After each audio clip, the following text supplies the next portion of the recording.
the flame on next. I'ma keep it going till there ain't nothing left. Gotta keep the flame on next. I'ma keep it going till there ain't nothing left. Gotta keep the flame on next. I'ma keep it going till there ain't nothing left.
Hello and welcome to Gamers Without Borders. My name is Barney Banks and I have the pleasure of being joined by the UAE Director and Representative of the GCC region of the World Food Programme, Abdelmajid Yahya. First of all, I wanted to ask you, how are you? I'm good, thank you. Thank you for having me. No problem. Now, for people who are watching this and may be unfamiliar or they want to learn more, how would you describe the World Food Programme's cause or mission? Well, World Food Programme established like 60 years ago. Its main mission is to save lives.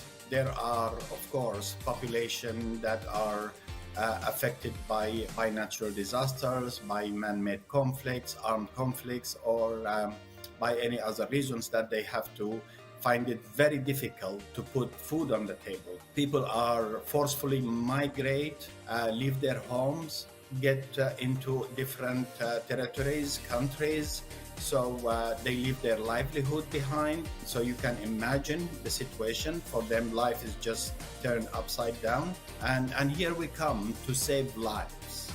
And this is constitute today maybe 80% of our work around the world, because unfortunately, as you see, armed conflicts are almost everywhere, in every continent, in Africa, in the Middle East, in Asia. Climate shocks also are becoming increasingly more like affecting the population that we serve, be it in the Horn of Africa. You have Somalia, 6.5 million people. They have to move because lack of rain for many years now forced them to move. The same situation in the Sahel. So this is where we come and save lives. But there is the 20% also of our job that we do is actually to change their lives so that they can stand up again and help themselves and feed themselves. And this is normally we do in situations where, for example, after a natural disaster, we start giving people like free food, but then it moves into conditional food, such like food for work or cash for work, where they can build again their livelihoods. Communities that are, of course, affected by economic shocks or poverty, also we come in to help them grow food for themselves or rebuild their lives again. Today, we have 150 million people depends on our assistance in different parts of the world. And this is just one part of the entire number of population that require food assistance. Let's focus on your role a little bit more. So what is it that you do at the World Food Programme, and what does a typical day look like for you?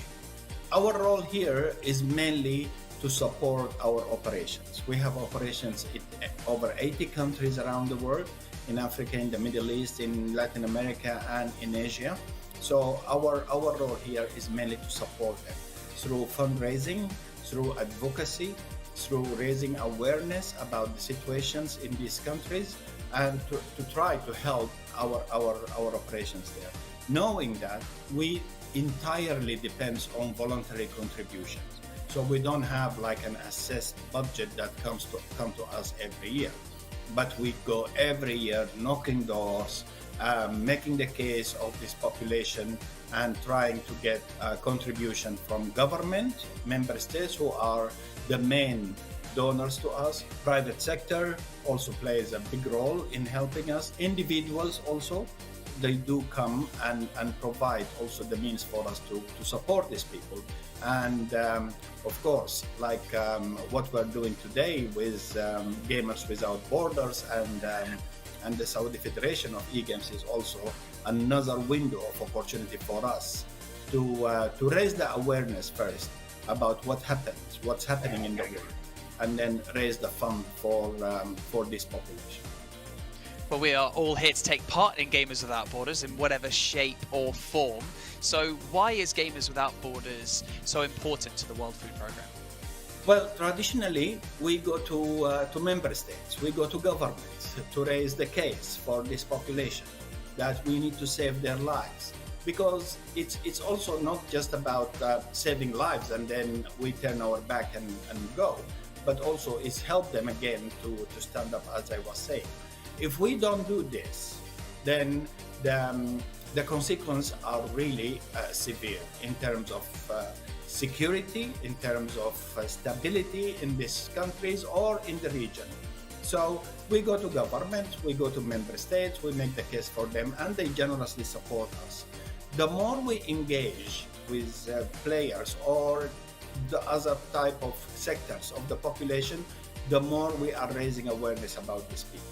It's more about advocacy. So we see this partnership is important for us because it's a new sector that we haven't worked with before, and even the e-gamers themselves, to know about what we do, to know about the fate of this population is something that is very important.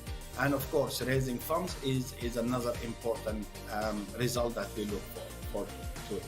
Each year, the focus of Gamers Without Borders, it changes to channel its efforts into more specific areas of humanitarian aid. So in 2021, it was PPE and supplies due to COVID. Last year, it was vaccine distribution. So what is the World Food Programme focusing on specifically this year? The focus is everywhere. We are facing severe fund shortage in many parts of the world. We are, for example, I tell you about Syria. Syria, we are feeding 5.5 million Syrians that they depend on our assistance for the last 12 or 13 years since the war started. Today, we are cutting that number. We are first reducing the amount of food that we give them, and then we are cutting, we will be forced to cut the numbers of the population that we can save. Similarly, we are doing the same in Palestine. 375,000 people depends on WFP assistance. We are reducing, and then by August we will suspend entirely the operation if we don't get money. We are doing the same thing is happening in Afghanistan. Same thing is happening in Yemen. Same thing is happening in Ethiopia, in South Sudan. Today we have Sudan also, the crisis in Sudan, which we expect to raise funds to be able to help 15 million people in Sudan. And you still have the Sahel in Africa. You still have the Latin America. So our focus is in everywhere around the world where we can actually save lives. Because if we stop, then you can imagine what's the consequences of that. First, maybe this population will start moving. They look for, and this is natural, every human would do the same, moving, looking for to feed themselves. They will start crossing borders. They will start migrating. Instability will start also. So the consequences are not just people dying, it's beyond that, it's bigger than that. So the focus is everywhere.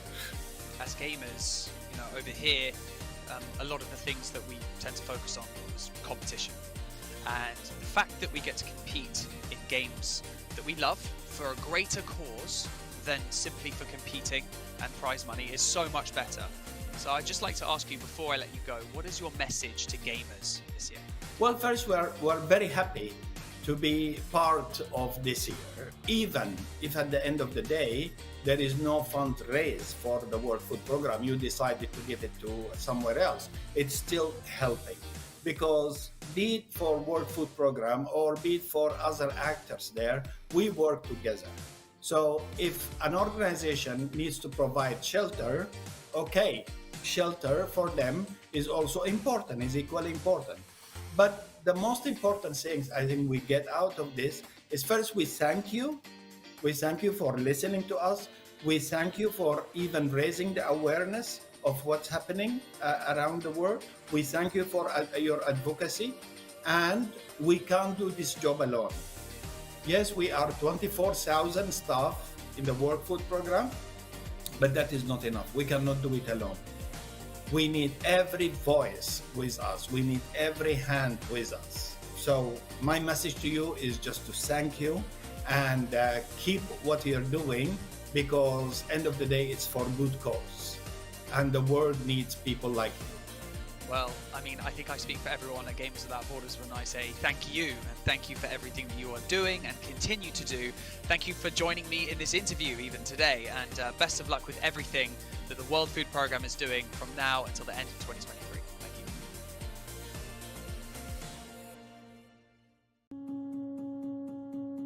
I'm joined by the Vice President of Partnerships and Philanthropy at Direct Relief, Heather Bennett. Welcome back to Gamers Without Borders. It's been a year since we last chatted. First of all, how have you been? I've been great. Thank you so much for having me back and for continuing to support Direct Relief.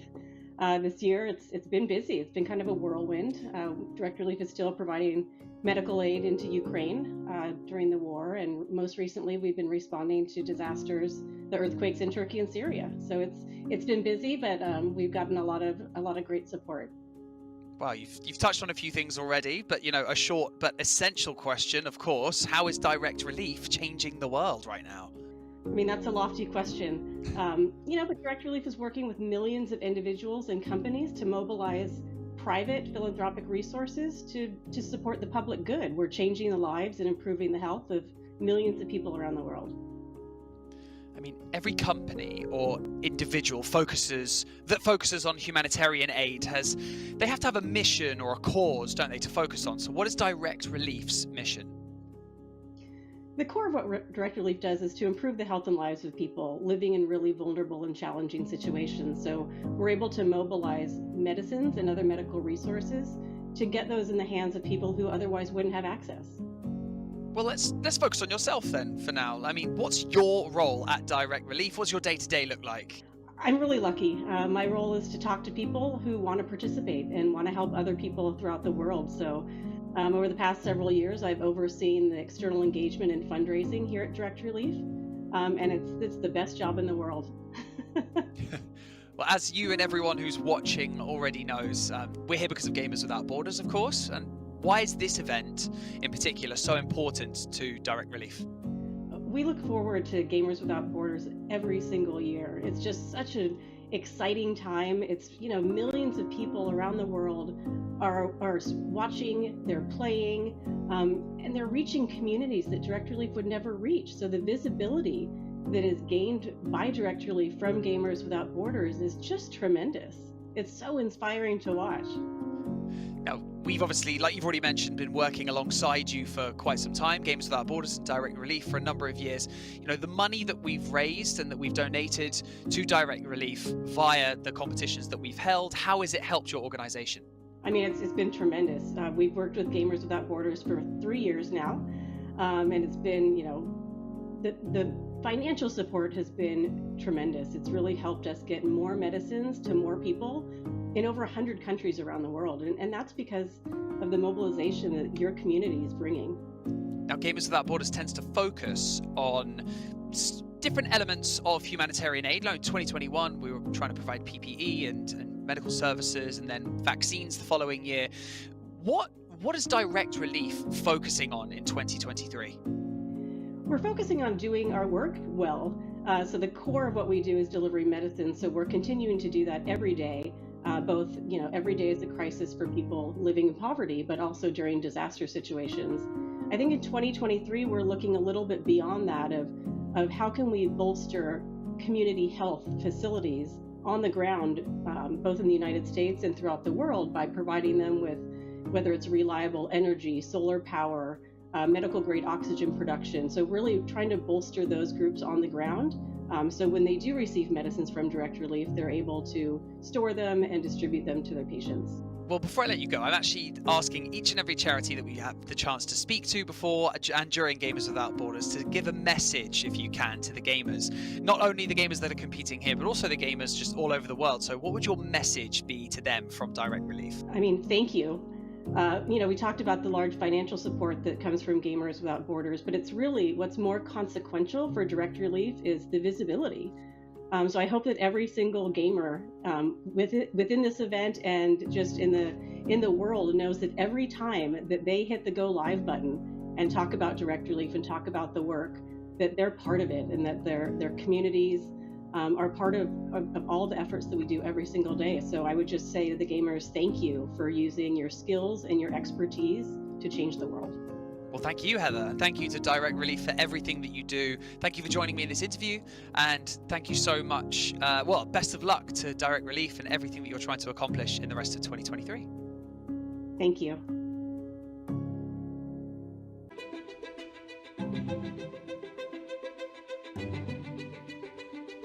The divisions in the world are stark. Recent years have shown some of the largest natural disasters ever in history. And that really hits hardest the people who had the least to begin with. These people need help.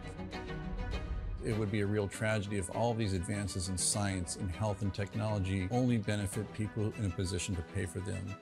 There should be no lesser standard if you happen to be poor. These problems can be overcome.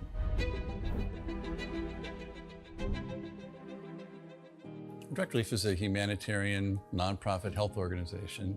The focus has been on the least fortunate, most vulnerable people. On a good day, things are tough for a lot of people in this world and in this country. And what we can do is mobilize private resources for their benefit and make it available free of charge. We're the first nonprofit in the history of the United States to obtain accreditation just like a commercial distributor.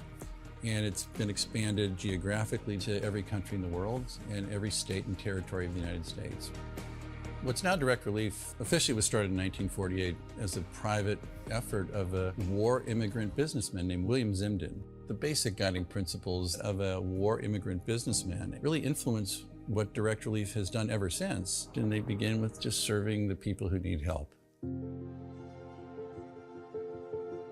We have this great privilege of engaging with people who come in from very different backgrounds, but with the same purpose of trying to just do something good. It doesn't matter if you're typing or talking on the phone or working on the warehouse floor. They're all part of an effort that means something bigger, and that is the fuel that kind of keeps you going. It gives you some sense that there is a way to make meaningful progress, even for a little organization that started at a kitchen table, but that's what provides motivation in life. The notion that many people, just by virtue of where they're born, the color of their skin, the country they live in, they're going to get sicker, they're going to stay sicker longer, and they're going to die sooner. That's pretty good motivation.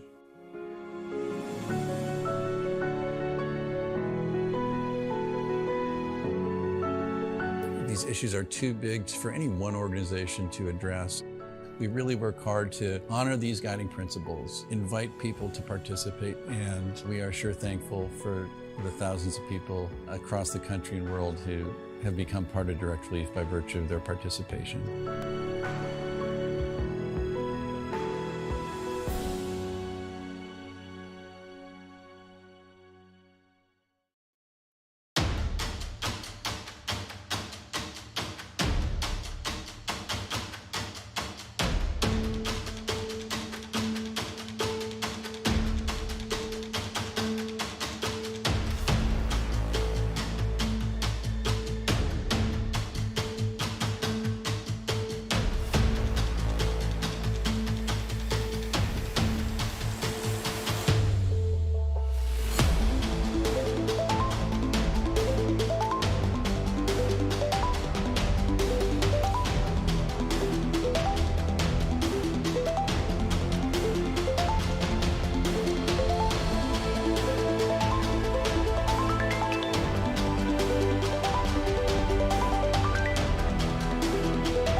Every day it feels like there is a new crisis.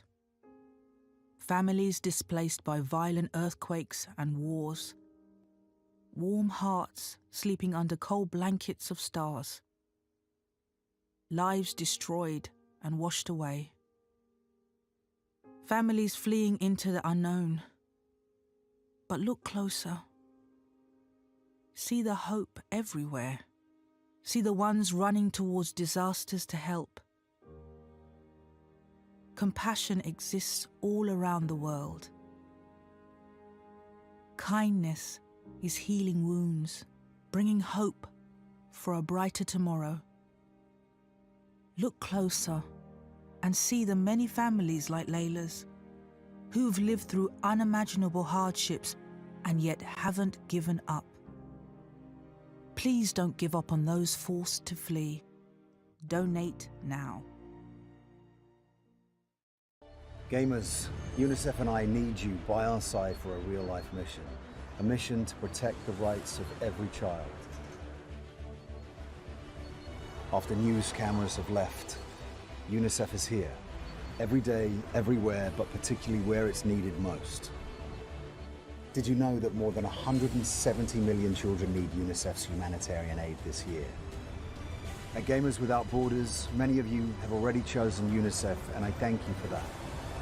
Choosing UNICEF is the easiest and smartest decision you can make, because you're investing in a child, and investing in a child guarantees lifelong returns, not only for that child, but also for their community and for our world.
Hello everybody and welcome to Gamers Without Borders 2023. My name Ollie XR Troika Hatton, joined here on the desk for a cast tonight, or for two casts tonight should I say, with Fresh.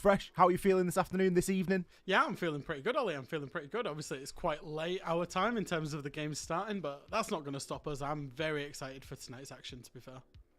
Oh, fresh. A late night and Siege. It goes hand in hand for you. You Yeah. absolutely love playing Ranky into those early hours. Tonight, we are going to be watching some Siege instead. All good fun. I hope you have a blast joining us for the ride. We've got some cracking action coming up tonight. We're going to be looking over a couple of the other regions that we have not seen as of yet. Let's take a quick look and see about the charities that Gamers Without Borders is, of course, supporting. These highlights we're going to go for first. We're going to go for some highlights for the games that have already been throughout the competition so far. Take a quick look.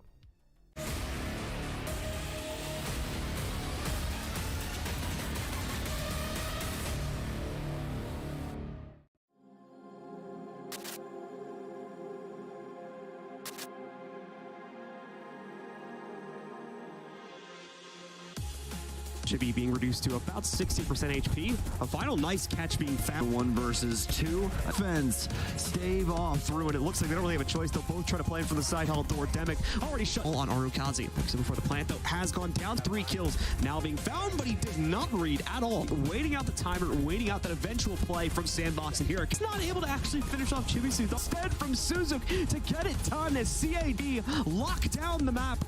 Is attempting to be the one to slap it down to the ground, and Cully looks to hold the line. Magnus and his teammates can work it a little bit better in a 1-1 exchange. One of those, but cannot maintain as Black Ray still has that pillar position. Whited, nothing he can really do here. It's going to be Chibi to try and transition down the stairwell, but it's going to be Black Ray to hit the mark instead. CAG looking so strong. Good boy, though, will shut down Anakin. The actual physical bomb site. He'll get taken down. It's up to watch his flank. Demic still with the plant. Can't get the angle. Drum offense here. Chibi's going to take some. Oh, nothing really to do for the last Cyclops member. And SBX. About to say to the members of Cyclops, but never mind. The later portion of this round, but Anakin. Oh my god. Oh no. We'll see as Chibisu is busy without any response whatsoever. This has been aimed towards the inside and towards this breach specifically. With that, they will finish off the game and the series along with it. A big congratulations to Cyclops as they win out our grand finals for the Japan and Korea bracket.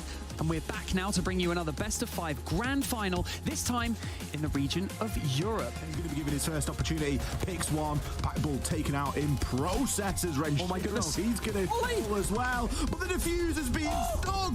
Which is a slight issue, I think, for this team. Of a ruckus out here on the roam. He's going to get droned and immediately. This is textbook stuff. The plans, however, is still going down, and Aces is on the backstab. Picks up 2. He's looking for more, and he might find him. Now look to get the plan down. Nade being cooked, but you can't get caught with a nade in your hand. Pipe, there's a whole wall there. You need to find. They've still got utility to drop with. Leaky fact, he's not dropped.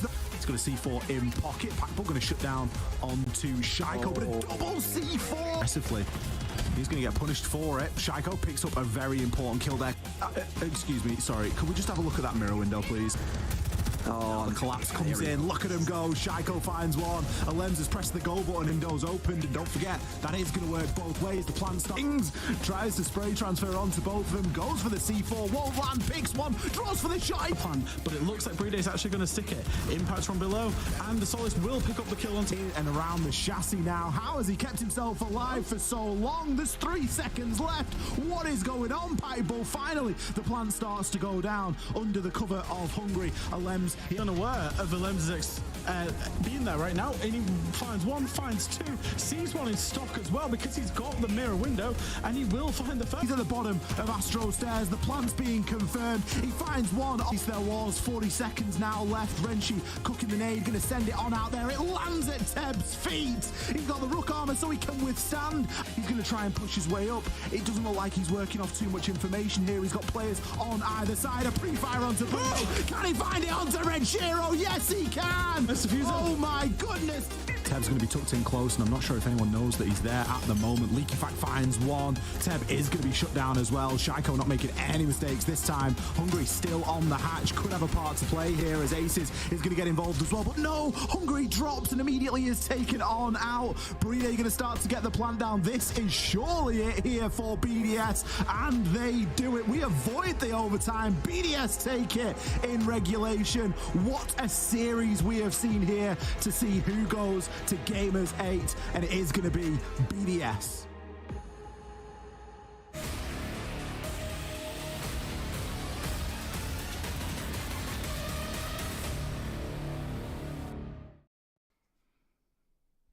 Well, I don't know about you, Fresh, but that has certainly got me hyped and ready for a little bit of Siege tonight. It was nice to relive the BDS and Wild series, and it was nice to catch up as well with what has been going on over in the rest of the world. You've got to be ready for a bit of Siege after watching that. Oh, yeah. I mean, just that best of 5 yesterday got me, so ready. Like, I wanted more and more and more. We saw, 63 rounds across that best of 5 yesterday? Incredible stuff.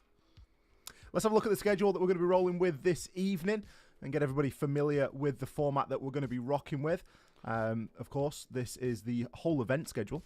So you can see that Gamers Without Borders, it is not just all about Rainbow Six Siege. We do have other titles included here as well.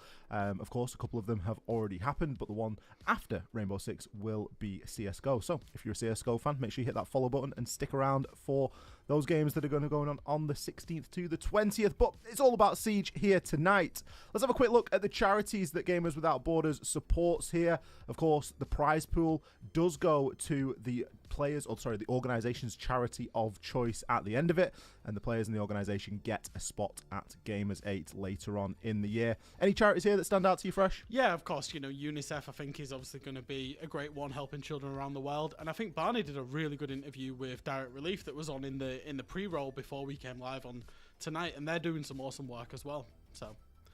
Yeah, a lot of the focus on, of course, charities and Direct Relief, as you've mentioned there, have got some good initiatives. The prize pool, this is, of course, all going to said charities. The teams do get to decide which charity they will donate the prize pool for. $300,000 for that first place team to choose which charity they donate to. Second, 175, third, 75, and fourth, 75. But it's all about that first place spot, Fresh, and it's all about that spot at Gamers 8. Yeah, obviously you get the lion's share because those prize pools going to charity are obviously per region, and the first place also gets that ticket into the Gamers 8 festival that will be happening later on in the year.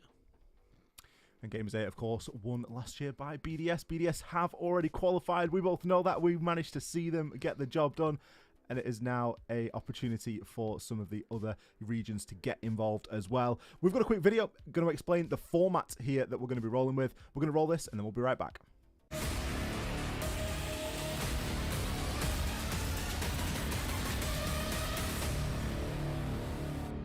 Welcome to Gamers Without Borders. Are you ready for some thrilling Rainbow Six action? Let's go over the format and take a look at how teams will face off in this tournament. 4 regions each form a group with 2 invited teams and 2 teams that were able to win the spot through an open qualifier. Teams will play out a single elimination bracket in best of 3 matches. Only the grand finals of each region will be played out in a best of 5. All teams will earn a share of the prize pool to donate to a charity of their choice. Additionally, the top 2 teams from each pool will advance to Gamers 8 2023.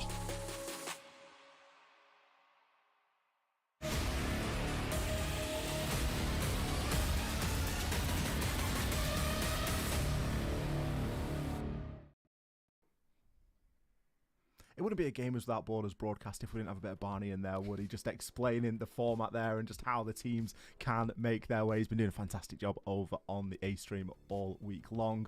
Let's have a look at the format in a little bit more detail.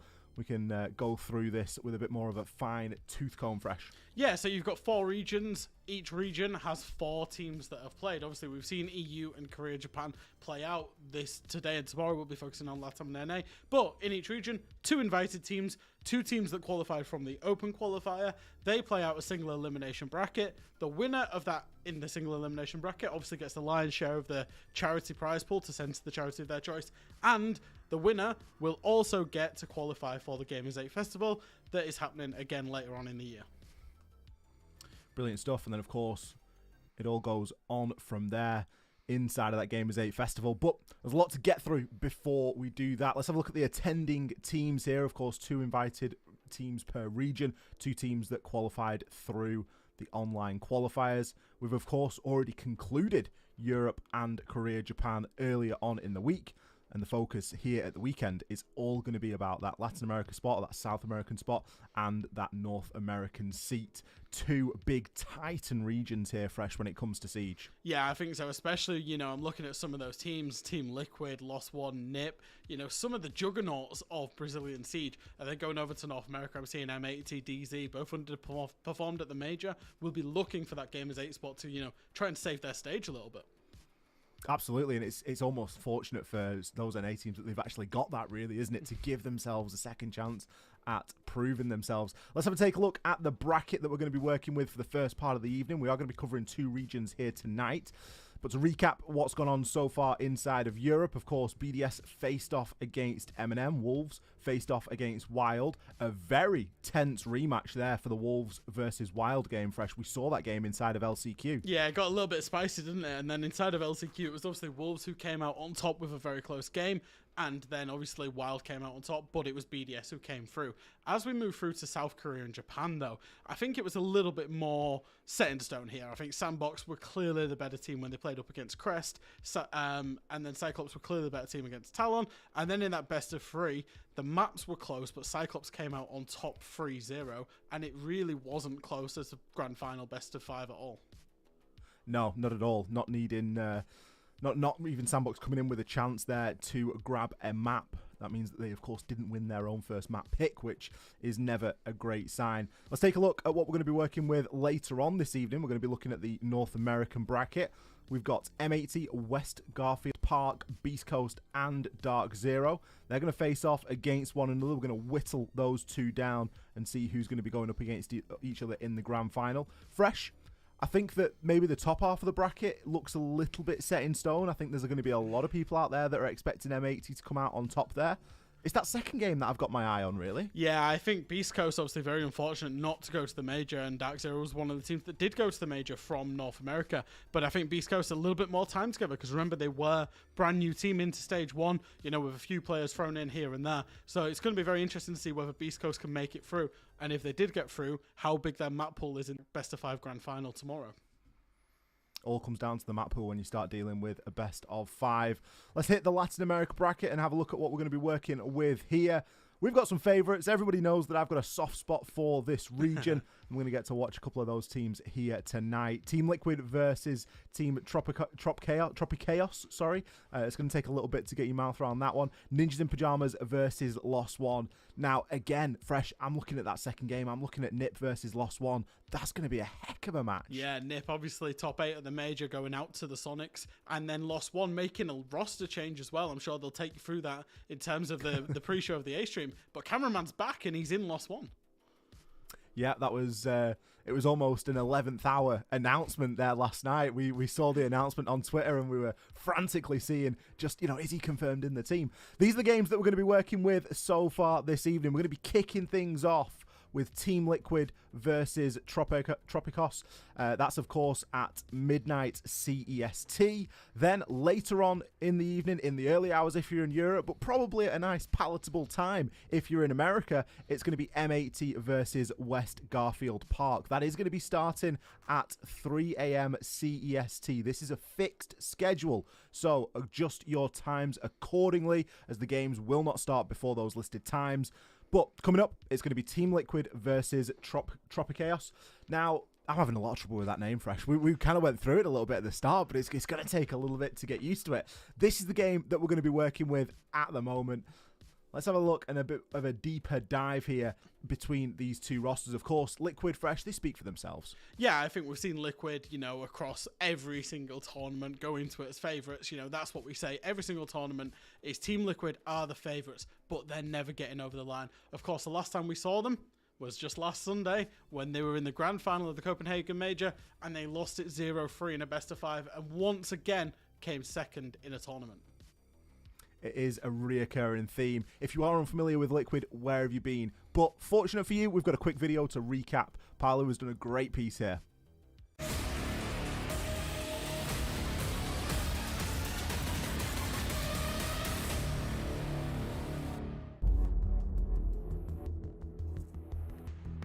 I'm Paulo. I'm from Team Liquid. I've been playing Rainbow Six since it released. I started playing at PS4.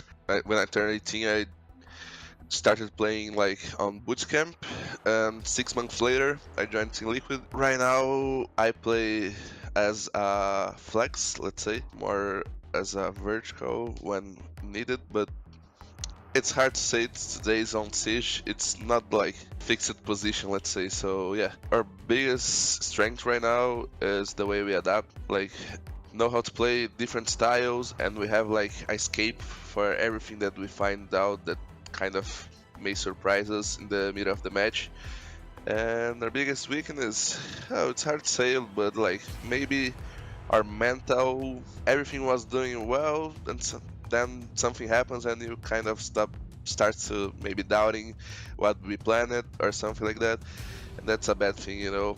Sometimes it can goes everything down the hill. Our preparation was, let's say, kind of hurry. We just arrived from the major, so we haven't had a lot of time to prepare, but we knew the teams that they could face because we watched like the open qualifiers.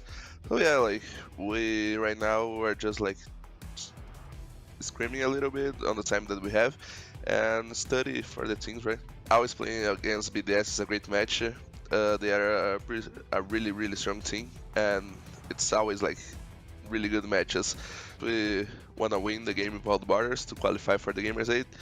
As I said, like we played last year and it was an amazing event. Like it was one of the best we ever been to, and we want to experience it again. Like we even shared with our new teammates that wasn't playing last year's, and they wanna like for sure qualify because it was like really amazing, you know.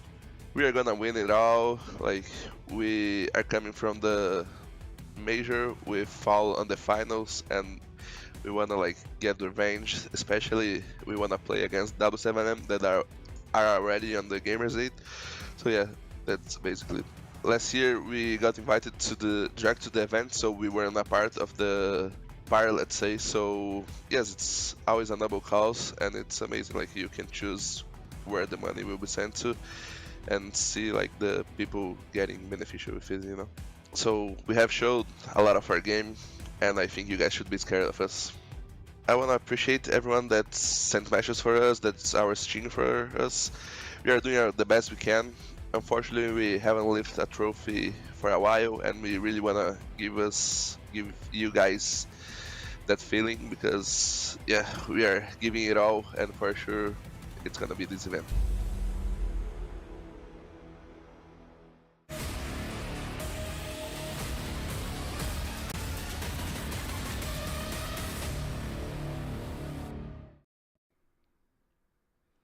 Welcome back, everybody. That was, of course, Paolo there, just talking us through Liquid, giving us quite a nice bit of insight there, Fresh.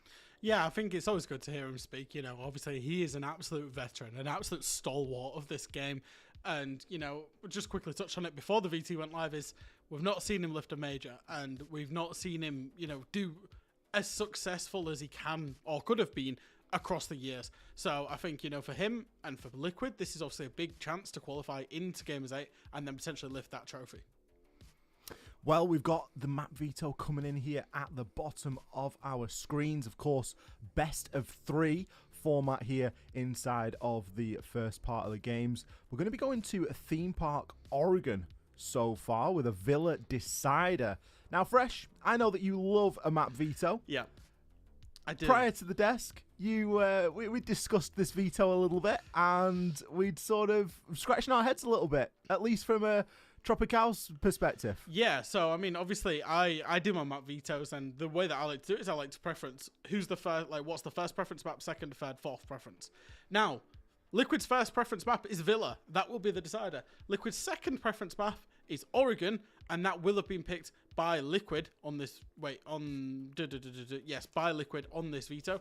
And their fourth preference map, Theme Park, has been picked by TropiCaos. So they're getting 3 of their 4 preference maps. 3 really high preference maps in this best of 3. So I did start to wonder, can TropiCaos's, you know, map pool sustain a fight against Liquid, because they do have such a big map pool, and they are going to be comfortable on all 3 of these maps. They've got great records across this year on all 3 of these maps. In fact, I actually think they've only lost one of these maps once, and that was Oregon up against FaZe Clan in the final in Stage 1.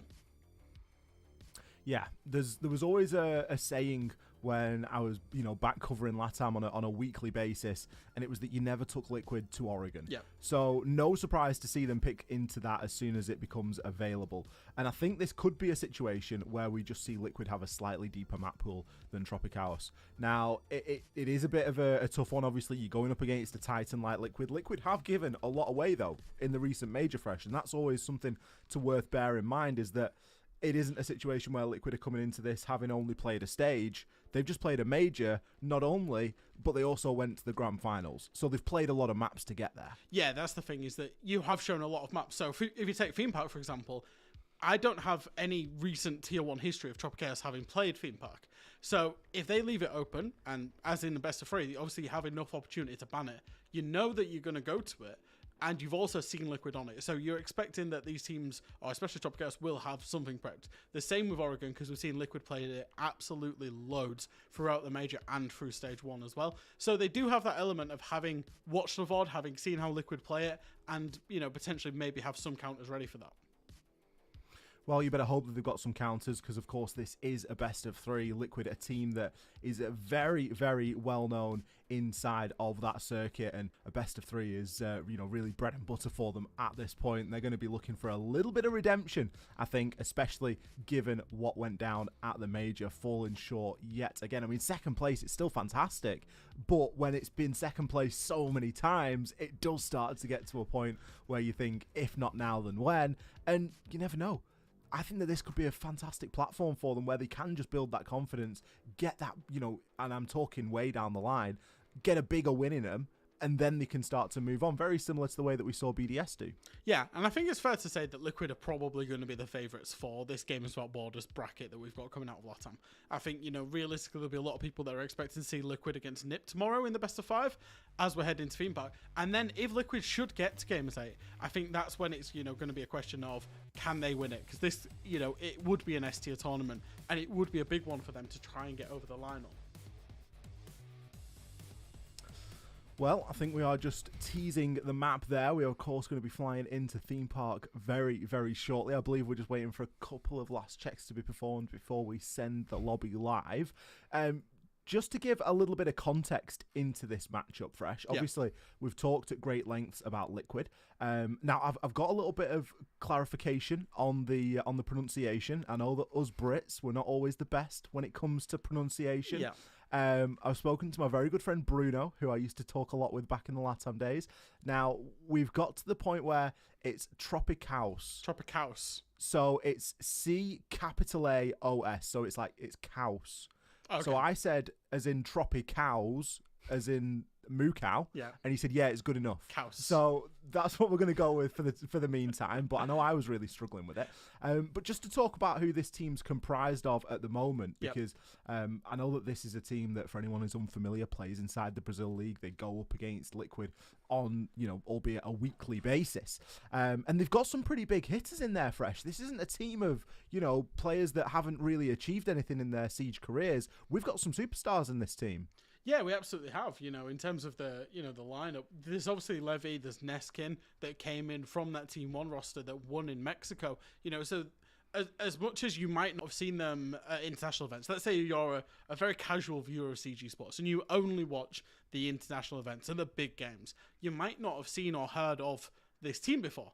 But like I say, if you went and watched the Mexico Major at the back end of 2021, you're going to see a couple of those names that you recognise from Team 1 that ended up winning that roster, that have ended up all the way on TropiCaos. Did I say it right? Yeah, I think that was about right, yeah. And they've picked up a couple of players that are kind of newer within the Brazilian scene that spent a little bit of time in Brazilian Tier 2. So in theory, the composition of this team, and they're probably much earlier on that journey than where Liquid are, but in theory, the composition of this team is they've got a decent amount of experience that has won a major and also a nice blend of, youth and new players in there. Well, it looks like while we rebuild the lobby, we have a little bit of a quiz. So we're going to roll a quick video, give us a chance to catch our breath, and hopefully when we're back, we'll be back with the game. Don't go anywhere. We'll be back in just a few.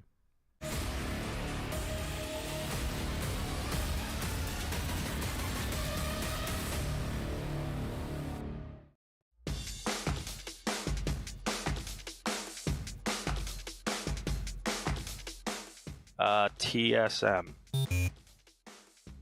SSG won the 2020 Invitational. That was Space Stations? Oh, I'm so sorry, Troy. The 2021 highest rated player, Grixer. I believe it was it Grixer?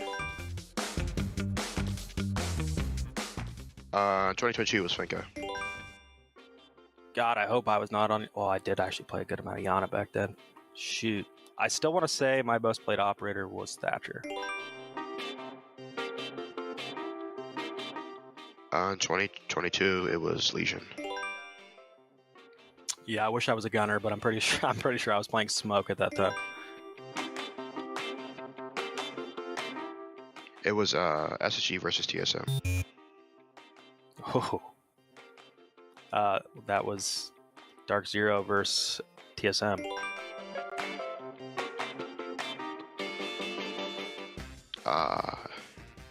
B Canadian. Just it's gotta be Geo.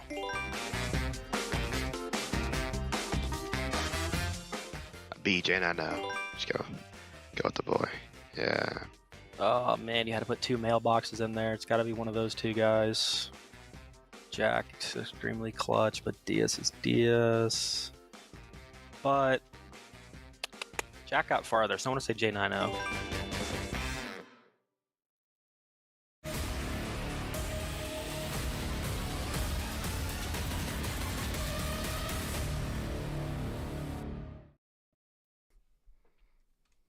Hello, everybody, and welcome back.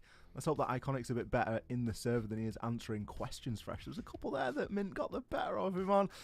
Thanks for bearing with us during the short break. We are just waiting to get all the players here back in the lobby. If you did miss it, we are going to be setting up here for the Liquid versus TropiCaos series that we have ahead of us. This is, of course, going to be a best of 3 to see who goes on and plays in the grand final later on tomorrow. Moving into it fresh, we've spoken quite at length about Liquid. We've spoken a little bit now about TropiCaos, and you know, hopefully we've given the message there that this should be a team that is out to really come and compete here. They've got players previously on a major winning side inside of Team 1, of course successful in Mexico. We've got a couple of players here from Furia. STK, he's somebody that was on Furia back in the day as well. Another team that is fairly close to my heart. So I'm expecting quite a good run here. Now, my biggest question and query, I think, is the map bans. And the more that we think about it and the more that we talk about it, Liquid have obviously done very well here. But is there a reason for that? Do you think that TropiCaos are going to come in and try and play some specific counter siege based on maybe what they've seen at the major? I think with the Oregon, you've definitely got to know what Liquid are like on Oregon. Like you say, you're never going to take Liquid to Oregon, you know, deliberately, unless you've got a very specific plan for that. I think with the theme park as well is, like I say, I had a very quick look in terms of seeing TropiCaos on this map.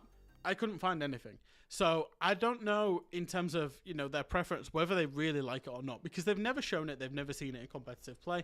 So again, if you know that it's going to be open, Liquid have played it inside of the most recent major. They played up against G2. Now, G2 are one of the best theme park teams in the world, and Liquid 7-2 them on it. So again, to leave it open in the map ban phase, it makes me question one of two things. Is either, is your map pool strong enough that, you know, if you've left it open, have you had to ban other maps first because you don't play them at all?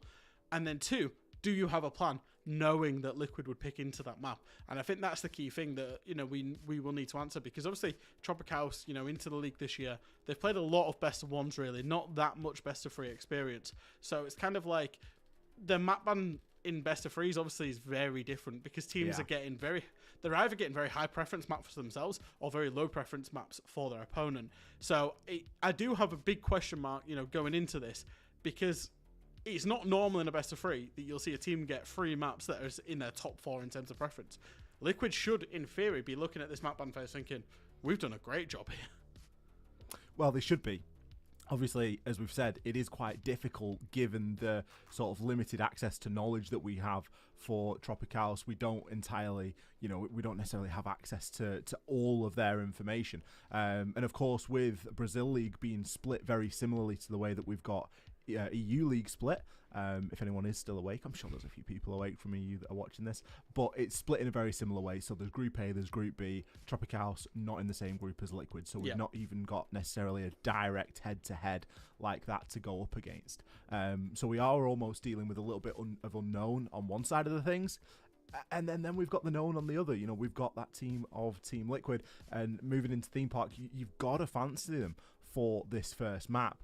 It really does just come down to that unpredictability and what has been able to be prepared here by TropiCaos, and have they found, you know, seeing things at the major. I'll be honest, Fresh, I don't think back to Theme Park, and you'll have a much better read of this than I do. I don't think back to Liquid playing a lot of Theme Park at the major. No, they played it once. And I think that's because it literally is one of their top preference maps that they want to go to, right? A lot of teams, you know, generally a lot of teams don't have Theme Park in their pool. You've got to be a pretty good team to have Theme Park in your pool. And Liquid do. They only played it once against G2, and obviously they 7-2 G2 on that map. Well, let's see if they're able to achieve similar results here today, as we are ready to throw into our first map here tonight. Again, thank you for bearing with us. We did have a slightly delayed start to this, but fingers crossed, we will be underway with no hiccups whatsoever. Theme Park awaits us to kick off this best of 3. As mentioned, it's a rare sight to actually get to see Liquid on this map, given their preference for it. But again, it comes back to a story that you love to trot out here, Fresh. Go on. Back when you were in Chaos. Yep. Oh yeah, I will. You had a certain map that you were perceived to be very good at. It was this map. And it just turns out you weren't that good at it. Yep, that's true. You just won once on it. When I was on Chaos Esports Club, well, I wasn't even on the team at that point. That, you know, the Chaos, it was when I was on G2. Chaos played BDS on this map when it first came back into the map pool, and they beat BDS very comfortably. And ever since that point, everybody permabanned this map against Chaos. Every time we scrimmed, we asked teams to scrim it that we knew didn't play it, just to reinforce the fact that we played it. And it was permabanned for about a year. I'm not even kidding. A year against us. So it can happen. It can happen where teams, you know, don't play a map and it does get permabanned against them. Look at that skinergy from the Liquid players as well. It's quite a nice background, that. I might have to cop. Yeah, it's pretty nice. I haven't gone for a background yet, because I don't know which one to commit into. Yeah. Right, Liquid, they're going to be starting off here on the attack. In terms of bans, we do have an Amaru ban. Yeah, it's a curious one. In terms of, you know, you see sometimes teams try to use the Amaru to get themselves into break room or to get themselves into, you know, control room pretty fast with that Amaru. So I'm wondering if that's, you know, a specific counter ban. Like I said, we've not seen TropiCaos on Theme Park. So I don't know if it's just they've noticed it with a tendency in the play when VOD reviewing, or whether, you know, they wanted to just get rid of the Amaru. Dokkaebi ban coming out on the other side of things, and Mirror removed as well. Mirror, always a great one to remove on Theme Park. Does leave things somewhat open. The mute ban as well. Yeah. Do you ask a bit of a question about that? Yeah, I would say they're very flexible bans, that mute ban as well. I think mute's great off, but in terms of banning it away, I'm not sure if it's up there with, you know, your Solace, your Valkyries. Like, we've got the Holy Trident available. We've got the Solace, the Valkyrie, and the Izami available. We're only going to see the Valkyrie actually being played by Kaos so far. Are we calling them Kaos? Are we going to give them full name, or...? I think we go for Kaos, maybe. Yeah, TropiCaos, Kaos. I'm just seeing the .Kaos on the name tags there. So, yeah. Only playing the Valkyrie so far. Obviously, have access to that Izami and the Solace if absolutely necessary as well, which I think is going to be very strong across this map. Mirror is a great operator. I think this is why Defender is so good on this map, because Mirror could be used obviously for the big extensions, but then you're going to have the Izami, Valkyrie, Solace if you do ban away the Mirror. Volt's going to be on this roam play now. He's got a little bit of pressure coming in above him. He's actually choose to dip himself out there. We've already mentioned about the tools here that are available for the defenders. Yeah. It's typically a very good map for defenders as well, and to have that flexibility here, we're getting the Dokkaebi banned out obviously, but in place you can bring things like the Valkyrie, obviously Valkyrie being brought here, and that information exchange is going to be vital.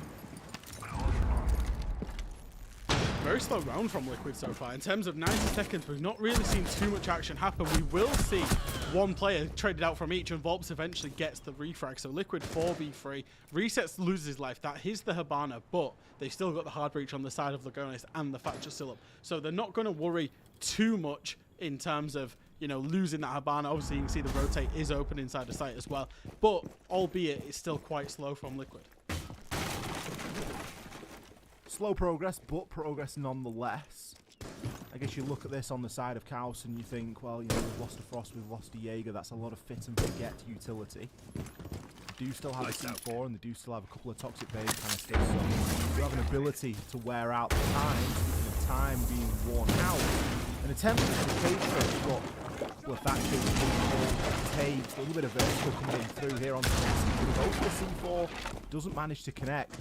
This vertical is fantastic. You'd like to have it done before this 30-second mark. You still need to get down and be able to act on those kills. Volps, he's on a bit of a tear. He's got himself into sight here, picking himself up yet another plant going down under that very good cover that Volps has provided so far. Neski joins in on the party. Lagonis to close things out. Liquid, they looked slow, but they were very, very steady. Yeah, I think they had a very good plan in terms of getting that full clear, working out that site was available, and taking control of the map, getting that plant down. Very comfortable for them, and a good round on the attack. That's what you want, right? Is, you know, when you're going on to Theme Park, you want to accumulate as many of the attacks as you possibly can. In terms of, you normally see teams even a 2-4 split they're more than comfortable with. So starting round 1 off with that attack win is absolutely massive. Especially when you start talking about the Throne bomb site. Throne is seen as one of the best, if not the best sites on this map for the defenders. And when you start thinking and looking at what's available, you've got the cage, you've got the bandit, you have all of those tools. It's a site that you really ought to be looking at picking the round up in, but I think it all comes down to Volps, doesn't it? He covered the map quite well there. I thought he was going to overcommit on that entry clear in through Drug Lab, but he ended up dipping himself back out, coming back upstairs through Cafe, and that's really where he saw his success. I think it just goes to show the experience in the player to be able to temper it that way. Something we don't always see fresh. A full 5-man 6-pick. Yeah, it's not every day you see that. In terms of, you know, they're not even necessarily picking into specifically weird operators. You know, if you talk about 5-man, so we're seeing some nice key barriers here from the side of TropiCaos. Ooh, very nice little one-way. You don't normally see, when you see a full 5 times in terms of the repick, it's normally, you know, some cheesy operators. It's normally going to be like Ying, Glaz, anything that's, you know, really cheesy.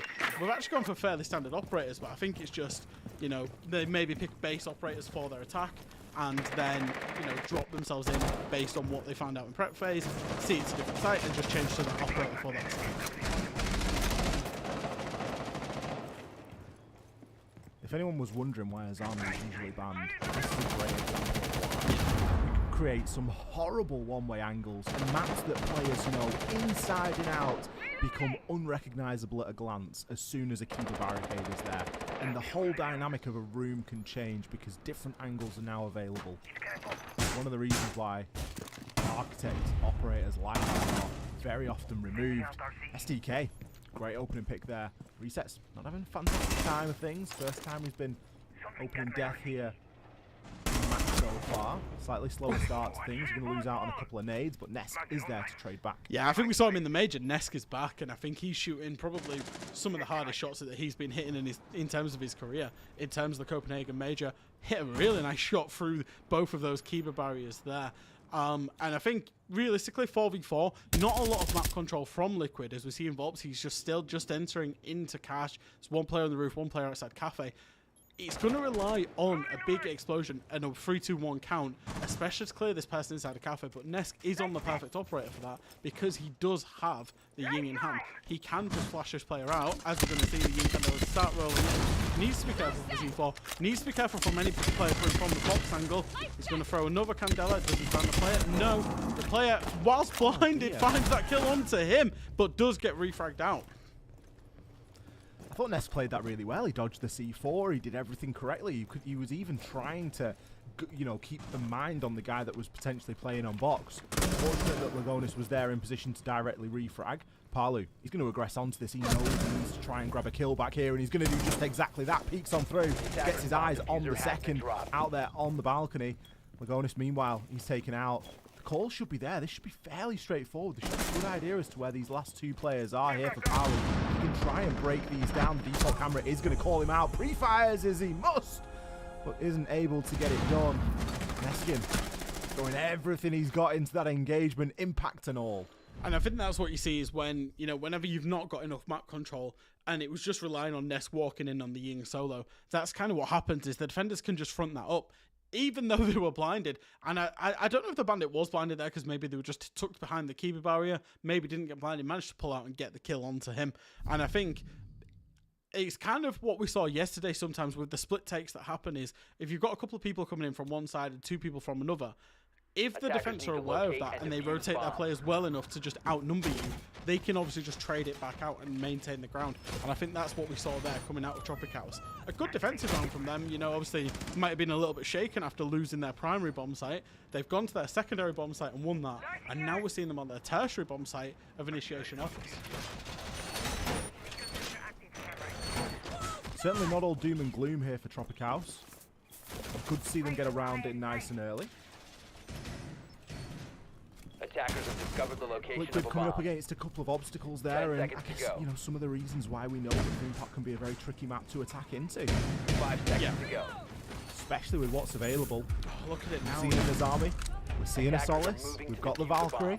We've got a Clash on the board this time, Fresh. Yeah, and I'm wondering how they're going to use this Clash as well, because the Clash you can really use to front up. If they've realised that Liquid are doing a kind of split approach, they can basically just leave the Clash to, you know, face one direction by herself and then rotate people if they need it. You're seeing the Clash right out in Cafe at the minute, potentially hoping to go undroned, but I think that's a very dangerous operator to be doing that with. You generally want to be in the face of people, as you can see. And Liquid, it looks like they are going to go for a similar type of approach. Outside of Cafe, we're seeing a couple of people and the drones doing the work, but there's nobody. You know, one thing that we are used to seeing from Liquid is people at the front of the drones. There's nobody active with the drones so far. As you can see, SDK got a drone and then just pulls out the Clash shield and carries on just, you know, waiting for something else to happen. And for Liquid, that's not much ground taken once again. It's costing Liquid quite a bit to get a little at this moment in time. That Clash is going to be a big, big problem to deal with. I think Resets has already used at least one line scan, so depending on how bold and brazen STK wants to be here, it could be a real big problem. Nice little pocket reinforcement going up there now as well, as TropiCaos obviously feel, hey look, you know, we've nearly wasted half the round here. I'm happy with that. We've got a couple of drones for our troubles as well. Yeah. Oh, I'm liking this. I'm liking this play below with the Solace and having the Clash just to front this up, because you're creating layers of issues that Liquid have got to work their way through. I'm not seeing any nades on the side of Liquid. I'm not seeing basically anything that they can do to deal with this Clash, especially, you know, with the they've got no hard breach. There's zero hard breach, so they're going to have to force this doorway unless somebody crouch walks in from somewhere else. In terms of, oh no, there's not zero hard breach. There is one on the side of Palu. He's still got it, but they're basically going to have to force a doorway and try and force these kills, as we do see Resets pick one up. Resets has spent a lot of the round on the drone so far. Another scan going to come out, but it isn't good enough. PPW there going to come away with a kill onto Volps. Goes through as a direct trade, and look at the potential for this backstab here. Liquid haven't got a clue, Fresh. Going to take a long-range engagement with Palu, but the AK-12 tears through him. Nesk, he's getting himself in the action as well, and Resets his right in the wrongs he's made in the first couple of rounds. Neskin, it's all down to you now. The diffuser is going to start to go down. Picks up 2! Beautiful stuff. Certainly makes the job a little bit easier. Gets a bit of chip damage in onto Nesk. Certainly has options here. That pocket reinforcement, of course, now being opened up. Does he realise that the player is inside of the vault? One in the bathroom as well. He's got great eyes on the diffuser here. He needs to play this carefully. Impact goes out, doesn't do the desired amount of damage. It's a 50-50. He doesn't know which way to swing, but Nesk plays it on contact. As soon as he walks through, he's there to assist. Yeah, and I think that was a really good play from Liquid. I did point out I didn't see that they still had a breach in charge, a breach on the side of the Ace, because if not, they were really going to be just walking through a bottleneck, essentially. They managed to breach into office as Resets had found a kill, and they forced immediately, that was the trigger point, forced themselves into office, get that plant down. I thought Palu got a great timing on that flank. That timing doesn't go out. The round goes completely differently, in my opinion, if the Solace gets away with that flank. But he found the kill onto the planter, onto the flanker, and then found the kill onto the flash as well. And I think, Liquid just about got away with it. We are now going to see TropiCaos go for a 4th different site in 4 rounds. They started with Armory Throne, they went to Bunks and Daycare, then they went to Initiation Office, and now we're seeing Lab and Storage from them. So it looks like, even though we've not necessarily seen them play inside of competitive play, inside of Tier 1 play, they do have, strategies for every single site, and they're willing to throw everything they've got, probably feeling the pressure of actually being 2 rounds to 1 down on the favourable side of Theme Park. I'm kind of surprised they've not gone back down to the throne room. I don't know that the mute is that big of a reason to not go back there again. Attackers are moving to defuse a bomb. It feels like that's a site that has a wonderful opportunity for them. You want to avoid sites that you can just hop directly into.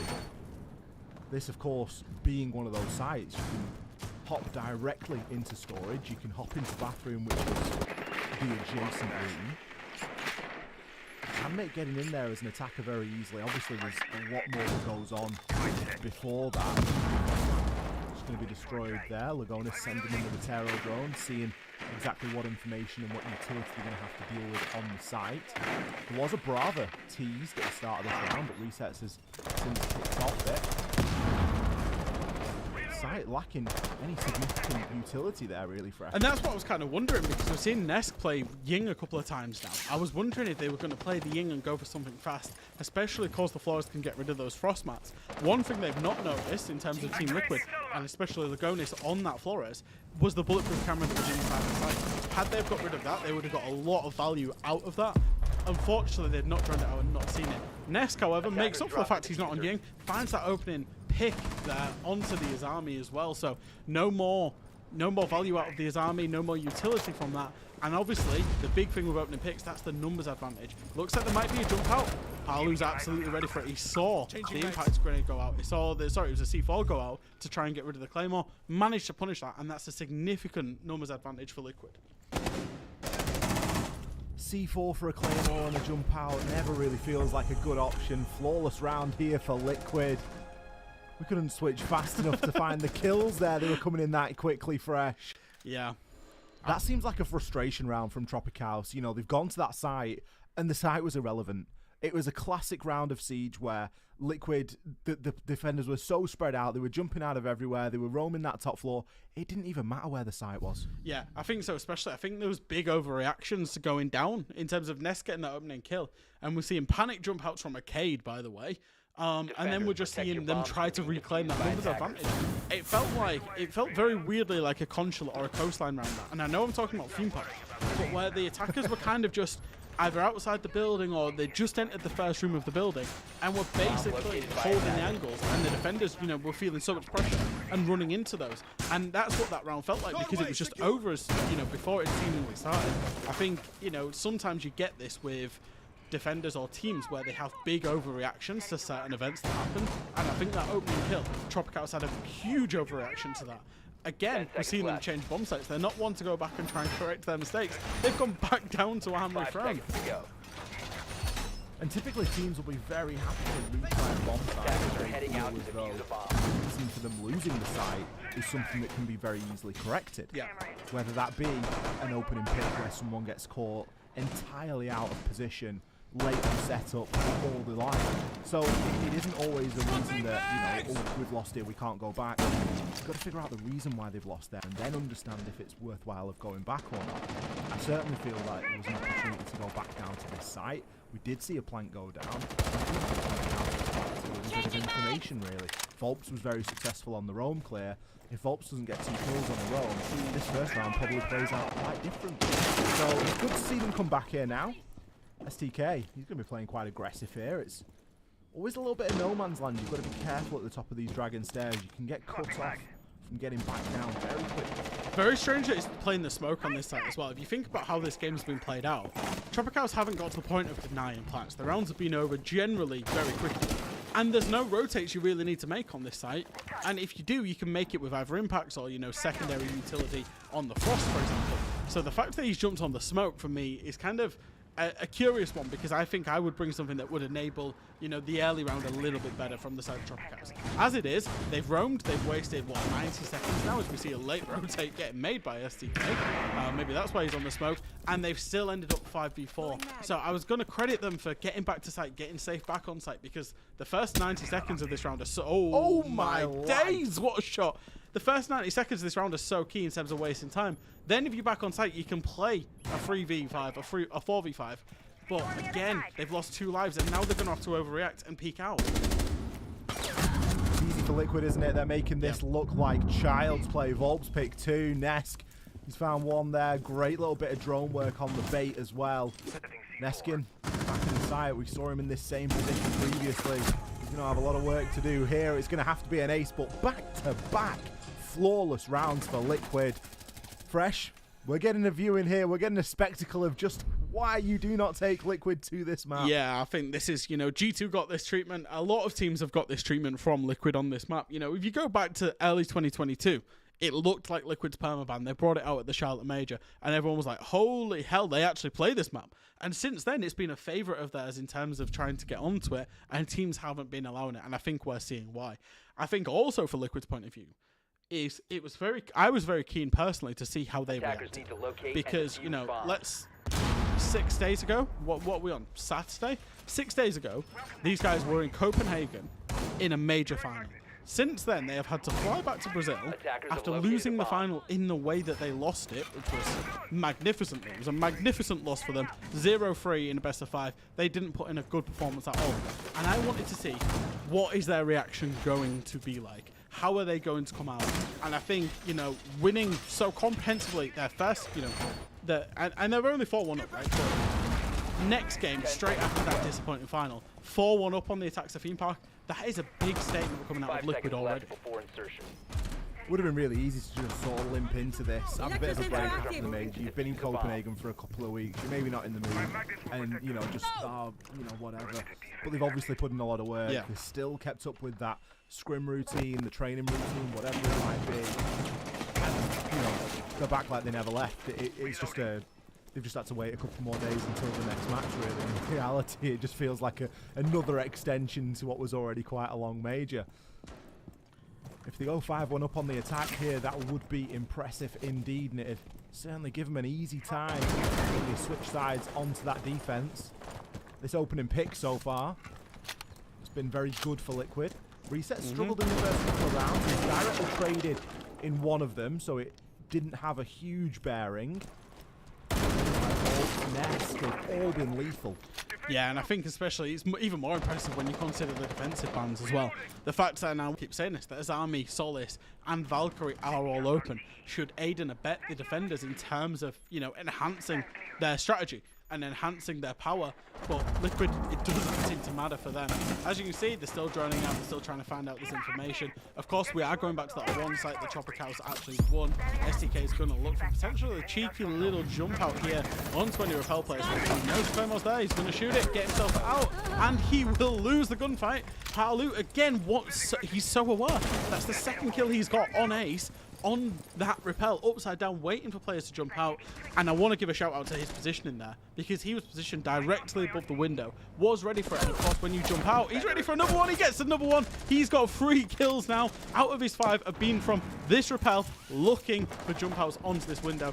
Gets himself into that break room, he's going to try and make a play, as we're going to see Volp walk up the stairs. Lagonis finds 1, it's all up to that last TropiCaos player. Lagonis finds 2, and that'll be the round for Team Liquid, once again out of absolutely nowhere. Bit of a problem if you're losing players out there on the jump out. Yeah. Jump outs are great. You can be unpredictable. You can work as a team. There's loads of ways you can do it. Palu played the first one impeccably. As you mentioned there, Fresh, directly above the window. Anyone that's jumped out of a window before in Siege knows that looking directly above your head is incredibly hard, and you just can't do it. You're always going to struggle to get that kill as the defender, especially when you've got to get the Claymore as well. And you've got to imagine that STK in that instance was opted not to use the impact because it was the explosion last time that gave the game away. But if you're going to roll with it like that, at least do it together.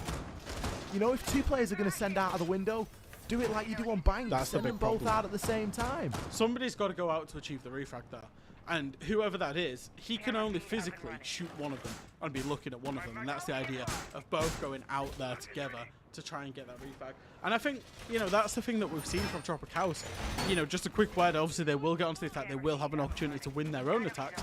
But the one thing that we've seen is there's a common theme when you're in defensive and, you know, if you're a team in scrims, and that's test the execute. We've not seen TropiCaos realistically. The only time they tested Liquid's execute was once, and that was the one round they won. Every other round was lost in the early round where they couldn't, you know, go pound for pound with shooting, with refragging out and keeping that numbers game against Liquid. They maybe could have played it a little bit more passively. Theme Park's a big map that you've got to go and clear as an attacker. And TropiCaos were just losing too many people that Liquid weren't having to clear the map. They weren't having to breach. They weren't having to execute. All apart from one round, and that was the round that TropiCaos won. We spoke already at length at the start of this game about the defender bans, and this is exactly why. Look at that for a lineup. You've got a Solace, you've got a Nazami, and you've got a Valkyrie. You don't even get this in ranked. One of those is always banned.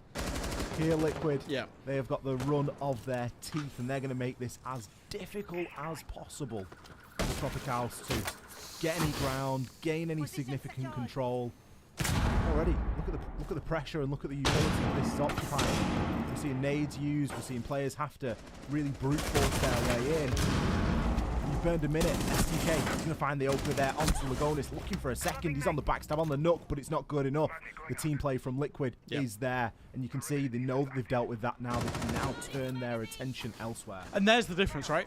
If you wanted a 101 of what's the difference, TropiCaos get the opening pick. Liquid have 3 people committed to refrag that out, and crucially, they maintain the map control. So TropiCaos still now have to do the full clear. You're going to see them drone. You're going to see them waste even more time, check that the top floor is clear, and then at some point, they're going to work into lab and storage with their drones, find resets, and then he becomes a problem to deal with. Then they've got to waste time on resets, and then they can start thinking about hitting the site. Directly compare and contrast this to TropiCaos on the defense. They were just running at Liquid in this type of scenario, trying to get those frags back, and it wasn't working out. And I think that's the big difference so far. Again, it's a 4v4. TropiCaos, they've lost their nut. It's no real deal. He got the entry kill, that's great. They've still got a breacher, they've still got vertical, but the pace and the timing is really good.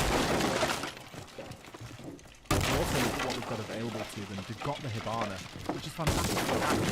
It's great to get a little bit of extra, you know, here or there. But you just know that this is going to end up being a bottleneck, especially with the time available. 30 seconds left. You're not getting anything significant open at this point with the Hibana. There's too much potential for Parley to give them a little bit of a spoiler. They're going to have Still, to force vertical the hatch. being done. They're going to have to drop the hatch, and they're going to have to push through a single door. It's not going to end well here for TropiCaos. Palu is going to kick off here and start the affair. The diffuser rendered cold on the ground after that one. 10 seconds left, and we are yet to find this push. Reset, he can play great backstab here as well, as he's going to be flanking round there onto Dragon, but it's all about Nesk. Right place, right time. We said he's rolling back the years. Look at him go here. A disgusting angle hit there through the Kiba barricade. Oh, goodness me. It wasn't even a bottleneck, Fresh, because they couldn't get in because there was an Azami still in play. Yeah, I don't know. Especially with how long they were taking. You know, I was talking about how resets was going to be a factor on the Oryx when they eventually drone it. They never got to the point of droning lab and storage. And then resets was like, I guess I'll leave then, Chalet. I guess I'll just walk out of here on my own. To go and try and find a fight. You know, a drop of the hatch, somebody forcing the split door, and you know, that's ultimately the big problem with the way the bans have, you know, played out. Liquid are playing way more than what TropiCaos had. And I think we see why this is so formidable. Obviously, I think, you know, there was a bit of a potential little error in the map graphic that came up before this game. This is Liquid's pick. TropiCaos have picked Oregon. So in the context of the best of 3, you would expect to lose on your opponent's pick. But I think this is probably why we've seen TropiCaos permaban this away in best of 1s and not want to play it and have never really played it in an official. Because in terms of the map, it doesn't feel like they're necessarily playing to the strengths of the map or the strength of the bans right now in terms of the way with the way the bans are playing, it should have been so defender-sided. And I think we're seeing Liquid play to the strength of those bans. You're seeing once again, Azami and Solis coming out from them. Attackers are moving to defuse the bomb. Don't get the Valkyrie this time. Instead, we're going to get the Frost. Yeah. We're going to Wamai into the mixture as well. And I think, as you say, we're probably going to come back to the map bans at numerous points throughout this series, Fresh. And it isn't necessarily a dig or a slight at TropiCaos, because there's teams in every single region that just have a little bit too shallow of a map pool. We've got teams like that ourselves in Europe. There's teams like that in North America. And you're really talking about going up against some of the best in the world here. They got second at Copenhagen maybe for a reason. They've been second at Invite before. Liquid, as a core, is an incredible team, and even this iteration of it has proved themselves already. Yeah. So it really isn't too much of a slight. You've just got to really, know what you're going up against. Teams will be upset on maps that they are extremely good at. Look at what happened to BDS yesterday, for example, on Skyscraper. It does happen. BDS had never lost, the exhibition site until Wild beat them on it yesterday. True. This year. So we do see these upsets. There is potential for it. It just doesn't look like TropiCaos under the conditions in this game, that being the bans and the playstyles that are both being brought out. Their answer this time has been to bring a Monty, a great way at bullying and gaining a little bit of control. We often call Monty the human drone, and it's at least credited them with a kill here. Levy having the ability to push in a little bit more and get a bit aggressive, but look at Bulbs go. He might find himself a second here. He's desperately trying to get the Monty out. Draws for the pistol. How many times is that shield going to drop? Turns his back at the wrong time. It was a fierce fight, but it's a fight that TropiCaos are going to be on top with. The Monty, it's worked for them up until this point. How much are Lagonis and Palu going to have to say? Yeah, I like that Monty pick, and Monty's a very high used operator in terms of impact, because you can just take the liberties and just walk in as that human drone. I think they played very well around the Monty in the fights that did occur, and played into Liquid's aggression. Like you say, it's a 2v3. Liquid, for what it's worth, they do have the shields, they do have the rotation options. Palu still has 2 impact, which could be crucial in dealing with that Monty later on down the line, or potentially, an impact trick onto these walls here as well to force that bottleneck. Doesn't look like he's going to go for it. He's just going to sit behind the shield and stay strong. Essentially, we've got a 2v2 going to ensue, because the Monty is just a human shield at this point, and we'll see if these 2 defenders from Liquid can find a pick, and you see Palu, there it is, it now sends the advantage right back over to the defenders. Especially given that Monty couldn't transition through that rotation, so he had to go through the door. Palu going to dodge out of the way there. Lagonis could potentially hit the flank here. The plant is going to be going down, and it looks as though Liquid are going to be aware of that. Lagonis not looking to aggress too far up. Palu will lose the engagement, though. The second kill for PPW in this round. If he lets the plank go down now, it is going to spell disaster. The cover from Levy is good. Lagonis just a bridge too far there. Levy did a great job to play around the Monty. I think as soon as the player got picked from Palu, Levy just backed off a little bit. He was like, let the Monty do the job. The Monty is very safe here. The Monty can bully a little bit more. We can try and knock Palu back. And as soon as Palu transitioned out of the site, it really felt like they'd let go of what little control they had. It's not a surprise to see them pick straight onto it again. I think, that's one of the things that we'll see from PPW is that, if that Monty has worked out so well, and it then, it was a key win factor. I believe in them winning that round. I would be surprised if he jumps off the Monty now, because it worked so well.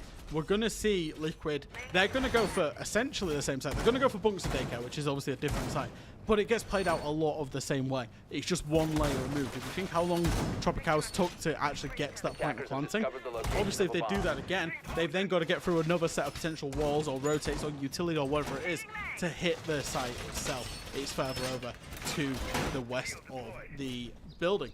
Now, Noah's Army this time. Noah's Army was a key fight that happened over out on that east side, over on this cash balcony side. So, Liquid choosing to play it a little bit differently. They've probably read into the fact Monty's worked well. It's probably going to get brought again. So, we're going to see resets jump onto that Legion, which I think is a really good preemptive counter pick. Yeah. It's a direct action then reaction. Monty worked well, great. We're going to bring Legion and we're going to bring Smoke this time. And we're probably going to play a lot more passively and maybe even bait you into a plant. Now they haven't got a C4, but they do have 3 toxic babe canisters. So we're going to be looking more to I would imagine, a bit of a quieter round from Liquid, where they've been extremely hyper-aggressive, playing that as army and really vying for that entry. They might just play a little bit further back this time, play a little bit more passively, lean into some of their strengths. Main strength being the utility game. Now, no hard breach being brought, aside from secondary hard breach gadget on the Monty. So it puts even more pressure and more focus on what we're expecting out of PPW inside of this round, because he's going to be solely responsible for any breaches that are made. Yeah, and you do see that there is a pocket reinforcement from the side of Liquid as well. So these rotates, if they get the opportunity to, they maybe will be able to actually just reinforce them away. Looks like Resets is going to stay as strong as he can inside of initiation here, which is a curious one as Nesk finds the entry kill there. So that's the numbers advantage, you know, achieved by Nesk. Gets it over onto STK and Resets. As long as he can get these group miners, you can see them already, one near the breach, one near the door. He's going to keep this Monty at bay as well. So TropiCaos, they need to find a way to deal with this. Resets, the first group mine goes off. That gives the early indication. And here's the second as well. Great play from Resets. He knows exactly what he needs to do. Gets a bit of damage in. Levy second kill here on the round. This makes the battle here with Resets even more important. He's trying to shoot the feet of the Monty. He's already down. Neskin surely can't let them get him up. It looks as though the revive's going to pop off and the cover is going to be there. Great team play here by TropiCaos. Neskin actually gets revived. It's once again all down to Palu and Lagonis. Lagonis picks up one, rocking the FMG9. It looks as though he's going to go for that pocket reinforcement that we mentioned, Fred.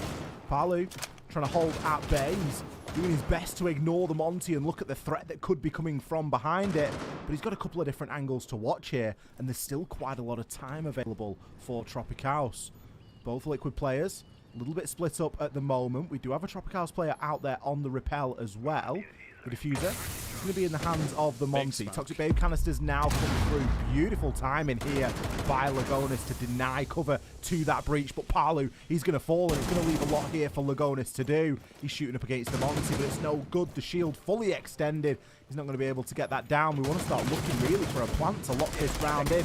Either that or we're going to be pushing for kills. Lagonis, he's doing his best to ignore the Monty. The time is still ticking here. He's got to keep himself alive. TropiCaos, they have to go for the kill or the plant, and they're going to do just exactly that. If Lagonis could stop it, this could be huge. Draws for the sidearm, finds the down, but he's in an impossible position. He's 1 versus 1 with the Monty. Time not on his side, HP not on his side, needs to go for the knife, needs to try and break that shield, and PPW desperately trying to get himself backed up into a corner. Looks as though he's managed to find a bit of an angle to work with here. A horrible game of cat and mouse and a very frustrating time here for Lagonis. He just needs to get a couple of points of damage here onto this Monty. He's got the SMG-11, so it is a very fast fire rate. A Gumine's just gone off. That's going to slow the Monty down. He might not actually be able to get there in time. There's certainly going to be no time for Lagonis. Oh, what a clutch round, Fresh. We couldn't have asked for much more there.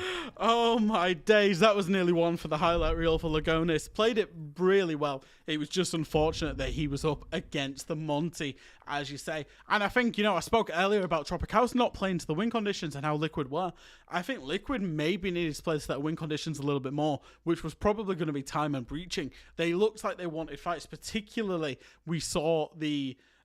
it was, I can't remember who it was, whoever was on the Legion, looking for the fights to try and get those fights with the Monty. Really could have played at the time and played for the crossfires, because there was a crossfire held by the Frost. If anybody pushed him directly in terms of the Monty or anybody else, there was at an absolute stalemate until the Legion pushed out for more kills. And I think, you know, Liquid, they're going to choose to go back down to the basement site. It was a site that they won very, very comfortably the first time they defended it.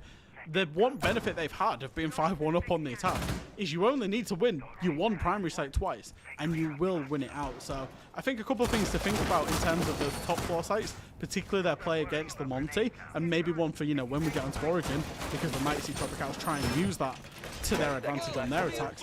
But, you know, you would still expect Liquid to get this job done, especially, you know, with them having that primary bomb site available. I think the Liquid are going to be fairly relaxed and knowing that they've got this primary bomb site available to them now. It does put quite a bit of pressure onto this round, and you'd maybe start thinking about a tactical timeout if things weren't going entirely right after this.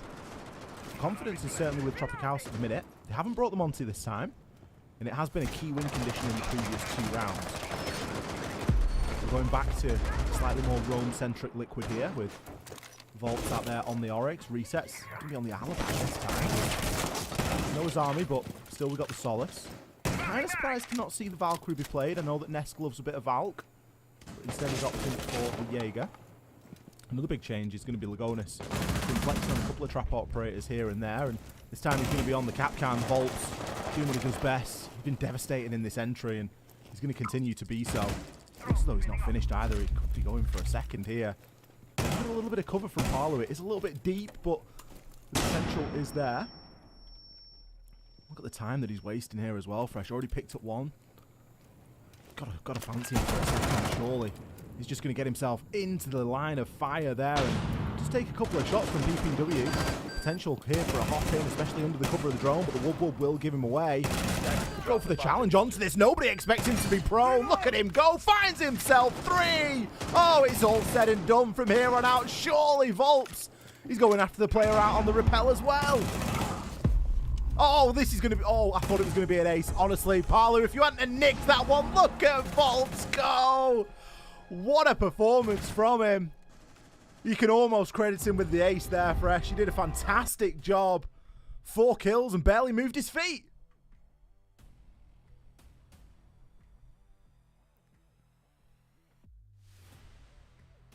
Fresh, I can't hear you. Oh, I muted myself. I'm so sorry. Oh, it's fine. Oh God, what a play! I was screaming through it, Ollie. I was screaming through it, and that's one of the big things about Theme Park. When you don't bring that Monty, when you don't have that, you know, that shield to play behind to get that initial map control, it's so hard. And you just saw why there. Playing up against the Oryx, thought the Oryx was actually a great pick because had the Monty have come out, obviously Oryx directly counters Monty as well. So small little thing from Liquid there, won them the round, won them the game. I love the confidence from Volps as well, because he obviously doesn't know that the Monty hasn't been brought. So he's just picked into the Oryx thinking, yeah, play a bit of Oryx, got a great gun, got the ability to roam. And, you know, if there's a Monty there and if they're on their own, I'm just going to run into him and I'm going to knock that shield down. So real confident play coming out from Volps. Started the game on a scream and finished it on one as well. We're going to hit a very short break. We're going to set up map number 2, which is going to be Oregon. After that, we'll be back. Don't go anywhere. We'll be back in just a few.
Gamers, UNICEF and I need you by our side for a real-life mission. A mission to protect the rights of every child. After news cameras have left, UNICEF is here. Every day, everywhere, but particularly where it's needed most. Did you know that more than 170 million children need UNICEF's humanitarian aid this year? At Gamers Without Borders, many of you have already chosen UNICEF, and I thank you for that. Choosing UNICEF is the easiest and smartest decision you can make, because you're investing in a child, and investing in a child guarantees lifelong returns, not only for that child, but also for their community and for our world.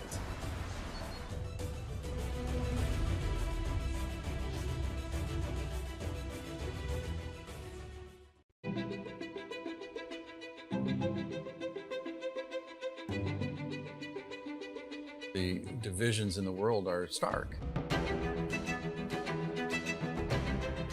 Recent years have shown some of the largest natural disasters ever in history. And that really hits hardest the people who had the least to begin with. These people need help. It would be a real tragedy if all these advances in science and health and technology only benefit people in a position to pay for them. There should be no lesser standard if you happen to be poor. These problems can be overcome.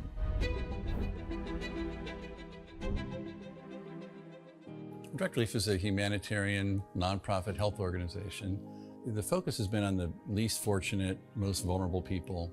On a good day, things are tough for a lot of people in this world and in this country. And what we can do is mobilize private resources for their benefit and make it available free of charge. We're the first nonprofit in the history of the United States to obtain accreditation just like a commercial distributor. And it's been expanded geographically to every country in the world and every state and territory of the United States. What's now Direct Relief officially was started in 1948 as a private effort of a war immigrant businessman named William Zimden. The basic guiding principles of a war immigrant businessman really influence what Direct Relief has done ever since. And they begin with just serving the people who need help. We have this great privilege of engaging with people who come in from very different backgrounds, but with the same purpose of trying to just do something good. It doesn't matter if you're typing or talking on the phone or working on the warehouse floor. They're all part of an effort that means something bigger, and that is the fuel that kind of keeps you going. It gives you some sense that there is a way to make meaningful progress, even for a little organization that started at a kitchen table, but that's what provides motivation in life. The notion that many people, just by virtue of where they're born, the color of their skin, the country they live in, they're going to get sicker, they're going to stay sicker longer, and they're going to die sooner. That's pretty good motivation.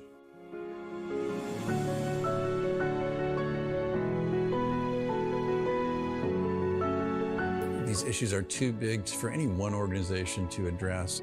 We really work hard to honor these guiding principles, invite people to participate, and we are sure thankful for the thousands of people across the country and world who have become part of Direct Relief by virtue of their participation.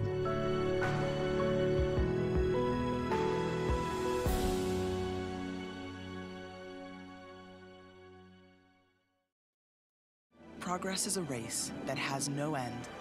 After every finish line, another challenge awaits. How can we continue to push innovation in a sport at the forefront of technology? This is how.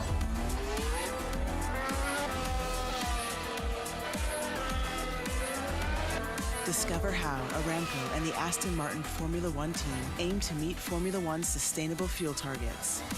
Aramco, powered by How.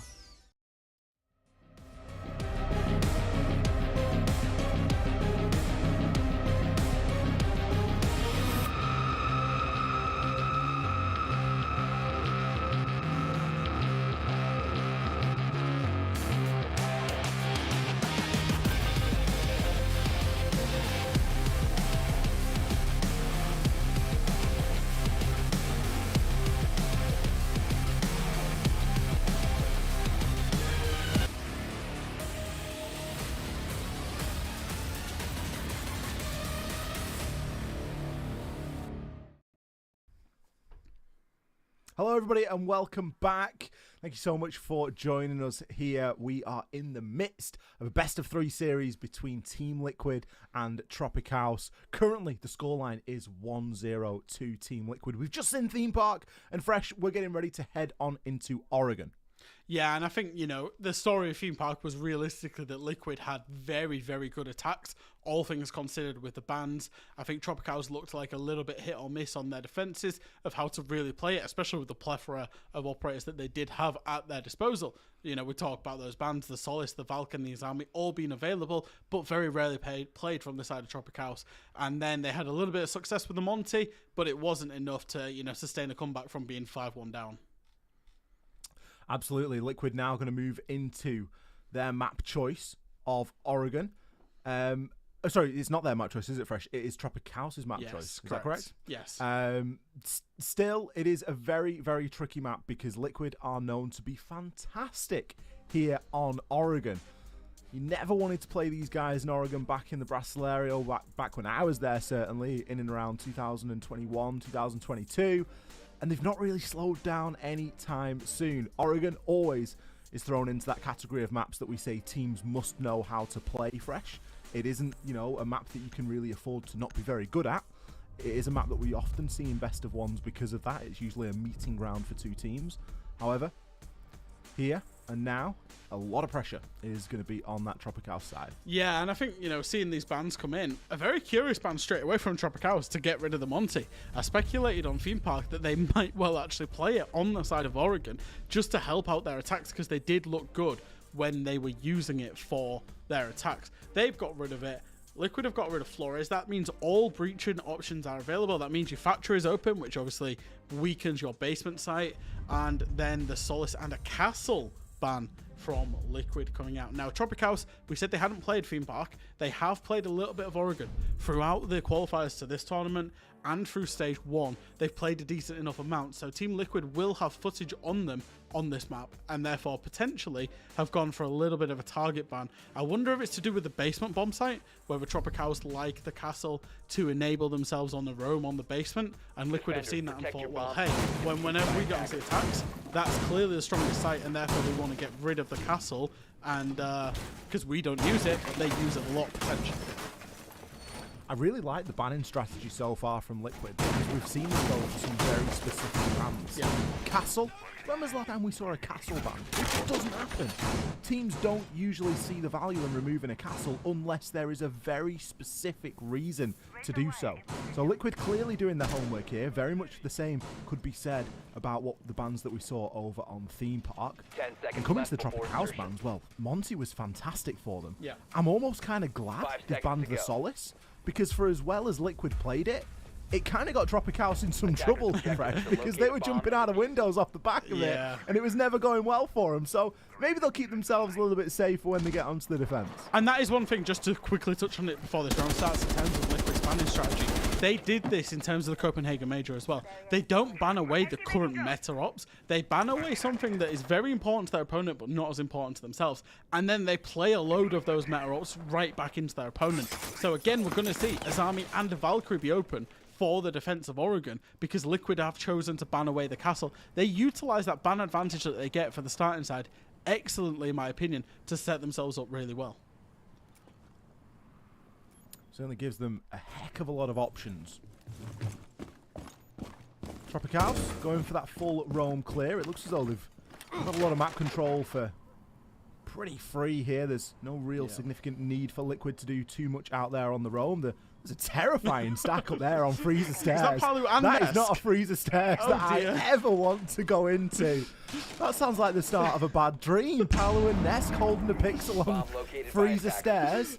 They're not It's even just bothered by never the gonna end drone. well, is it? It's never going to end well. You've got some of the best players in the world holding the same angle. Surely, TropiCaos don't push into this. That felt like CS, you know, when you double stacked on one on top of each other. That's what Palu and Nesk were going for there.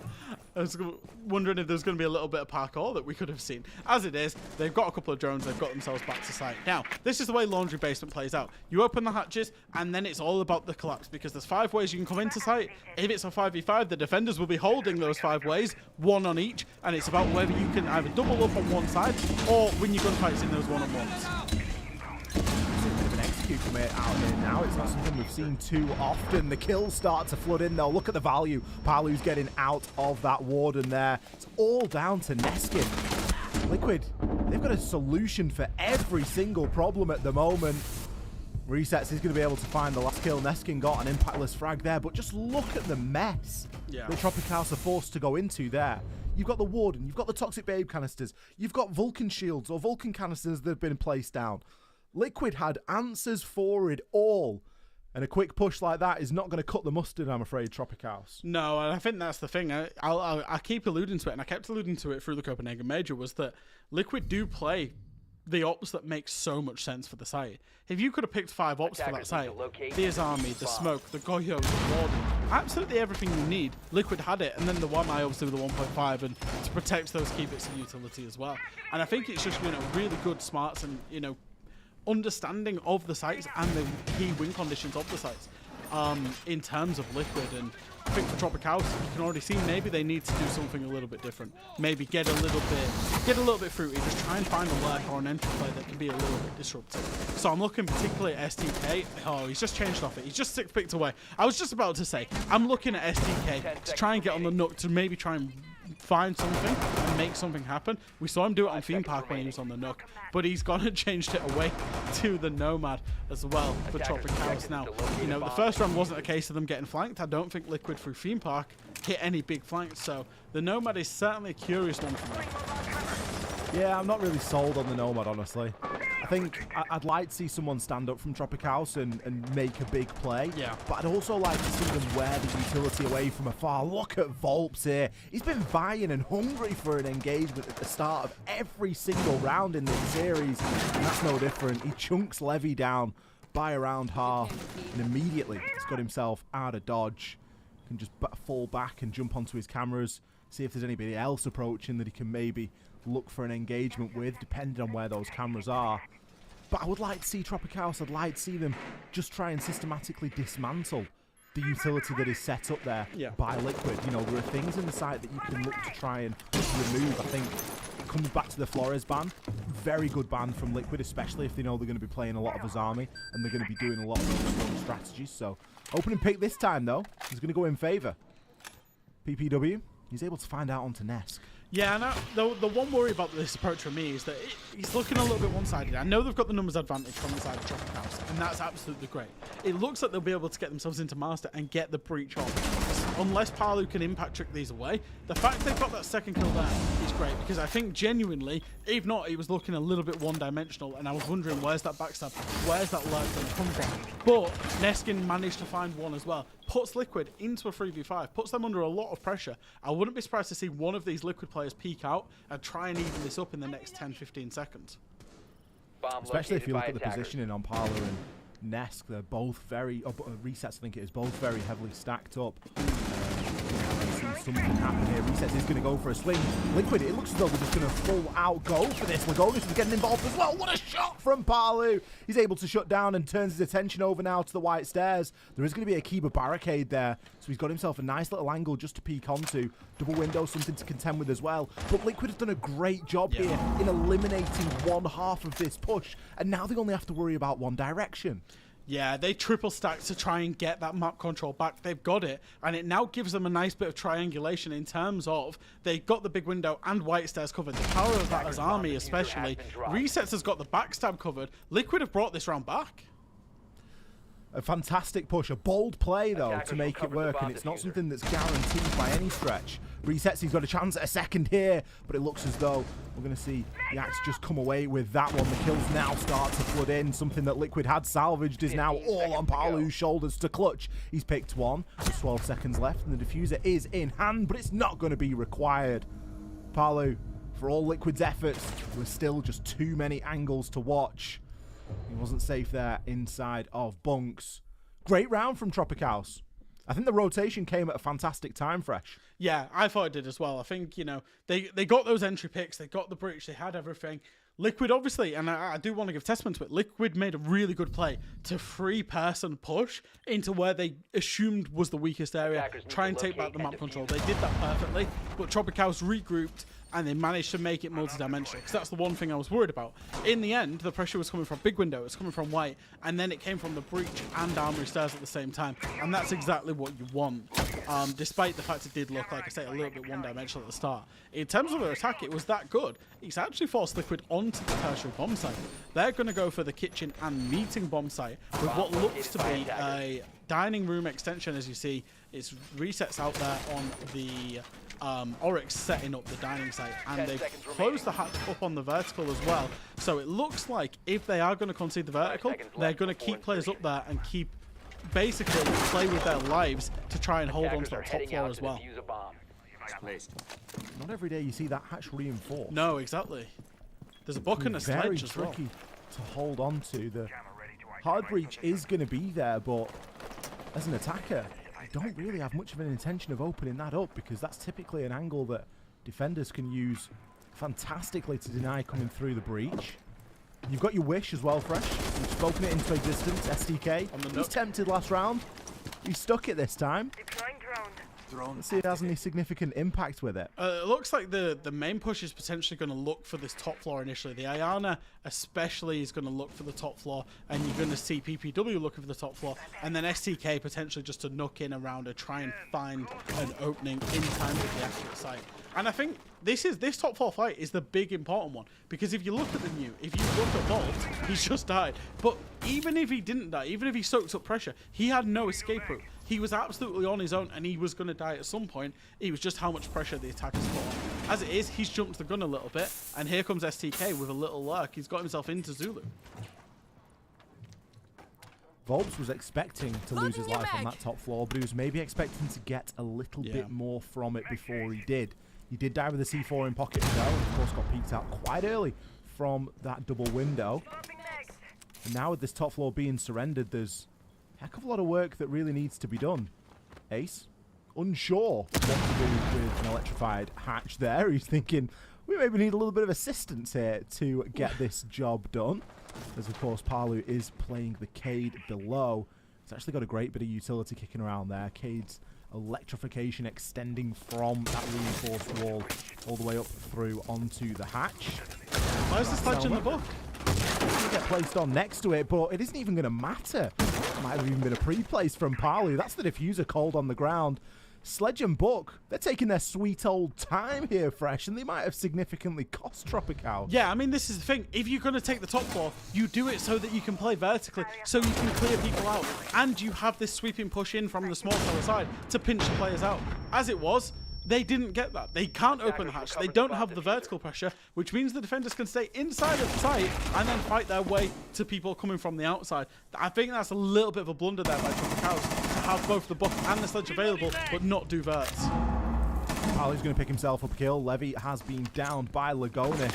Neskin went upstairs to collect the diffuser and to do a little bit of vert, but it just felt like a little bit too little too late. He's got a couple of bodies here to find, gets himself into an engagement there, but it's only ever going to end one way. You've got a third of the might of Liquid peering down at your neck. They're going to be successful on that tertiary site. Liquid going to be feeling pretty good about that one. I don't think that TropiCaos gave themselves the best chance necessarily there. And we go back down to the basement.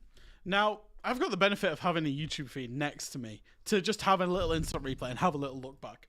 2 minutes was left in the round. That was at the point that TropiCaos had control of the top floor, and they knew it because of the drone work that they had done, because they've got that entry kill onto Bolts. They had 2 minutes to play with to get two soft breachers in, to play vertically above the site, to get those kills, to get the hatch open, and then to drop into sight. They also, at that point in time, had STK and Zulu, who could have then pinched the players that would have inevitably filtered out of sight because of the vertical pressure. So that was a big blunder by them in terms of losing that round, because they had everything and more, and they just let it go, basically. I think that was a poor round, and now you're going to get Liquid going back down into the basement. They're going to play basically the same setup in terms of the first time they played it. They're going to keep those hatches closed, potentially with Cade, although Thatcher is available, so the Cade pick is it's a little 50-50. You play it to force somebody onto the Thatcher so that you limit the rolls on the attackers, but also, you could have played something potentially better with the Cade because the hatches are going to be open anyway. Early engagement here from Palu. He's going to be getting himself in the action. Previously, we saw Liquid play pretty reserved on this basement site. They've got no need to really peek out too aggressively. The strongest freezer stairs in all of Brazil right here, right now, as we've got two devastating players holding it. Palu and Nesk hitting the double team there. Palu going to be credited with the kill. We saw TropiCaos, they almost frustratedly pushed this site last time, and I just get the feeling they're going to try the same again. Fresh, they've lost a couple of bodies early. They've lost all of their grenades, which means they've got no real pulling power for any of these shields, any of the Vulcan canisters. They're really going to be giving themselves an uphill battle here. PPW has been very lucky there that he's not really been charged in the freezer. I think, like you say, he was pretty aggressively pushing it to try and find a pickback, but he does need to remember his place in that he is the hard breacher of the team, and you cannot attack this site without hatches being open, and that's why we will see him rein back in. He is going to now go and open the hatches alongside the Thatcher. That's obviously really good work.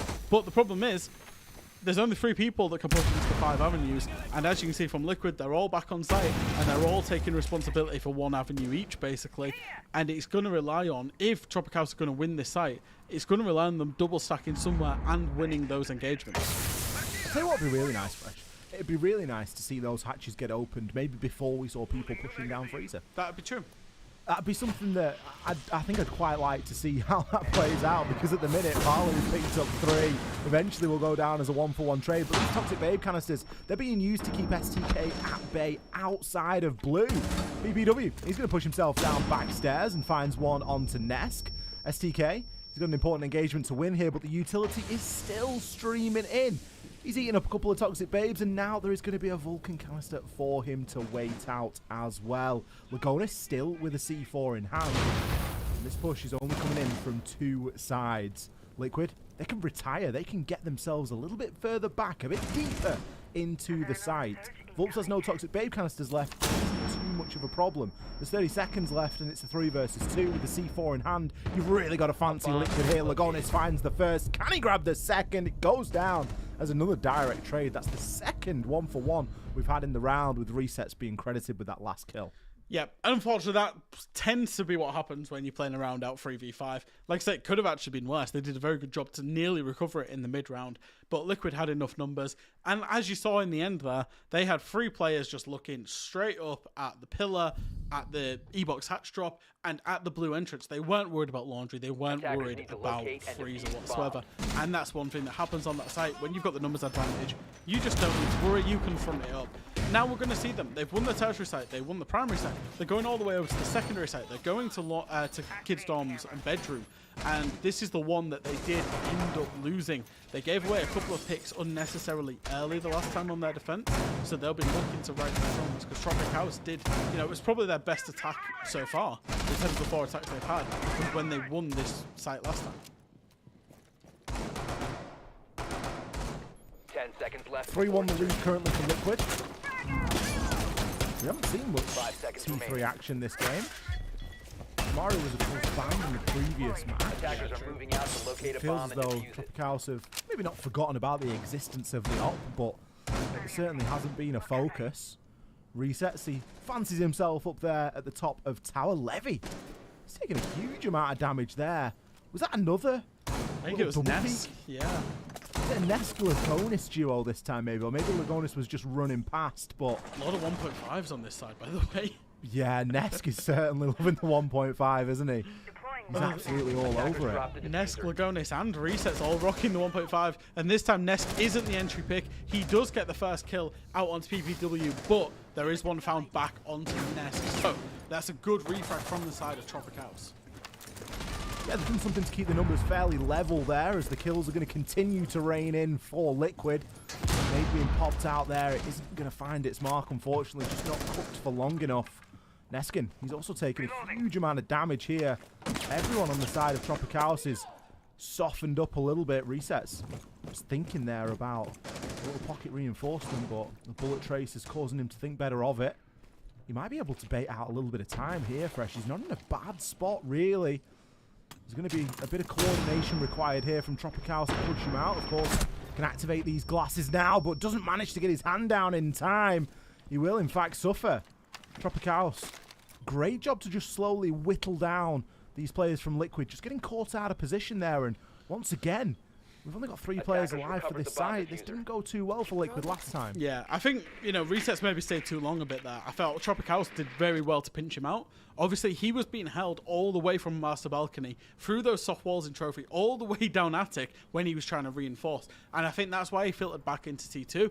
But then he could have left. He could have gone down T1, got himself out of there, kept the man advantage. He tried to fight it, got punished, and now we've got a 3v3 engagement with attic control for the attackers, although Paolo does manage to find one onto Neskin. Oh, look at him go, Volps. It's pretty lucky on the swing, but we all need a little bit of luck. Paolo is pretty low, but he can still throw those Cuba barricades out there and really cut Levy off. Everyone on Liquid knows where Levy is going to be coming from now, and he's doing his best to try and break this down, but he's got too many angles to watch. He's going to be the Frostmat in the end. We saw the bullet traces come through. It wouldn't have really mattered, but it's always nice to see a Frostmat work out. Yeah, that Frostmat down on the pit floor is an absolute classic. You see it in your ranked games all of the time, and you always forget to check it, and you always walk into it, just as we saw there. So 4-1 in terms of the defenses. Now, this isn't the best for TropiCaos, but a lot of teams, you know, end up attacking Oregon and end up on the 4-2 split. Granted, it is normally because they win the tertiary site. It's not necessarily happening in TropiCaos, but when they played the tertiary site last time, and I will say it's a completely different lineup from Team Liquid here, and a completely different tertiary site, because they played kitchen meeting last time, there's now kitchen dining, but TropiCaos had top floor control last time that they played the tertiary site and attacked onto it. They fumbled the bag with how they wanted to attack it. Didn't get any vertical. So if they learn from their mistakes, there's definitely opportunity for them to win this attack. Lagonis is going to be bringing the mirror this time. I really like the mirror window that's placed in looking into kitchen. Yeah. Obviously with the hatch open above it, it's can be a very vulnerable position, but it's also a great line of sight and really gives the attackers something on that top floor to work toward. The mirror window there placed looking into the showers area. Deployable shield down there as well. So Liquid really setting out quite a hefty stall here. It's not like some of the more flexible defender setups that they've been rolling with. As soon as you start bringing mirror windows and deployable shields, you're really sort of saying, look, this is where we want you to come from. And if you don't, well, half of our utility isn't going to work. So let's see if TropiCaos read into that. I feel like I'm back in 2020 with a shower set up and reinforcements and mirror windows looking in for a small tower take. But it's a very good counter-analysis from Liquid, knowing that TropiCaos, they like these small tower takes. Therefore, the mirror windows and everything else is ready for that. As we're going to see, Palu, perfect operator on the Warden, manages to find one, plays ring around Rosie with the second. He did walk in. It was the shotgun on the side of the Lion. Finds one. Palu, does he get a third with the spot? No, he won't. Blitz peeks in. Palu gets the kill anyway. One more. Can he get it? Yes, he can. That will be round 6 in a frantic round. Fresh, you've just got to cast a Palu masterclass. Look at him go! Oh, dear. That was all through one goggle duration as well. That's how quickly that was. The Warden goggles had not run out. They ran out literally at the end. It couldn't have gone any better. He couldn't have been a better operator there. He's going up against the Blitz. The Blitz stun, guess what? It's not going to work. He's Warden, he's got the glasses. Picks up the first as the stuns come through on the hop-in. Plays ring around the Rosie. I'm not sure how that attacker was allowed to pass that mirror window. I have no idea. I think he just... Attackers have located a bomb. I don't know if there was like an Ash charge or something. I think he just walked in through the showers wall. Unbelievable from Palu. I think it was a Sophia. Yeah, it was a Sophia impact into the showers wall for Yex on the Lion shotgun to just walk in through showers. And then Palu's just swept it up anyway. Jeez. Don't take Liquid to Oregon. Yeah. 13 and 3. Showing no signs of slowing down. 5 seconds left. Let's see how Liquid fare on the attack. Wow. Something we spoke about at the top of the game was that the bans are obviously a little bit strange and targeted from Liquid. It isn't meta bans, it's bans that you're expecting your opponent to play quite a bit, right? You're playing a Flores, you're playing a Castle. Liquid are going to remove it from you. So there is option here for TropiCaos to have good operators out there on that defensive side. And well, you can't pick who you get on a spawn peak, but I'm sure they'll take getting Palu. That was really nice, actually. The Legion and the Goyo combining for basically a double spawn peak. The Legion was prone in the flag that was getting the attention of the drone, and the Goyo was up in the master bedroom. As it is, does get refragged out. Volps is on the blitz. They're using Volps just to clear this map as fast as you can go. He's all the way through attic. Needs to be careful about the player in Team 2. Might get taken out. Finds him on T1 stairs, does find it down, and this pace that Liquid are bringing, we saw this in the major. They like to bring the pace on these attacks onto Oregon and really try and disrupt their opponents. Volps has looked terrifying today. Just showing no signs of slowing down. Look at him go, finding himself a third. He's on the blitz, Fresh. Surely he doesn't get a fourth here. We've seen a minute of play, and the roam has been entirely dismantled. Granted, Liquid haven't got all the tools they'd maybe like at their disposal, but they've still got a heck of a lot of utility. There are no logic bomb phone calls. Those have been used in order to assist in quick and speedy roam clear, but they have got full utility in the Capitale. On the flip side, we look at the Toxic Babe canisters as remaining. No C4 left in the hands of TropiCaos players. And here a couple of goo mines ping off in the distance. Lagonis, he's going to be hitting the backstab. We've got resets coming in through Freezer as well. Bonus just seeing if you can try and bait anything out here. It's going to be resets to find first blood. Picks the second as well. Headshot with the DMR. Flicks over to the SMG-12 and finds the next.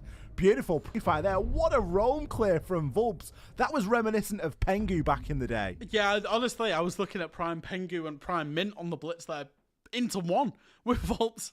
Yeah, and I think, you know, two things that are key from that. Liquid want to bring the pace on the attacks. We saw that straight away with the operators and how they're enabling that.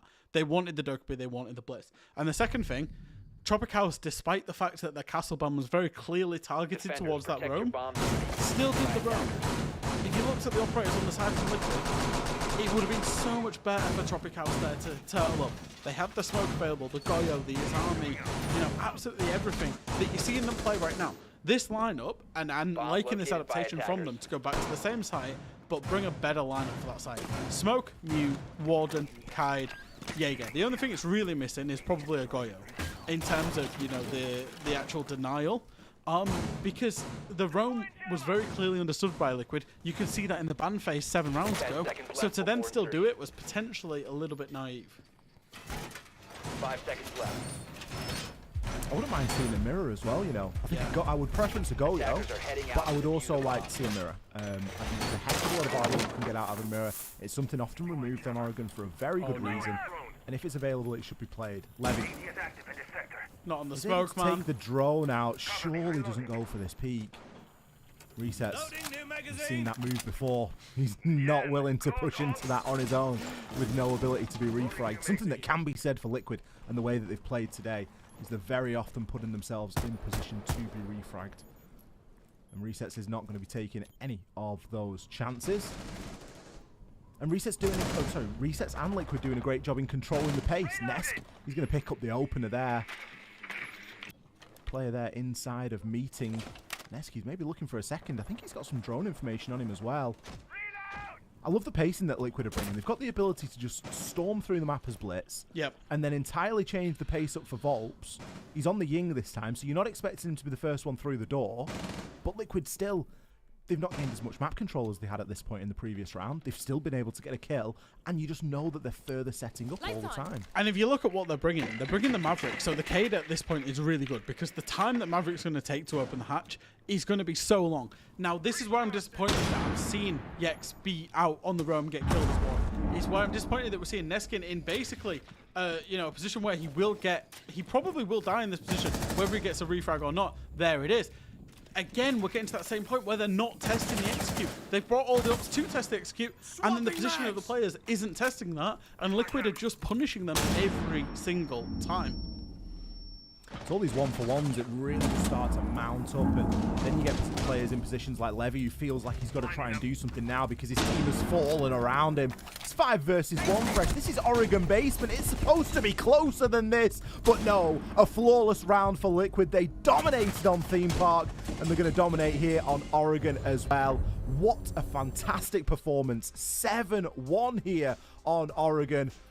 Goodness me, that is Liquid at their best. Yeah, they were looking dangerous. The pace they brought on the attacks, the understanding of their opponent, the target bans, the playing with the meta operators. You can see why this team, when they go into every international tournament, people are saying they are going to win it. Because they've got seemingly everything. And it's just them being inside their own heads. They're their own limiting factor at times. When they're playing Siege like this, they are absolutely unstoppable. Paolo had a fantastic game there as well. I think he ended up 13, 14, and 3 or 4. I mean, he had that round on Warden, which is I'm going to go back and watch that during the break, I'm sure. There's a couple of bits that I want to go and have a little look-see over. But for me, Liquid came out and they were just a better team here today by a long shot. I think I was expecting a little bit more out of TropiCaos fresh, potentially. Yeah. I think especially when you've got major winners on your team, right? You might not have a full complete package in terms of people with experience, but when you've got major winners, you should be having enough nows to be competitive, to make those adjustments, to understand the win conditions of rounds, and we didn't see that from them today, and I think that, you know, ultimately for me was a little bit disappointing. Yeah, not the best performance there from TropiCaos. I think that they themselves maybe will be a little bit underwhelmed and maybe a bit frustrated with how they've actually come out and presented themselves here. But some things you can't account for. every single team out there that has faced up against Liquid has had that round or had that map where they've just been absolutely demolished by them, because they do have that much power. Of course, that is going to wrap up our games here for Brazil. I believe that the A stream will be running on as well. I'm not entirely sure of the score over there. As we're on a fixed schedule tonight, we will be taking a break until the M80 game. So that everyone that has set their clock and reminded themselves to come back for the game is not going to miss it, seeing as that was a very quick series. The game is due to start at 3 a.m. CEST. That is in about, an hour and a half's time. So mark your calendars, set your alarms, and I'm sure that we will see you back there for that M80 game. Thank you so much for sticking with us during those games, and I hope you enjoyed it. We'll be back after the break.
Hello and welcome to Gamers Without Borders. My name is Barney Banks and I have the pleasure of being joined by the UAE Director and Representative of the GCC region of the World Food Programme, Abdelmajid Yahya. First of all, I wanted to ask you, how are you?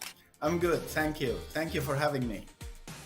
No problem. Now, for people who are watching this and may be unfamiliar or they want to learn more, how would you describe the World Food Programme's cause or mission?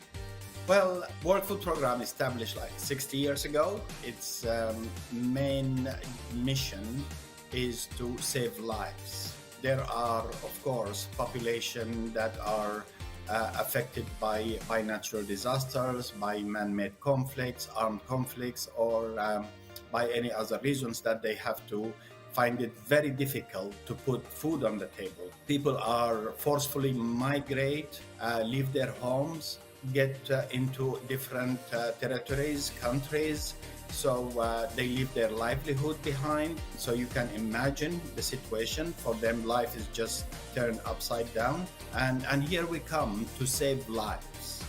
And this is constitute today maybe 80% of our work around the world, because unfortunately, as you see, armed conflicts are almost everywhere, in every continent, in Africa, in the Middle East, in Asia. Climate shocks also are becoming increasingly more like affecting the population that we serve, be it in the Horn of Africa. You have Somalia, 6.5 million people. They have to move because lack of rain for many years now forced them to move. The same situation in the Sahel. So this is where we come and save lives. But there is the 20% also of our job that we do is actually to change their lives so that they can stand up again and help themselves and feed themselves.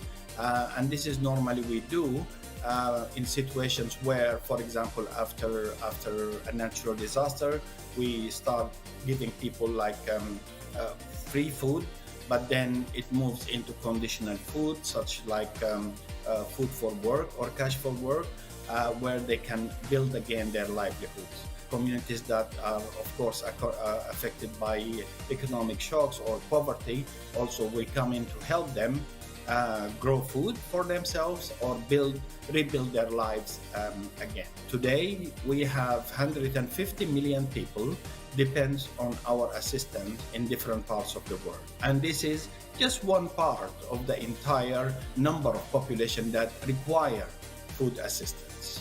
Let's focus on your role a little bit more. So what is it that you do at the World Food Programme, and what does a typical day look like for you? Our role here is mainly to support our operations. We have operations in over 80 countries around the world, in Africa, in the Middle East, in Latin America, and in Asia. So our role here is mainly to support them through fundraising, through advocacy, through raising awareness about the situations in these countries, and to try to help our operations there, knowing that we entirely depends on voluntary contributions. So we don't have like an assessed budget that come to us every year, but we go every year knocking doors, making the case of this population and trying to get contribution from government, member states who are the main donors to us. Private sector also plays a big role in helping us. Individuals also, they do come and provide also the means for us to support these people. And of course, like what we're doing today with Gamers Without Borders and the Saudi Federation of e-games is also another window of opportunity for us to raise the awareness first about what's happening in the world, and then raise the fund for this population. Well, we are all here to take part in Gamers Without Borders in whatever shape or form. So why is Gamers Without Borders so important to the World Food Programme? Well, traditionally, we go to member states, we go to governments to raise the case for this population, that we need to save their lives. Because it's also not just about saving lives and then we turn our back and go, but also it's help them again to stand up, as I was saying. If we don't do this, then the consequences are really severe in terms of security, in terms of stability in these countries or in the region. So we go to governments, we go to member states, we make the case for them, and they generously support us. The more we engage with players or the other type of sectors of the population, the more we are raising awareness about these people. It's more about advocacy. So we see this partnership is important for us because it's a new sector that we haven't worked with before, and even the e-gamers themselves, to know about what we do, to know about the fate of this population is something that is very important. And of course, raising funds is another important result that we look for to it. Each year, you know, the focus of Gamers Without Borders, it changes to channel its efforts into more specific areas of humanitarian aid. So in 2021, it was PPE and supplies due to COVID.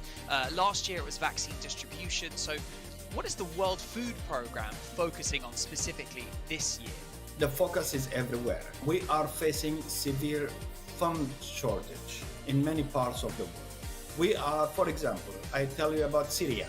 Syria, we are feeding 5.5 million Syrians that they depend on our assistance for the last 12 or 13 years since the war started. Today, we are cutting that number. We are first reducing the amount of food that we give them, and then we are cutting, we will be forced to cut the numbers of the population that we can save. Similarly, we are doing the same in Palestine. 375,000 people depends on WFP assistance.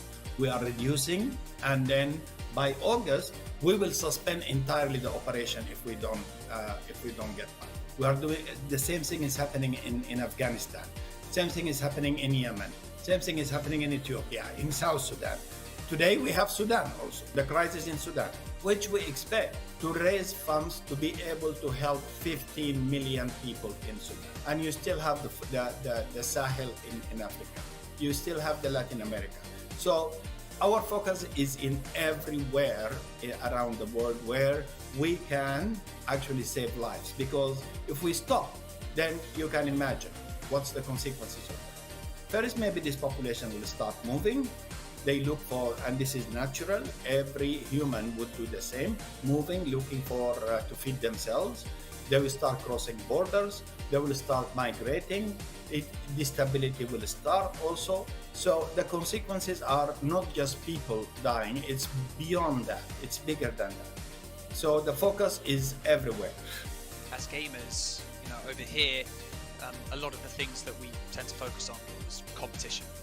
And the fact that we get to compete in games that we love for a greater cause than simply for competing and prize money is so much better. So I'd just like to ask you, before I let you go, what is your message to gamers this year? Well, first, we're very happy to be part of this year, even if at the end of the day, there is no fund raised for the World Food Programme. You decided to give it to somewhere else. It's still helping, because be it for World Food Programme or be it for other actors there, we work together. So if an organization needs to provide shelter, okay, shelter for them is also important, is equally important. But the most important things I think we get out of this is, first, we thank you. We thank you for listening to us. We thank you for even raising the awareness of what's happening around the world. We thank you for your advocacy. And we can't do this job alone. Yes, we are 24,000 staff in the World Food Programme, but that is not enough. We cannot do it alone. We need every voice with us. We need every hand with us. So my message to you is just to thank you and keep what you're doing, because end of the day, it's for good cause. And the world needs people like you. Well, I mean, I think I speak for everyone at Gamers Without Borders when I say thank you, and thank you for everything that you are doing and continue to do. Thank you for joining me in this interview even today, and best of luck with everything that the World Food Programme is doing from now until the end of 2023. Thank you.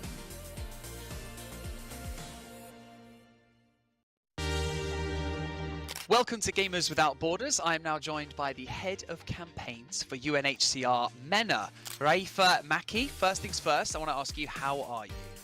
I'm perfect. How are you today? I'm doing very well. It's amazing to see all of the great work that's been going into Gamers Without Borders up to this point. And UNHCR does so much incredible work all over the globe. In your own words, could you please describe how UNHCR is changing the world? Well, can I start first by thanking you and Gamers Without Borders for this incredible opportunity. It's really wonderful that we get this chance to talk more about our work, the life-saving work we do.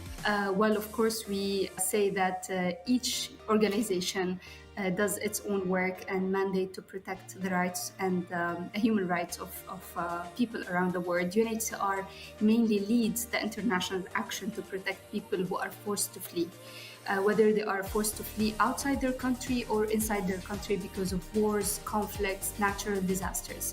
Any kind of movement that people are forced to do because of these reasons that I mentioned, UNHCR, the UN Refugee Agency, we lead this international action to protect refugees, forcibly displaced communities, and we provide life-saving assistance, including shelter, especially at the start when families are crossing the borders or moving from one place to another inside the country, because at that point people need everything. So we provide shelter, food, water, and medical care for people who are forced to flee conflict and persecution or the reasons I mentioned, like natural disasters. And most importantly, UNHCR actually helps provide these communities with important documentation to access basic services and basic, necessities. So we provide them with documentation, as I mentioned, depends on which country they are in, just to make sure they have a legal document or the legal status to be able to access the services that I mentioned. In addition to that, we defend the right to reach safety and help them find a place to call home so that they can rebuild their lives. So we also offer long-term solutions with countries to improve and monitor refugee and asylum laws and policies, ensuring human rights are upheld. So in many cases as well, UNHCR helps people find a new home and we have a huge resettlement program as well for people who have the chance to resettle to a new country if they're not actually able to go back to their home country. So this is, in a nutshell, our work. And we were established by the General Assembly of the United Nations in 1950 in the aftermath of the Second World War to help the millions of people who had lost their homes. Today, we work in 137 countries, and unfortunately, we have over than 103 million people displaced worldwide. To tell you the truth, UNHCR was not supposed to be there after the Second World War, but because of the ongoing conflicts happening around the world and of course the continuous conflicts and problems ruling our world, we had to stay because we're going to be there until there is no refugee or displaced person. So this is in a nutshell how we do our work and why we're there as an agency. Wow. Incredibly vital work for sure. I mean, let's focus in a little bit. Let's focus on your role at UNHCR. What does your day-to-day look like? It's interesting because I personally cover a lot of aspects, and my role mainly actually focuses on creating campaigns that can be compelling so we can actually bring the refugee cause closer to people's hearts and minds. We know for a fact that the refugee cause is quite a complex cause because it's not an easy cause to deal with, on a day-to-day basis. It's hard for people sometimes to understand the political, background behind it. We know for a fact that most of the, emergencies that happen due to conflicts or wars, sometimes we feel that it has a political background, and sometimes people might not be able to see this kind of bridge between the human story and the cause. For us, my team, our aim is to really create campaigns, tell the story so that we can actually speak to people's hearts and minds and make the refugee cause closer to them, change the narrative in a way or another that we really look at the numbers, not only the numbers of refugees, but the faces behind the numbers, so that we know that 103 million people is a huge number, but behind these numbers there are people, faces, dreams, ambitions. So my role is to really create campaigns, especially digital campaigns, so that we can bring the stories of refugee and displaced communities closer to the audiences in the region, and try as much as possible bridge this, opportunity between people who want to help and people who are in need. So this is in a nutshell. I work on campaigns, mainly fundraising and advocacy, and I have an amazing team that work with me who can pull this work off. And this is in a nutshell. And I feel privileged that I'm able to do this and be able to help, as much as I can. Glad to hear that you and your team work so tightly together and create all this amazing work and these amazing campaigns, because they truly make a difference. And as you know, Gamers Without Borders has been operating for a number of years now. So why is Gamers Without Borders important to UNHCR? Well, honestly, it's one of the most exciting projects that we are working on right now. Why? Because it really brings the new audience, the new generation closer to the mission and mandate that I mentioned. We're very proud of this partnership, as the words, because Gamers Without Borders is the largest charitable esports and gaming festival, and when we were, starting with this partnership, everybody was excited about it, because it's really defining how the future of giving, the future of doing good is gonna look like. It's really this generation, the generation that is changing the way we tell the story. So our partnership with Gamers Without Borders allows UNHCR to raise awareness and much needed funds for one of the most complicated and largest humanitarian crises, which is displacement. In addition to that, it helps us to reach new audiences, gamers from around the world. To be honest with you, we never thought that at this point we might be able to do that, and with the help of Gamers Without Borders we were able to create a new space for us, UNHCR, and for the people we serve, refugees and displaced communities, to be able to have this platform to help more, one initiative at a time. And with this initiative, it's very crucial for us. We are really proud and privileged to be part of this, to partner with a platform that has giving back at the core of its mission. So super proud, and we really hope that this partnership can last for a long time for the benefit of refugee and displaced families worldwide.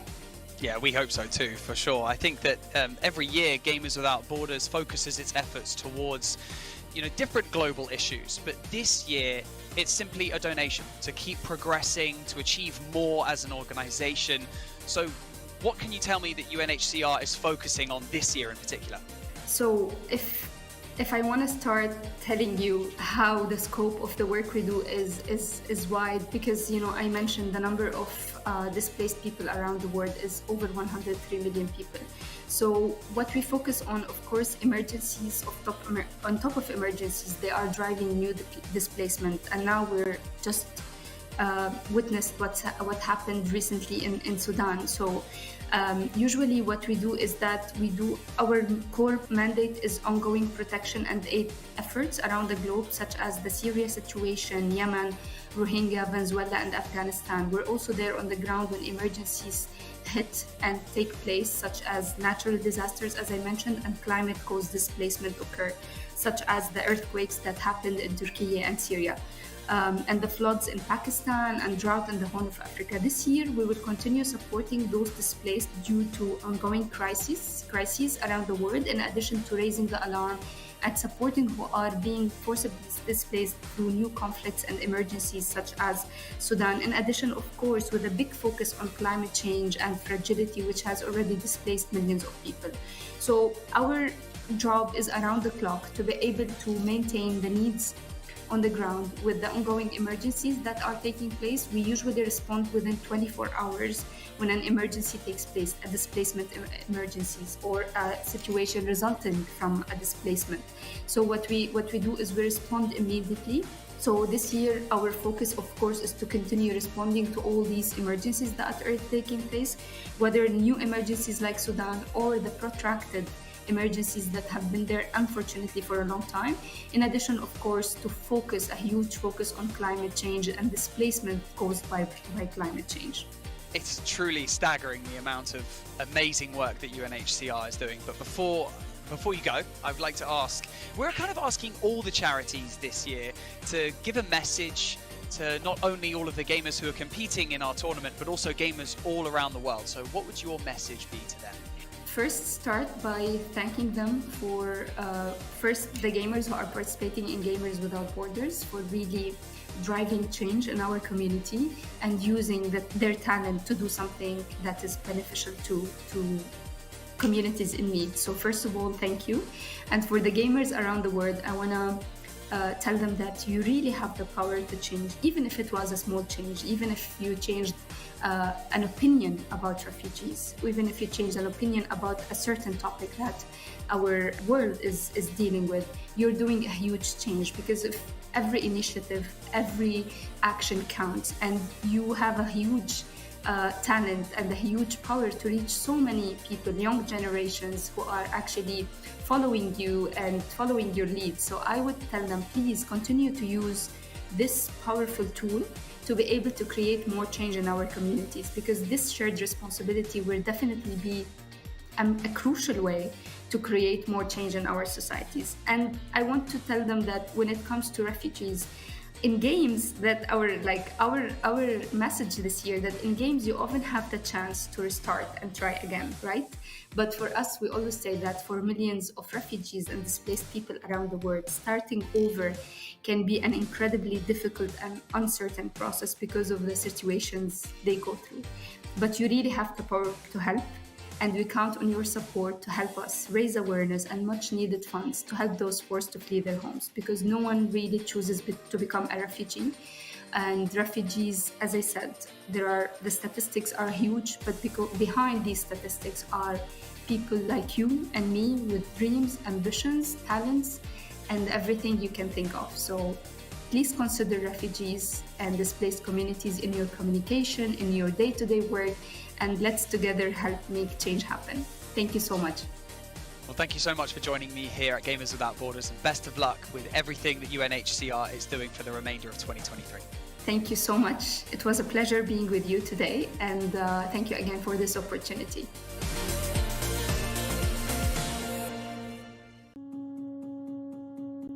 I'm joined by the Vice President of Partnerships and Philanthropy at Direct Relief, Heather Bennett. Welcome back to Gamers Without Borders. It's been a year since we last chatted. First of all, how have you been? I've been great. Thank you so much for having me back and for continuing to support Direct Relief. This year, it's been busy. It's been kind of a whirlwind. Direct Relief is still providing medical aid into Ukraine during the war, and most recently we've been responding to disasters, the earthquakes in Turkey and Syria. So it's been busy, but we've gotten a lot of great support. Well, you've touched on a few things already, but a short but essential question, of course: how is Direct Relief changing the world right now? I mean, that's a lofty question. But Direct Relief is working with millions of individuals and companies to mobilize private philanthropic resources to support the public good. We're changing the lives and improving the health of millions of people around the world. I mean, every company or individual focuses on humanitarian aid they have to have a mission or a cause, don't they, to focus on. So what is Direct Relief's mission? The core of what Direct Relief does is to improve the health and lives of people living in really vulnerable and challenging situations. So we're able to mobilize medicines and other medical resources to get those in the hands of people who otherwise wouldn't have access. Well, let's focus on yourself then for now. I mean, what's your role at Direct Relief? What's your day-to-day look like? I'm really lucky. My role is to talk to people who want to participate and want to help other people throughout the world. So over the past several years, I've overseen the external engagement and fundraising here at Direct Relief, and it's the best job in the world. Well, as you and everyone who's watching already knows, we're here because of Gamers Without Borders, of course. And why is this event in particular so important to Direct Relief? We look forward to Gamers Without Borders every single year. It's just such an exciting time. It's, millions of people around the world are watching, they're playing, and they're reaching communities that Direct Relief would never reach. So the visibility that is gained by Direct Relief from Gamers Without Borders is just tremendous. It's so inspiring to watch. Now, We've obviously, like you've already mentioned, been working alongside you for quite some time, Gamers Without Borders and Direct Relief for a number of years. You know, the money that we've raised and that we've donated to Direct Relief via the competitions that we've held, how has it helped your organization? I mean, it's been tremendous. We've worked with Gamers Without Borders for 3 years now, and it's been, you know, the financial support has been tremendous. It's really helped us get more medicines to more people in over 100 countries around the world, and that's because of the mobilization that your community is bringing. Now, Gamers Without Borders tends to focus on different elements of humanitarian aid. Like in 2021, we were trying to provide PPE and medical services, and then vaccines the following year. What is Direct Relief focusing on in 2023? We're focusing on doing our work well. So the core of what we do is delivering medicine. So we're continuing to do that every day. Both, you know, every day is a crisis for people living in poverty, but also during disaster situations. I think in 2023, we're looking a little bit beyond that of how can we bolster community health facilities on the ground, both in the United States and throughout the world, by providing them with, whether it's reliable energy, solar power, medical grade oxygen production. So really trying to bolster those groups on the ground. So when they do receive medicines from Direct Relief, they're able to store them and distribute them to their patients. Well, before I let you go, I'm actually asking each and every charity that we have the chance to speak to before and during Gamers Without Borders to give a message, if you can, to the gamers.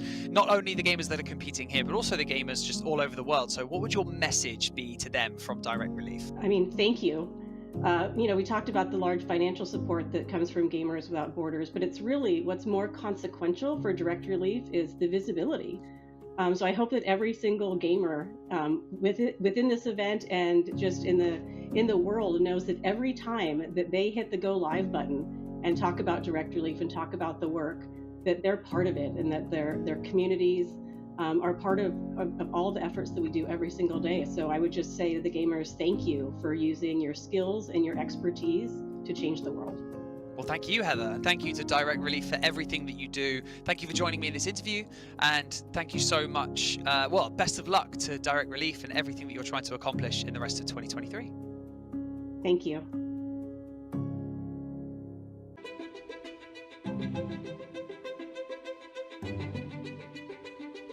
The divisions in the world are stark. Recent years have shown some of the largest natural disasters ever in history. And that really hits hardest the people who had the least to begin with. These people need help. It would be a real tragedy if all these advances in science and health and technology only benefit people in a position to pay for them. There should be no lesser standard if you happen to be poor. These problems can be overcome.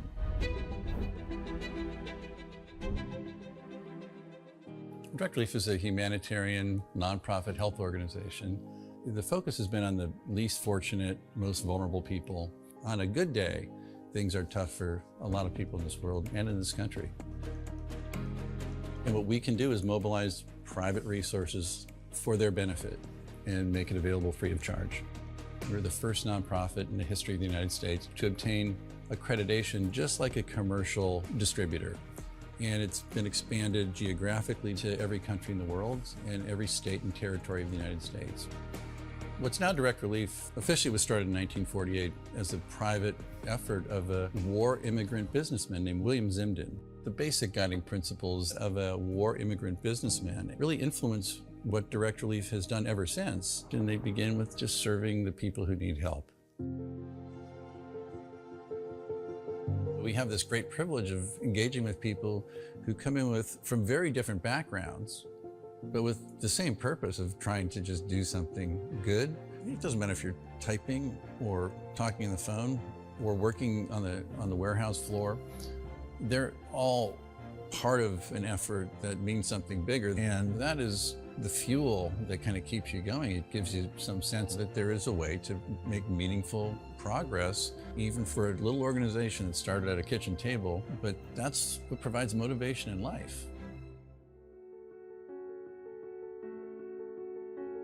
The notion that many people, just by virtue of where they're born, the color of their skin, the country they live in, they're going to get sicker, they're going to stay sicker longer, and they're going to die sooner. That's pretty good motivation.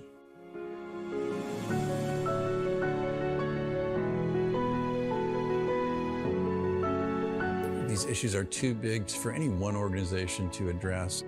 We really work hard to honor these guiding principles, invite people to participate, and we are sure thankful for the thousands of people across the country and world who have become part of Direct Relief by virtue of their participation.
Every day it feels like there is a new crisis.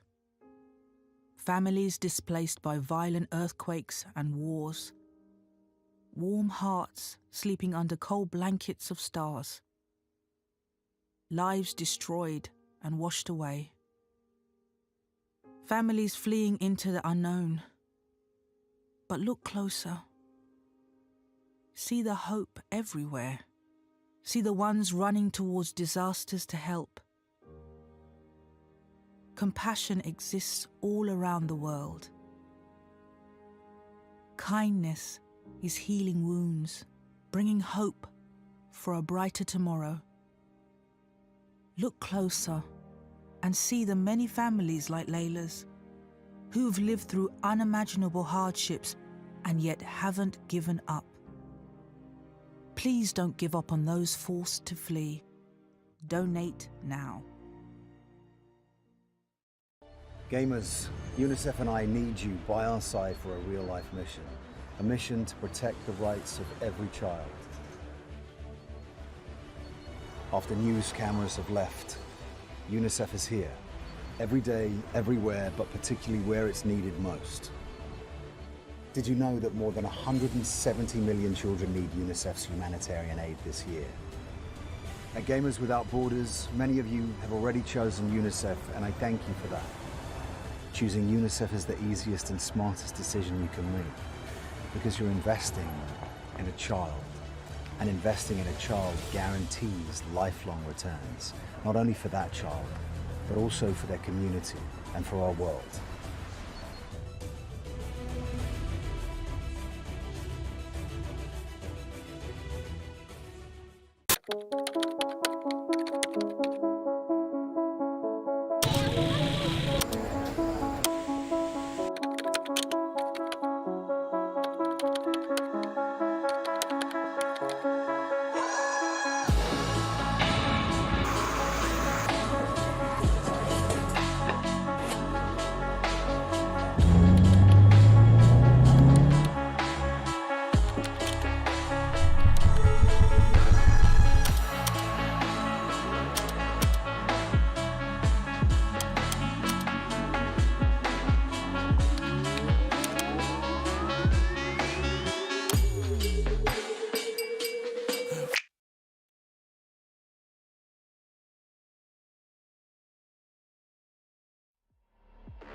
Hello, everybody, and welcome back. We have had a little bit of a break there to get ready for this M80 fixture fresh.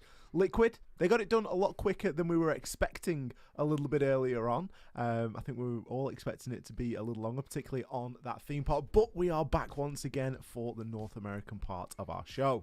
Yeah, to contextualize how long that break was, we got our best of 3 done, had an hour's break, and the other best of 3 in that bracket still ongoing. So yeah, obviously we are turning our eyes on this stream over to North America now with what should be a pretty good game, to be fair. If you did miss what we were covering earlier, we are going to be able to have a quick recap of the brackets here for Gamers Without Borders. Of course, games have been going on all week long up until this point. However, this weekend we are mainly concerned with Latin America and North America. As you can see, our game, Team Liquid versus TropiCaos, 2-0 was the scoreline. It was a very convincing theme park and an even more convincing Oregon out of Liquid. And as Fresh has already alluded to, Ninjas in Pajamas and los+one currently battling things out. They are on their map 3. Yeah, I think, the bracket's going pretty much as expected in the top half, and I think everyone thought that the NIP los+one game would be very close, and it's proven to be that. Overtime in the first 2 maps, sorry for a little bit of a spoiler if you're on the B stream, but overtime in the first 2 maps, and they're heading in just about now into the 3rd map. That, of course, does mean that Liquid are waiting in the grand final. They will decide ultimately, well, they won't decide, but it will be decided who they play ultimately tomorrow.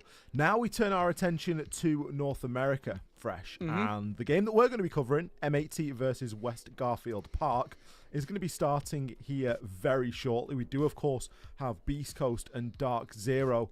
They're going to be waiting to go on the A stream. Of course, they have to wait until the previous game has finished. So we are going to be a little bit ahead. If you're a North American fan, you will want to stick around here as we're going to have M80 versus West Garfield Park. Now, M80, Fresh, a team that, I mean, in a lot of people's opinion, underperformed at the major. Yeah, I think, one of the words that got said at the major, it might have even been you that said it, Ollie, was that this team is too big to fail.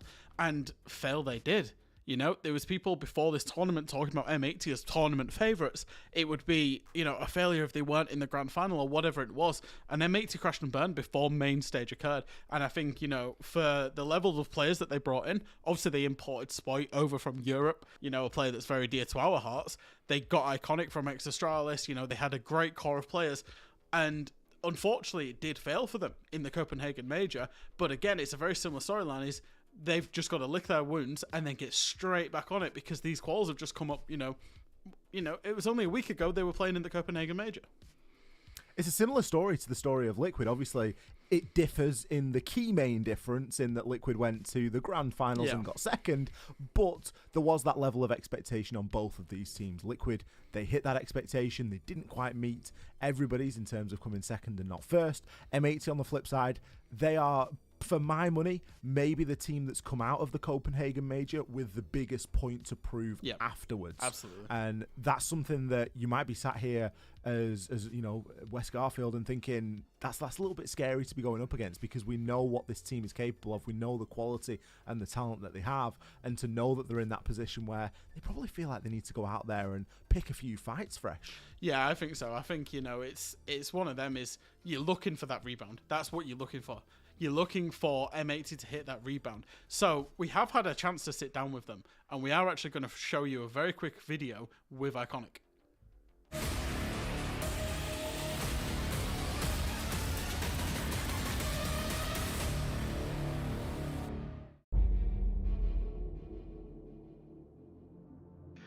My name is David Iconic Efedon. Iconic might know. No, he doesn't. Trying to give him some information. Leon gets in. That's diffuser down, surrendered in the bomb site.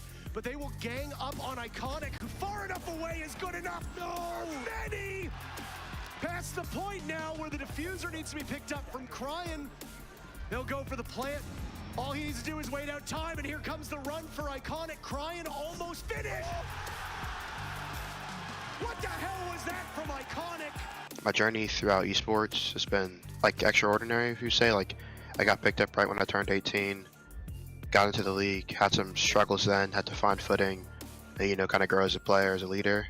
And then obviously had the opportunity after invite this last year to join the Matey, and the transition's been smooth. It's a great organization, good people around it, and just people who just want to win. So, you know, it's a good fit. My role in the team is I'm IGL Flex, so, you know, I'm like the primary in-game leader, and then I'm just kind of flexing around to whatever ops I need to bring for us to get round wins. My team's greatest strengths, I feel like it's our aggression, and then just like our capability of winning gunfights, and then weaknesses, we have none.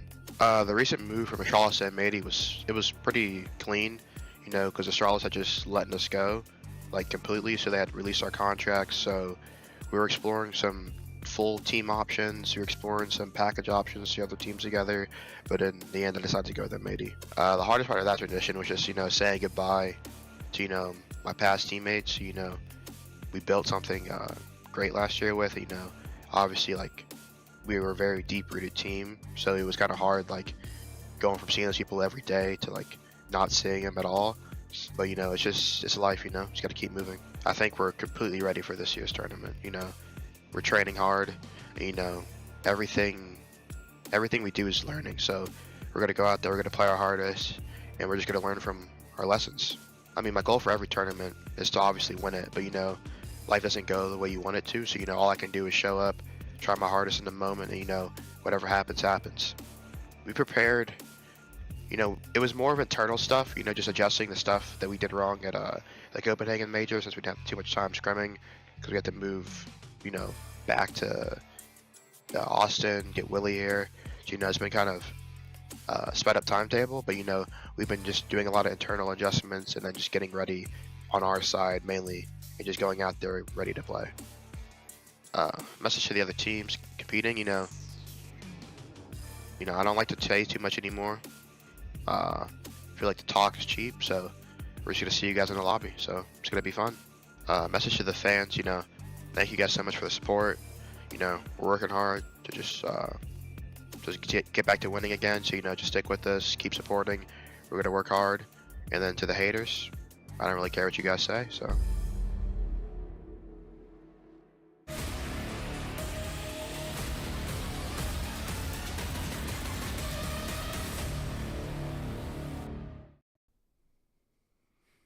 Well, welcome back, everybody. I've channeled my inner Iconic here, and I've got the sunglasses on. Great bit of insight there from Iconic. And of course, a lot of it really focusing around sort of Astralis and some of the sort of ideologies and base fundamentals fresh that they've brought in, because a lot of that has been brought into this M80 side. Yeah, and I think, you know, it's worth highlighting in terms of what he said in the interview as well, particularly around the clash of, you know, Iconic and his playstyle, Spoit and his playstyle, and then bringing in the M80 existing core, clashing those three ideologies together and trying to form something in such a short period of time. But time will be the great healer to that, basically. We would expect them to get better and better and better. I'm afraid I can't do this forever. I actually can't see as much as I can with my normal glasses on. But it was funny while it lasted. I think we've got the map veto ready to go, so we can see just exactly where we are going to be headed here. Of course, M80 fresh off the Copenhagen Major. They are going to have maybe not given away as much as some teams have there, because of course they didn't play that many maps in the grand scheme of things. But very much the known versus the unknown here. Very similar to the Liquid game in that, you know, we've got a team that has a very dominant map pool, and then we've got West Garfield Park that is maybe a little bit lesser known, although they do compete in a couple of LCQs. Talk us through this, Fresh. I'm seeing a Chalet and a Bank straight off the rip. So the curious thing about Chalet and Bank is we've got a very similar scenario to the previous game that we had, where West Garfield Park have picked Chalet. Now, that's a map that they did win out in the LCQs for the Copenhagen Major. It's a map they won against Parabellum in the qualifiers to this event. So it's a map that they like, but it's also a map that M80 love. I have it as like their number 3 preference map. M80 have also then picked Bank. Again, very high preference for them. Number 2 in terms of the preferences there. So the first 2 maps have gone really well in terms of the picks for M80, and I feel like that's what you're going to get with West Garfield Park kind of being a pickup stack essentially for some of these qualifiers, where it was players that took the reality TV spot from reality TV to go into the LCQs and have continued, right? And then going through to the decider, this is where things got really interesting for me, was that M80 chose to ban away the Villa to go to Clubhouse as the decider. Now, M80, over the course of Stage 1 and most of the Copenhagen Major, loved Villa, but they had 2 or 3 really bad games on it towards the end of Copenhagen Major, so they chose to get rid of that and go to Clubhouse. That was a very middle-of-the-road preference for them. So that's potentially a nod to where they're at with their map pool, is that they're expecting to get it done in 2, but if it does go to 3, traditionally, they prefer Villa to Clubhouse, but it's been a little bit wobbly at the Major. Yeah, you can think back to some of the Clubhouse games that they played at Copenhagen as well, particularly the one against M&M. That one really does spring into mind. So certainly a curious map pick. For anyone unfamiliar with West Garfield Park, it seems we need to do justice and run through the players over there. We've got Rice, Eddie, Snake, Valor, and Biologic. A couple of names in there that you might recognise straight off the rip. Of course, we've got Snake there previously on SSG, having played in that roster last time at Gamers 8, competed as well in and around the NAL. So, a player that's been knocking around, played in Yongapur Major in 2022. So, everybody knows this player at this point. And then, of course, the other side of the coin, you've got Biologic, a player that has been on Oxygen for what feels like the longest time. I know he had a good stint over there on Oxygen and teams before that. So these are by no means, no-name players out there. They've all got their own little credit to the name, haven't they, Fresh? Yeah, I think so. I think the fact that they beat Sonics pretty comfortably in the qualifiers for this, they beat Six Karma, they beat Parabellum, as mentioned, just to get to this event. They did okay in the LCQs for the Major. I think you've got to show them some respect, even if they haven't been operating at that Tier 1 level. They've got Tier 1 players. Like you say, Snake was on TSM. Bio's played in NAL or any version of North American Pro League for a long time. And Valor, Rice, and Eddie, as much as they might be lesser known, they're still decent Tier 2 players coming out of North America as well. So this isn't like a very weak team by any means. Although we would, you would still caveat that with, we are expecting M80 as the favourites to come into this and probably win this. But on their day, West Garfield Park have shown that they can upset anybody. Absolutely. I mean, you mentioned there you mentioned there that the victory that they got against the Sonics. That that in itself is 7-1 as well. Really is quite impressive. So certainly a team that you want to try and keep your eye on, and we're not sort of billing this one as anything other than M80 coming in as the favourites, but they were kind of the favourites at Copenhagen as well, and look what happened there. So by no means are they unbeatable, but we do find ourselves in a bit of a similar situation to the situation we got at the start of the day, where of course we had Liquid versus against TropiCaos. So really unsure in terms of what we're going to look at. Obviously M80 have got the sort of target on their back, if you will, in terms of the map preferences, and we are going to maps that we know that team to be very preferable for. But then there is the argument of, well, if these two, if this team is all they need to do is come in here and focus on winning one best of 3 Fresh. It sounds easy on paper, but when you go into these maps where you know that the opponent is such a Goliath, there are going to be holes and stuff that you can try and exploit, but there's only so much you can do. One of the great strengths and one of the things that makes, for me, M80 quite an interesting team to watch, and Astralis before that, was some of the adaptation that they can do, some of the creative plays. Such a creative team. So even when you start thinking, oh, well, we know how they play Chalet, so we're going to try and counter it, it's only going to go so far, isn't it? Yeah, absolutely. And I think that comes down to, the iconic mentality, realistically, bringing that in from Astralis, and especially Spoit, because Spoit's a player that can be molded by his surroundings, right? If Iconic's making these big plays, Spoit's going to be right there alongside him, trying to make those plays, those creative plays. And that's very much the way that Astralis played Siege, is that they saw an opportunity and they hit it. Didn't matter if you was a breach, it didn't matter what your role was in the team. You see an opportunity, you hit it. If Spoit does that alongside, we know how good Spoit is. Obviously, we're Europeans, we're going to stand Spoit anyway. And then the Brazilian core that they've got on the backline, not even on the backline, but the Brazilian core that they've got in terms of the rest of the team, it was a solid enough core inside of NAL. So in theory, this team should just go from level to level to level once they get on that same synergy, and that's been their big problem. But I'm very excited by this roster. I think the ceiling of this roster in terms of M80, sure, Copenhagen did not go well, and they did speak about that, but it can go, like, the stars is where this team can go in terms of their ceiling. So you would expect them to do well here. Potentially we'd even see them at Gamers 8, later on in the year. we got a chance to actually stand in with where the players were playing in Copenhagen as well and listen to some of the calls that were coming out directly from Iconic, and it really does get your heart pumping even if you're not in the server. But speaking of the server, it looks as though we are ready to hop on into Chalet fresh. Going to be getting this one kicked off. Very excited to see Chalet. Like I say, it is technically West Garfield Park's pick, but M80 absolutely love this map. The one thing with West Garfield Park picking it is M80 are going to get the start inside choice. They're going to go over onto the attack of Chalet, obviously seen as the preferable side by most teams. You can cut off the rotates pretty easy. The map's quite small, it's quite easy to understand how the flanks, and it's very small in terms of clearing it as well. So M80 will be starting off. They get rid of the Nook and the Azami, you know, two very meta operators at the minute. And again, West Garfield Park, they've got rid of Dokkaebi and Valkyrie. Again, very meta operators. I think this is about as standard as a ban phase you'll see these days, to be honest. Yeah, we've almost gone from Liquid doing, you know, the target ban, the, you know, very unpredictable niche operator bans, and now look at it, Dokkaebi, Nook gone.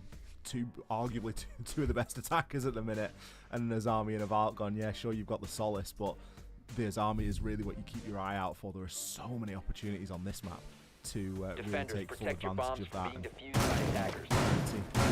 with that for at least the first 6 rounds. Say they're going to be kicking things off on the attack. Let's go down to Bar for our first site here. Site that really has increased in popularity. Chalet's, although it's not unusual to see all sites here on Chalet. I was just about to say, Chalet is a really curious one with site selection because it's very team and meta and opponent specific. It's probably the most balanced map in terms of teams playing all 4 sites and the priority and the order of those sites being completely different depending on which team you're playing. For example, at the Major, Bar Gaming was one of the best defender-sided sites, but was also played probably, it was the second least out of all of the sites at Chalet. So it's a very curious one because it comes, each site, depending on the meta and how teams are playing, comes in and out of fashion, and that's one of the reasons that, like, I absolutely love this map in comp. We have seen the Ying 6 picked out of here. We're going to have Capital brought instead, so any sort of fireworks that we're expecting to see in this first round, maybe going to come in a slightly different way, but Capital, super popular to be brought, especially when you start thinking about clearing out Library. Yeah.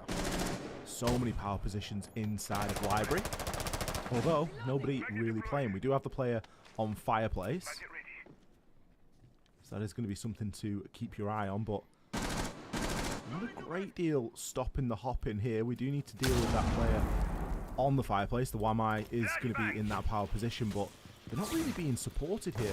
Yeah, exactly. It's a very passive hold as we see Gomez get that first kill, gets 2 kills onto the side of West Garfield Park. It's very curious. You normally see a big fight over towards the Library side, and Gomez has managed to just get on that blue window, find a couple, and then dip out of there. And Snake's wondering what the hell has gone on there. 3v5, got to try and find another pick back. And if you look at the map control M80 have, they've got control of Library now. If they can clear this mute out of the games room, they can just plant by this big window, and this round could be over before it's even started. The kills are going to keep flying in here for M80 as Kino joins the party now. Mute's really thinking about trying to make a play, but there are just too many angles to watch. Snake is out there on the Oryx, and he's not even going to get a chance to get back close to sight. M80, they're going to clean shop here. A flawless round to kick things off. They didn't even break a sweat fresh. I don't think they entered the building. I genuinely don't think they've entered the building. I think every engagement came from the outside there. Certainly all 3 of Gomez's did, and the one onto the mute. So it was just whether Kino actually entered the building. I think, you know, for M80, obviously they play this kind of split approach where you try and put a couple of people in each of these areas, key areas, and then try and find a gap. And clearly Gomez has opened the window and found a double kill and found a massive gap that when that happens, obviously you're going to be in a 3v5 as a defender. You're thinking, oh, crikey, they've got control of the Library, they get control of mezzanine really quickly. We've got to try and make play, we've got to find something back. And then that's when you can get significantly punished. But I think for M80, given how bad Copenhagen went, you know, we said this with Liquid, you're looking for a reaction. I think the flawless round for the very first round is a pretty good reaction to me. Well, these guys have got a point to with actually not looking to drop anything here, and I'm sure they're going to be treating this as seriously as possible. Attackers are moving to Seeing the Yin 6 out of again, this time into an ace. Yeah. Getting a bit excited for that Ying pick, but I don't think the M80 want to play it in that fashion. I don't think they need to. Especially given what we saw in round number 1, they're happy to just pick off based on information from their own. It's almost funny that the Capital was brought thinking there was going to be some sort of a fight for library, and it just turns out the top floor was all but gifted away. It was just enough. The Wamai getting flashed out there, it's not something that really should be happening. Snake gets an opportunity there onto Spoit. Spoit looking to get away with his life there. He's thinking about a challenge onto this, and the gunfight will ensue. You wait for the players of M80 to start circling around. They know that they've got this player pinned inside of library. Nade's going to get tossed in as well. We've got Gomez on the opposite window. A kill and a trade instantly.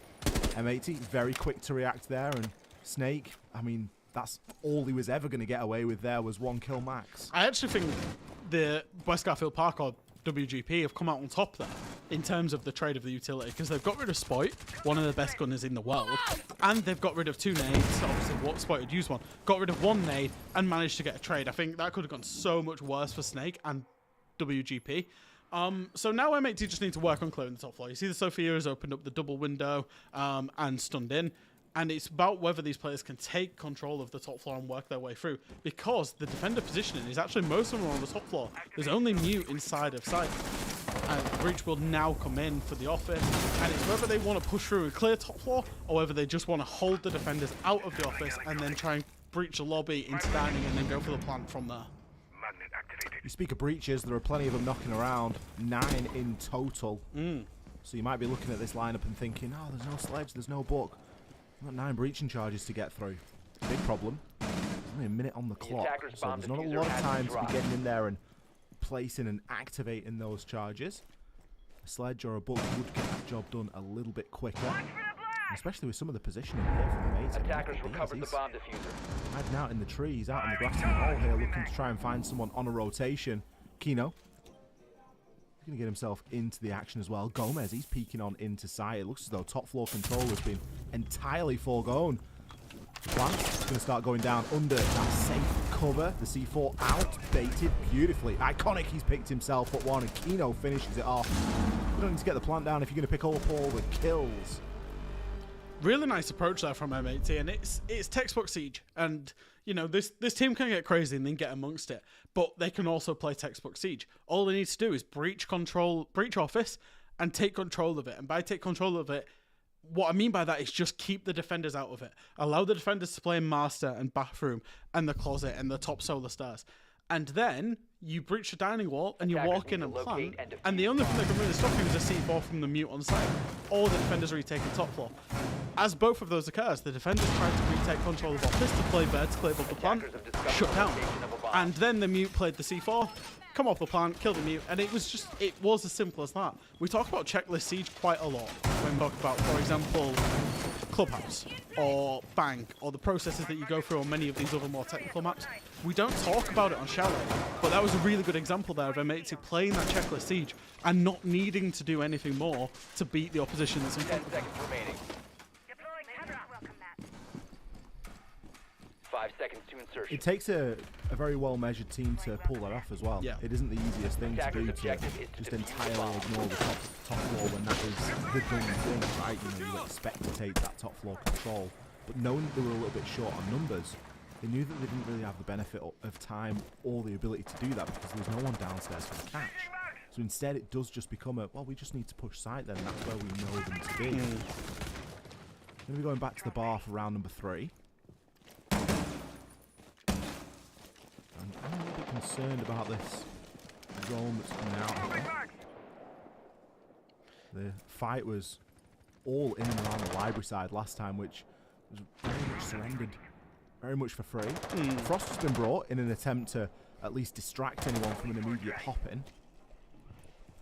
Is Eddie going to get a time in here? Oh, the other pin comes out. He does make his way up so CEST. It doesn't. Oh, the player now knows. He definitely knows about him now. That's going to be Spoit. knows that he's low HP. He's maybe waiting for his team here to come and help him out with regards to Eddie, although Eddie will back off. I noticed that there was a line outside of lobby door, so Eddie's cut off rotation point is completely cut off. He is completely alone here, but he will take the wise option, will drop down that hatch in dining, and potentially look to come up the blue stairs. Spoit just making sure that he's basically not going to get flanked here with the drone, just making absolute certainty, and it now looks like their top floor pursuit will carry on as soon as this flank drone's set up. It's something that you can't do against M80. You can't afford to roam against this team without a lot of support. They are just going to dial in onto it. And we've seen already how good they are at those pinches. There's been multiple occasions where players have been pinched quite significantly. It feels like we're gearing up for another one here. We do have Eddie downstairs on the Legion. He's managed to evade for the time being. Spoit is going to be on hatch though. There's definitely going to be some sound transfer between those two.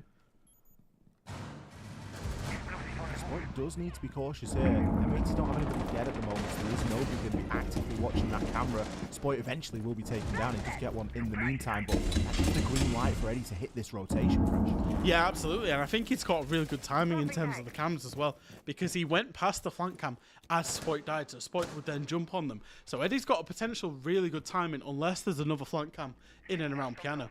Obviously, M80 are playing this from behind. They've got control of the library, but the problem is that they've still got to clear people out from these key power positions. You see Rice hit by the mudroom. You see one playing in bar, one playing in stop.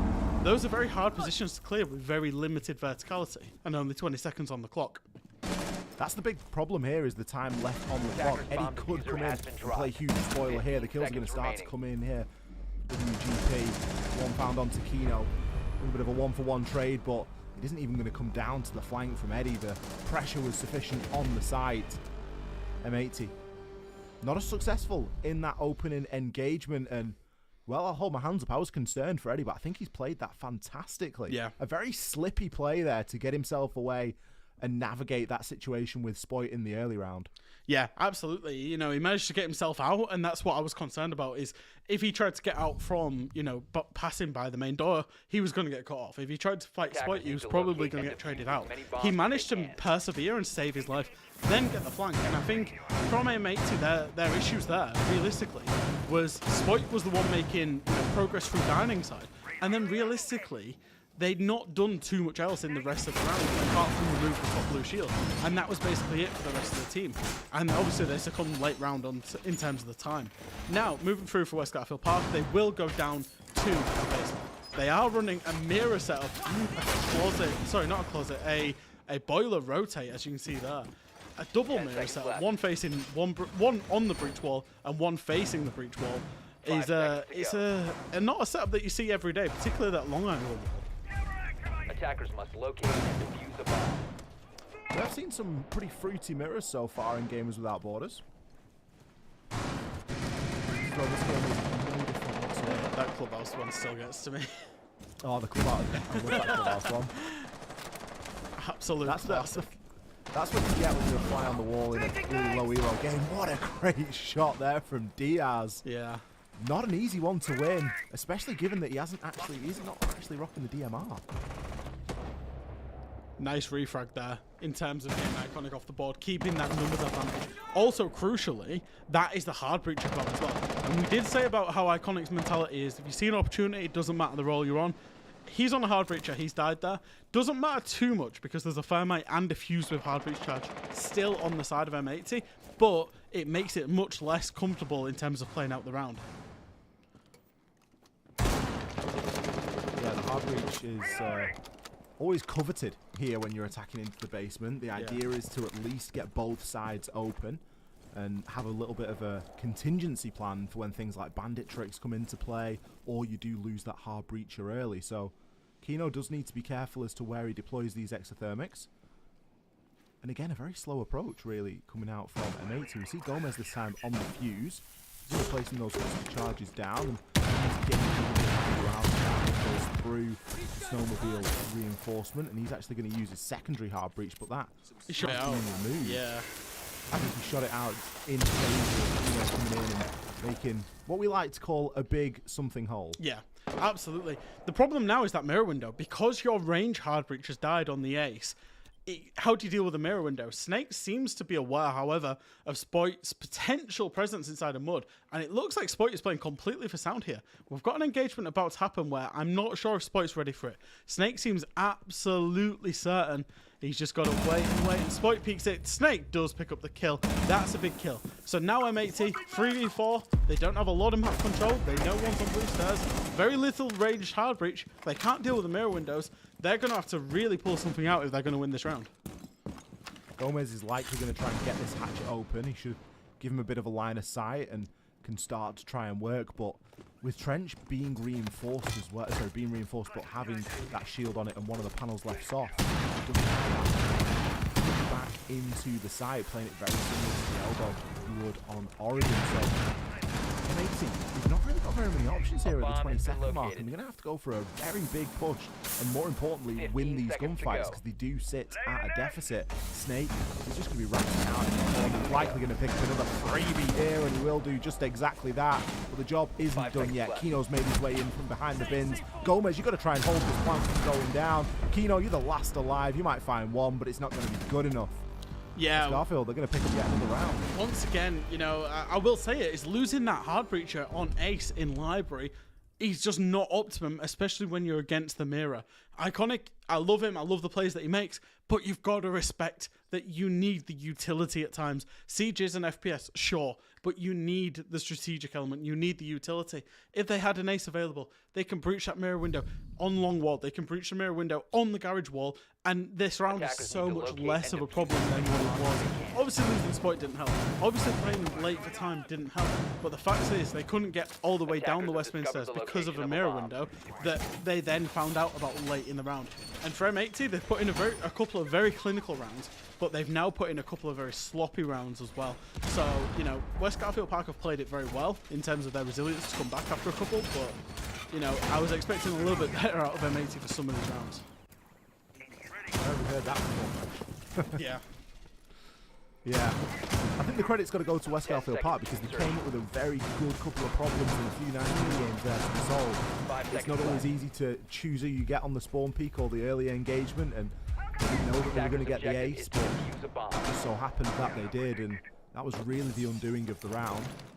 They've had a little bit of a switch up here. Kino going to be rocking that soul hard breacher this time, and we had Namaru teased for a time, but he's Iconic going to settle on the Ying. Again, it comes down to this drone game. I think that, you know, M80 have been a little bit hit or miss on it so far. Credit to them in the first round. They did a fantastic job of singling out the player in Library.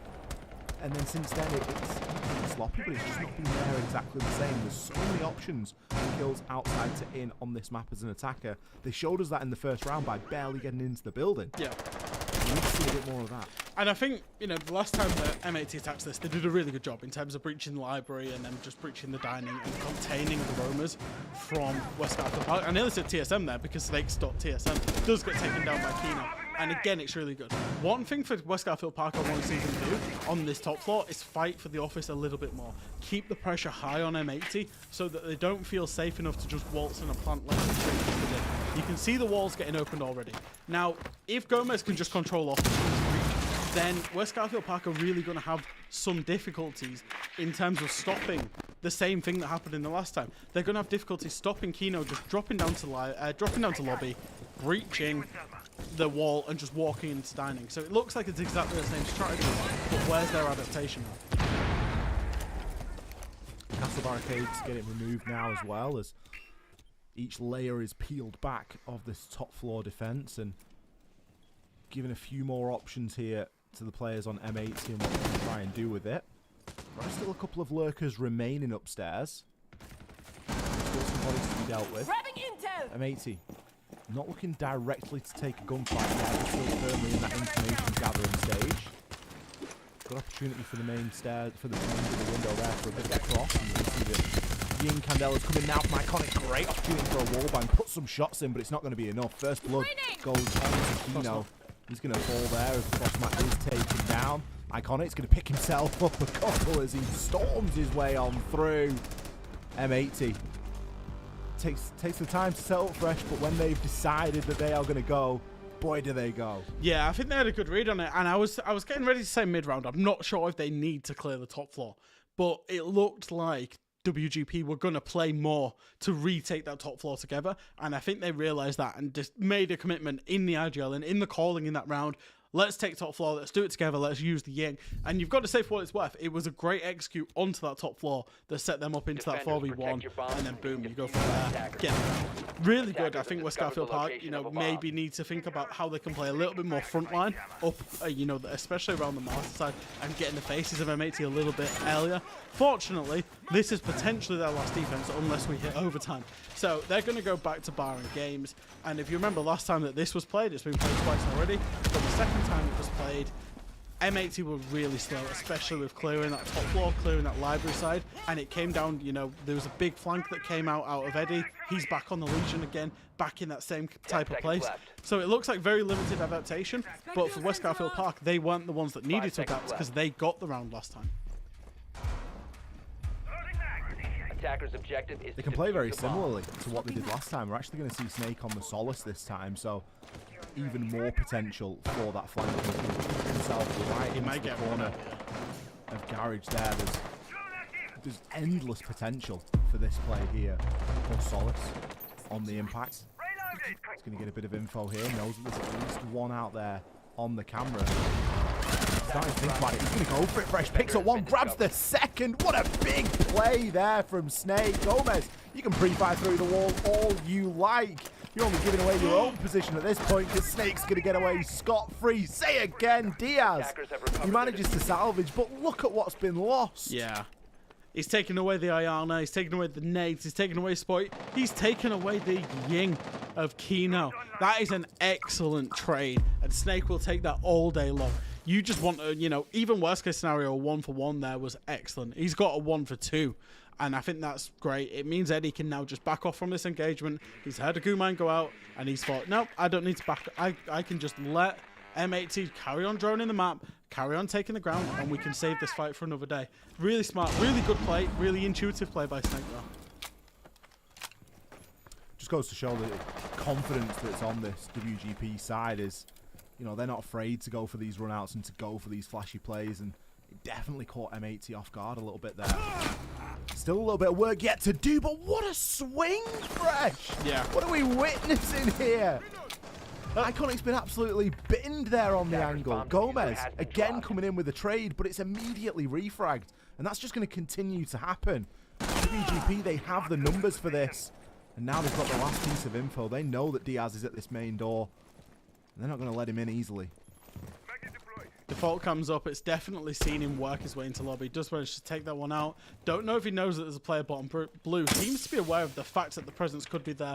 Gumine surely will start the swing from Eddie. Knows he's going to play restrained. Diaz finds one onto the buy. Sees the bullet tracers.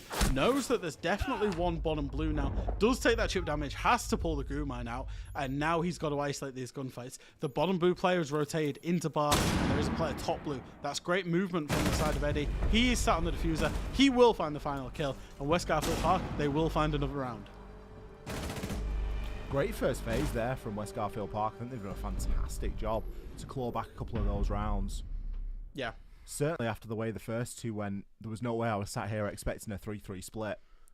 And it's all off the back of some really good opportunistic aggression. It's not something that they've been trying a lot. We've not seen them really run out. We've barely seen them play the Solace in that sort of a fashion. But that's exactly what Solace is for. Attackers need to locate and I think that's what West Garfield Park need. I think realistically, when you're going up against a team or any tier 1 team, let's call them a tier 2 team, right? If you're a tier 2 team and you're going up against a tier 1 team, you need something that little bit extra in terms of that's going to win you the round. Because if you sit there and let them get set up, if you sit there and play them a strategic game, there's a very high likelihood that you will lose 99 times out of 100. But if you've got that little bit extra, like Snake just making a big play to get a big multi-kill and being disruptive as hell to them, that's where you can grab something back. And I think that's where Snake's experience particularly came in. And he made that play, and he won them. He didn't win them the round, but he set them up in like a great stead to win the round. Yeah. He gave them a very difficult position to lose. Yeah. You know, the initial kills are fantastic. If the rest of his team just blindly ran at every gunfight that they saw, then yeah, they probably would have lost the round. But it allows them to just play off the back of those numbers, which is something that we always come back to here in Siege, is that it is a numbers game. 5v5, you get an opening pick and you're not refragged. If you get 2 and you are, you leave your team in an advantage, and that's often the most important point. There is no advantage at the side switch. We're an equal 3-3 here, so M80, they are being pushed. They've moved on to the defense now, and they too are going to start things off down in the bar.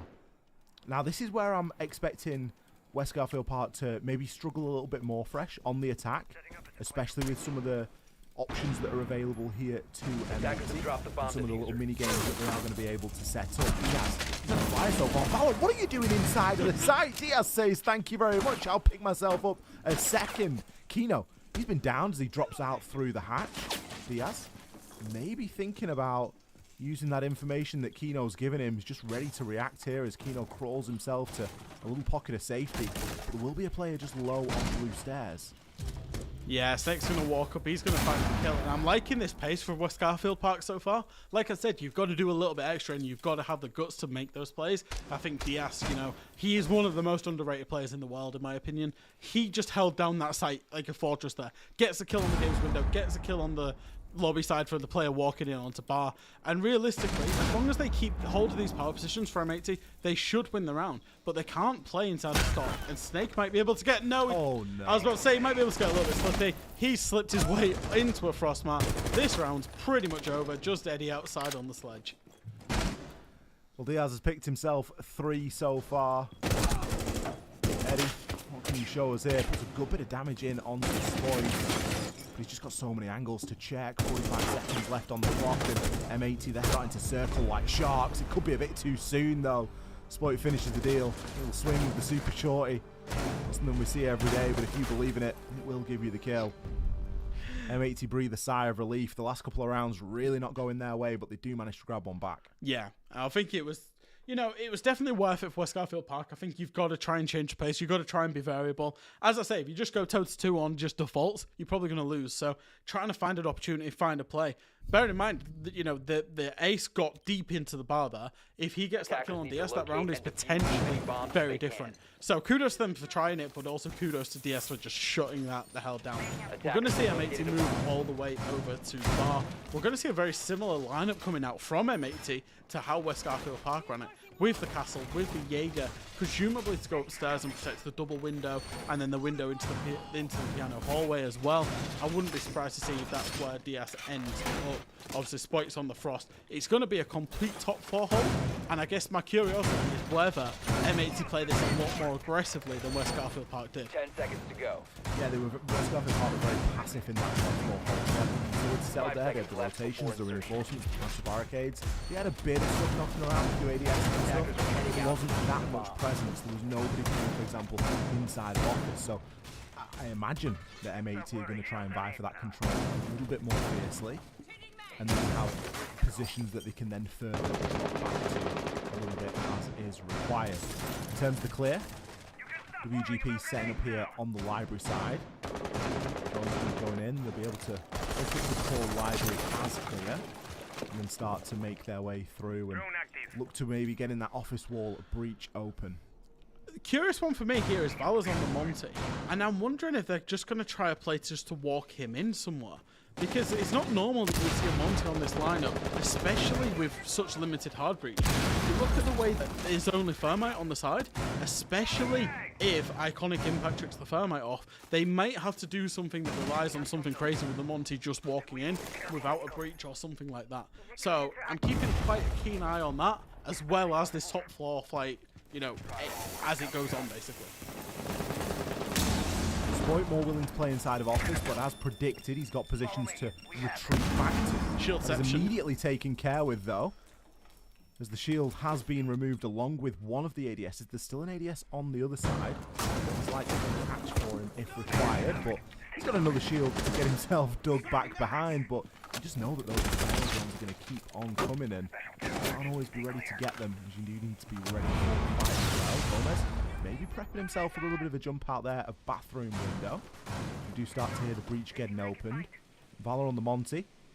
He's going to start looking for maybe a little bit of ground here. This is where you've got to start to look toward the denial that we've got on the side of M80. And there's no C4s fresh. We've only got a couple of Toxic Babe canisters. So Valor, he's now going to make his way on in. He's going to start to try and get that plant down. Kino, he finds himself one, but he isn't really in the right place. The kill's going to start to keep flooding in now as Iconic. Great backstab from him. Picks one.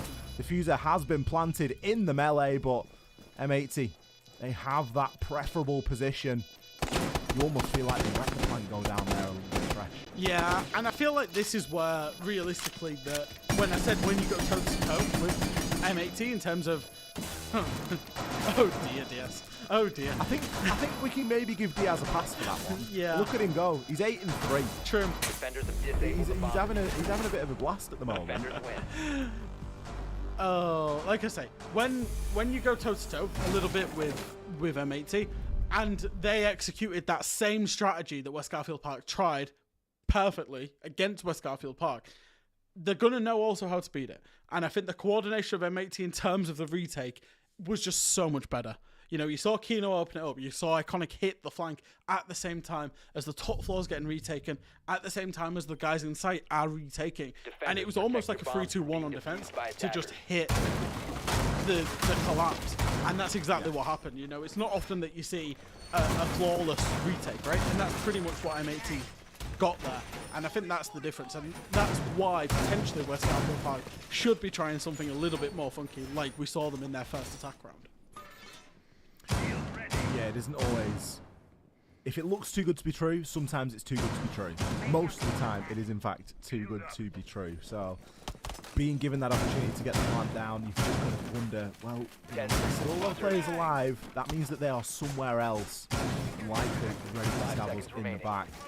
Just a comment on what was going on in the old chat there as well. It was actually a Attackers must locate and defuse the bomb. Yeah. WGP. Allowed, aren't they? These guys are going to get a bit of a shock when they, you know, if they play against some of the guys in Europe or APAC on. There's been some very good skins getting thrown around there, Fresh. We've had a bit of Ember Rise that's been kicking around. I remember Shaiko was rocking some the other day on BDS. Yeah, I don't know if there's been some kind of gentleman's agreement between all of the NA teams, and maybe that's why they're getting upset, but if they've definitely watched the Europeans, there's been Ember Rise and Wind Bastion and all sorts rocking around in terms of the Europe, and I think, you know, if they get to Gamers 8 and if skins are allowed there, then they're going to have another issue, so...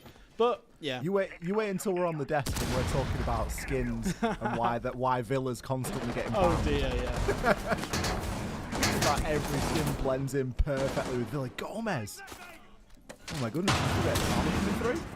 You were saying it was easy before Gomez. You're down behind the deployable shield, and another kill's going to come through. Spoit, he's been taken out there. Two big entries here for WGP. Yeah, and I think that's the numbers game. We're going to talk about it. It's all I ever seem to talk about at times. But now, M80, they've got to look for a kill back. It's probably got to be Iconic. He's got the information just based on his utility to know if he can find a flank, to know if he can find somebody on a drone and try and even this back up. A 3v4 isn't the worst to play on this master site because of how small it is and the fact that there's a Monty up, but something needs to happen fast because a 3v5 is definitely almost impossible to play. By the way, the Frostmat's not been just a shot. I was about to say I could see a world where the ace jumped in and hit the Frostmat. Iconic needs to do what he does best from this position, and he's going to find one. Kino, he's picking up another, but the plant's going down. If they let this go down and there's a monster in play, it's going to be very difficult to retake. The defuse is successful. Iconic tries for an angle through the floor, and he eventually finds the down. Kino picks up another. It's all down to Snake now. He's a lion. He's got very little HP and almost zero utility to speak of. He knows that Iconic is upstairs, downstairs. He knows that he's going to be peeking in there on the laundry. And, well, we are going to see that final kill come through. The diffuser already well underway. Another instance of M80 letting that plant happen. I mean, they didn't have much to say about it there. Don't forget, they were in a 3 versus 5 there, Fresh. Yeah. And for what Iconic, you know, can cost you when he's on ace and you need that hard bridge utility on the basement attack, he makes up for when he's on Solace and double impacts. He got a kill, an injure onto the Monty he was planting through 2 floors there. He was he impacted through from the basement, garage, then up again. Yeah. And that type of play is just something that you cannot account for. He gets the flank, gets the down at the same time as the rest of M80 are retaking. Sure, genuinely, you know, not the best round in terms of M80 strategically set up, But again, their team player coordination in committing and hitting that retake, again, they was in a 3v5 post plant, and it was a 3v0 once they hit that retake. That's 2 out of 2 successful, but flawlessly successful in the post plant. If you were a numbers man, and I know that you are fresh, you would say that you want to maybe not get the plant down because you've got a 100% loss rate when that plant goes down. I'm honestly surprised that one got retaken, even with Iconic. Yeah, I mean, the fact that Iconic has been allowed to flank in almost an identical manner 2 rounds in a row is a big problem. That's something that needs to try and be addressed here by WGP, and they've maybe got to make a decision.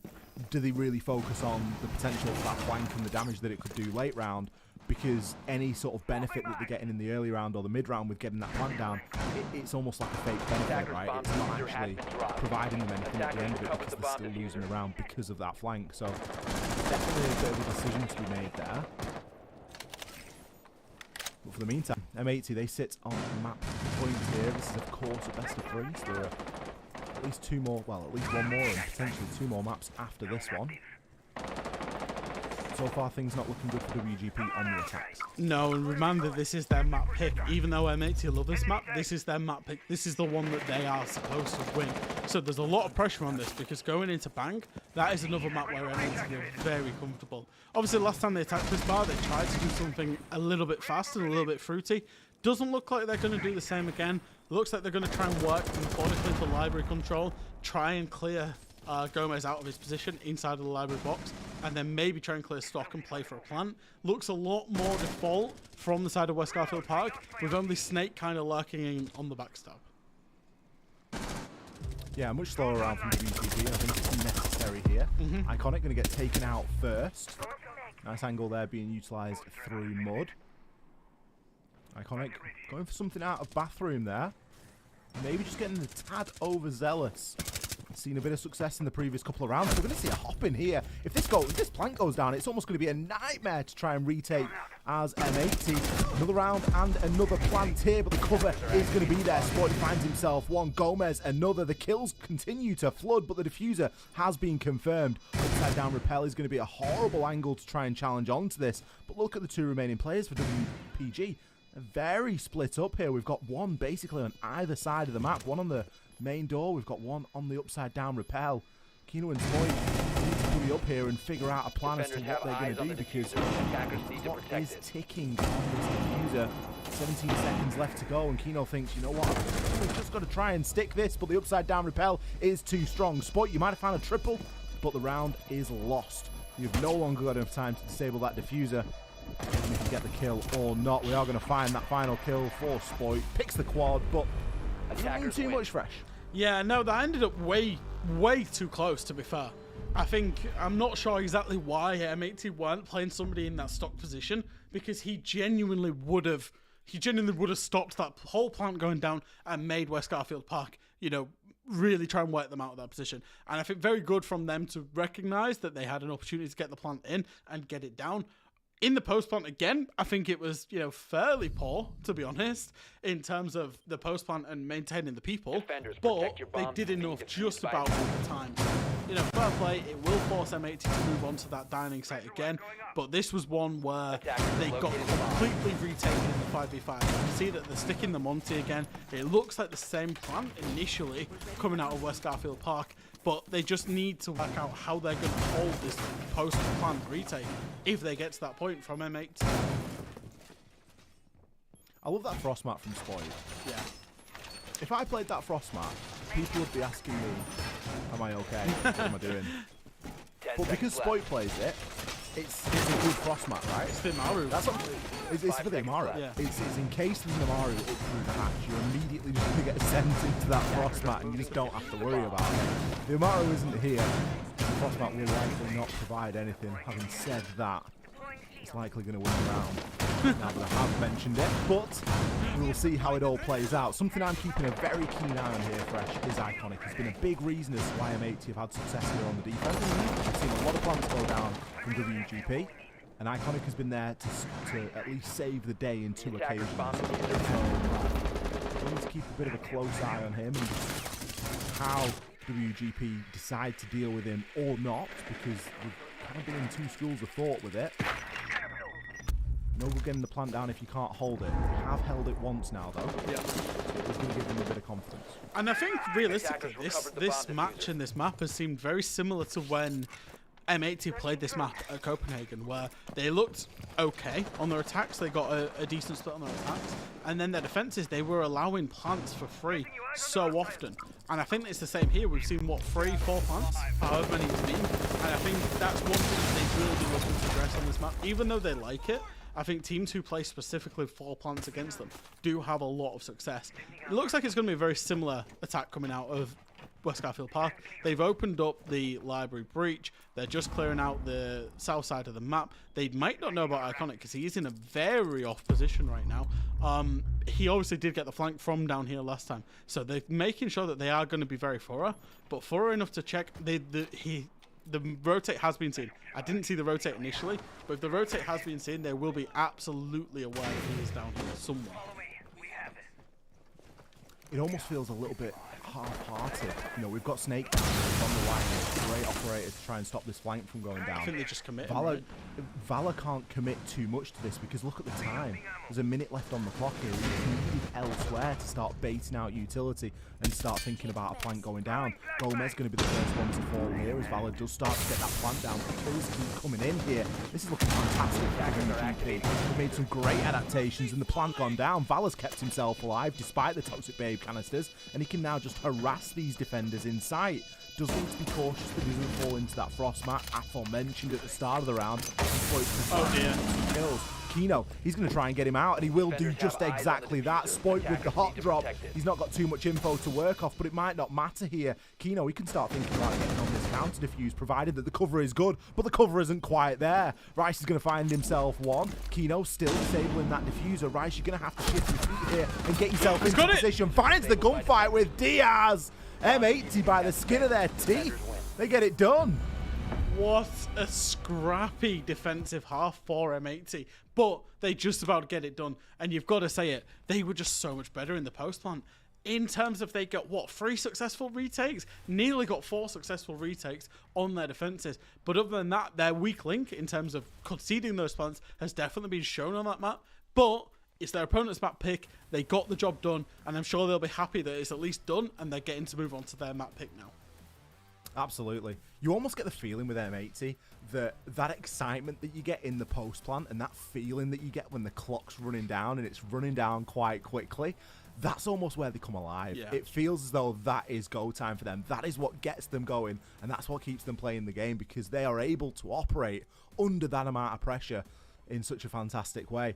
And it was done in different ways this time. West Garfield Park, they tried their best to deal with Iconic down below, but again, it just came down to a timing thing, and it is something that we tend to see with teams that have a little bit less experience. The attacks are going to be where they suffer. But credit to West Garfield Park for getting the plant down so many times.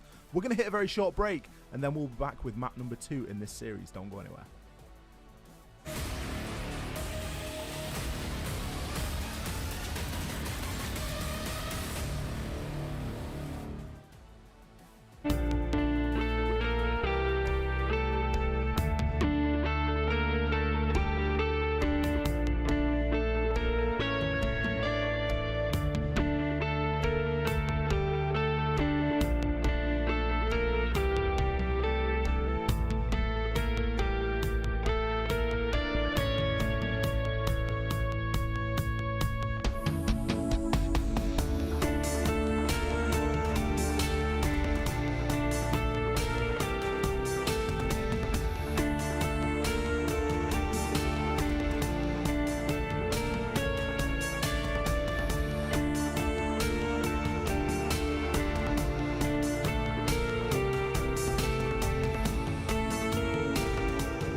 Gamers, UNICEF and I need you by our side for a real-life mission. A mission to protect the rights of every child. After news cameras have left, UNICEF is here. Every day, everywhere, but particularly where it's needed most. Did you know that more than 170 million children need UNICEF's humanitarian aid this year? At Gamers Without Borders, many of you have already chosen UNICEF, and I thank you for that. Choosing UNICEF is the easiest and smartest decision you can make, because you're investing in a child. And investing in a child guarantees lifelong returns, not only for that child, but also for their community and for our world.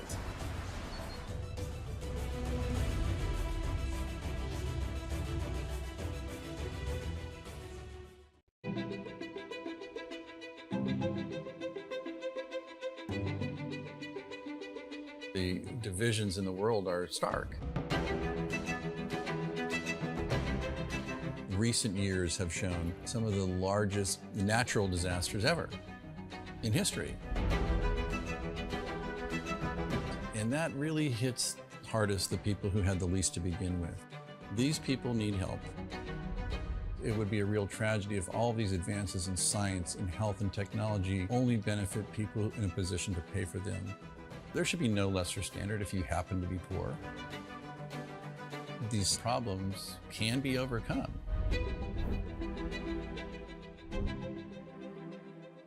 Direct Relief is a humanitarian, nonprofit health organization. The focus has been on the least fortunate, most vulnerable people. On a good day, things are tough for a lot of people in this world and in this country. And what we can do is mobilize private resources for their benefit and make it available free of charge. We're the first nonprofit in the history of the United States to obtain accreditation just like a commercial distributor. And it's been expanded geographically to every country in the world and every state and territory of the United States. What's now Direct Relief officially was started in 1948 as a private effort of a war immigrant businessman named William Zimden. The basic guiding principles of a war immigrant businessman really influence what Direct Relief has done ever since. And they begin with just serving the people who need help. We have this great privilege of engaging with people who come in from very different backgrounds, but with the same purpose of trying to just do something good. It doesn't matter if you're typing or talking on the phone or working on the warehouse floor.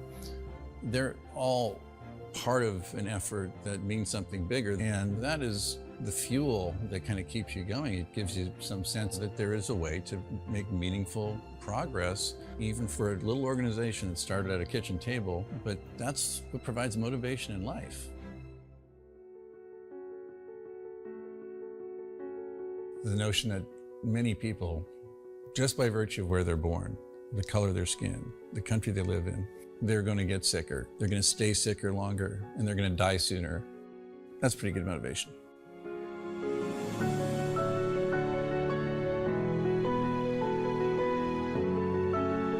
These issues are too big for any one organization to address.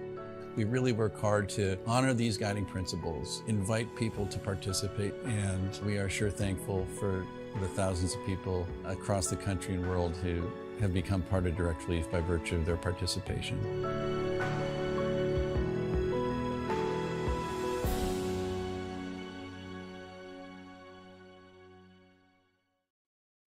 Progress is a race that has no end. After every finish line, another challenge awaits. How can we continue to push innovation in a sport at the forefront of technology? This is how.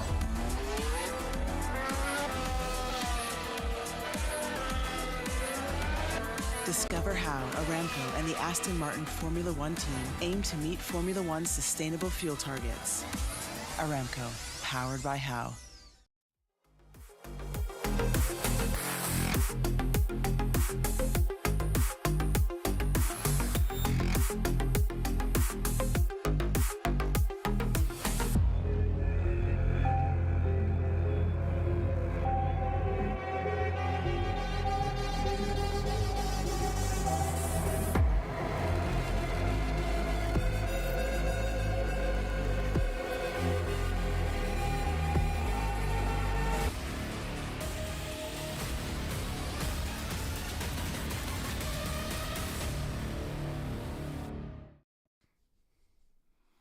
Hello everybody and welcome back here to Gamers Without Borders. We are currently in our NA portion of the show, and we've just watched we've watched M80, beating out West Garfield Park over on Chalet.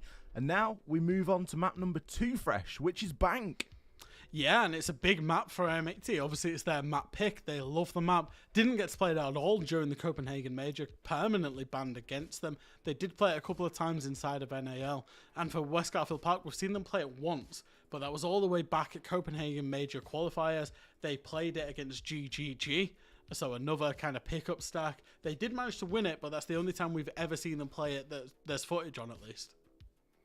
Yeah, it's always difficult when you're dealing with, sort of open qualifier teams that can just sort of come out of nowhere, as it were, as it can be very difficult to know just exactly what to expect. I guess we know what to expect from M80, and that is some good siege, and so far we've seen some pretty good siege from them, so hopefully that will continue here throughout Bank. It is a map that they are, as you say, Fresh, very well known for being good at. I think it's a map that fits the play style and some of the players in particularly very well indeed. I mean, even you can just think about what we've seen in the previous map. You don't even have to cast your mind back that far. How effective is Iconic on those flanks? How difficult can M80 be to deal with when they've got that brilliant mixture of frontline, backline? Yeah, absolutely. And obviously something that I'm looking out for when M80, they are going to be starting on the attack, which is a curious one. Because a lot of people would consider Bank quite quite attacker-sided, and therefore West Garfield Park, they had the option: do they start attack or defense? They've chosen defense, but when M80 get onto the defense, one thing I'm looking for is, we saw a lot of retakes on Chalet. The lockers site is very hard to retake. Open area, if the plant goes down there, almost impossible to retake. And CEO, especially if the plant goes down on the windows, almost impossible to retake. So I'm looking, especially for the second half of this game, as to how M80 have a plan to deal with that.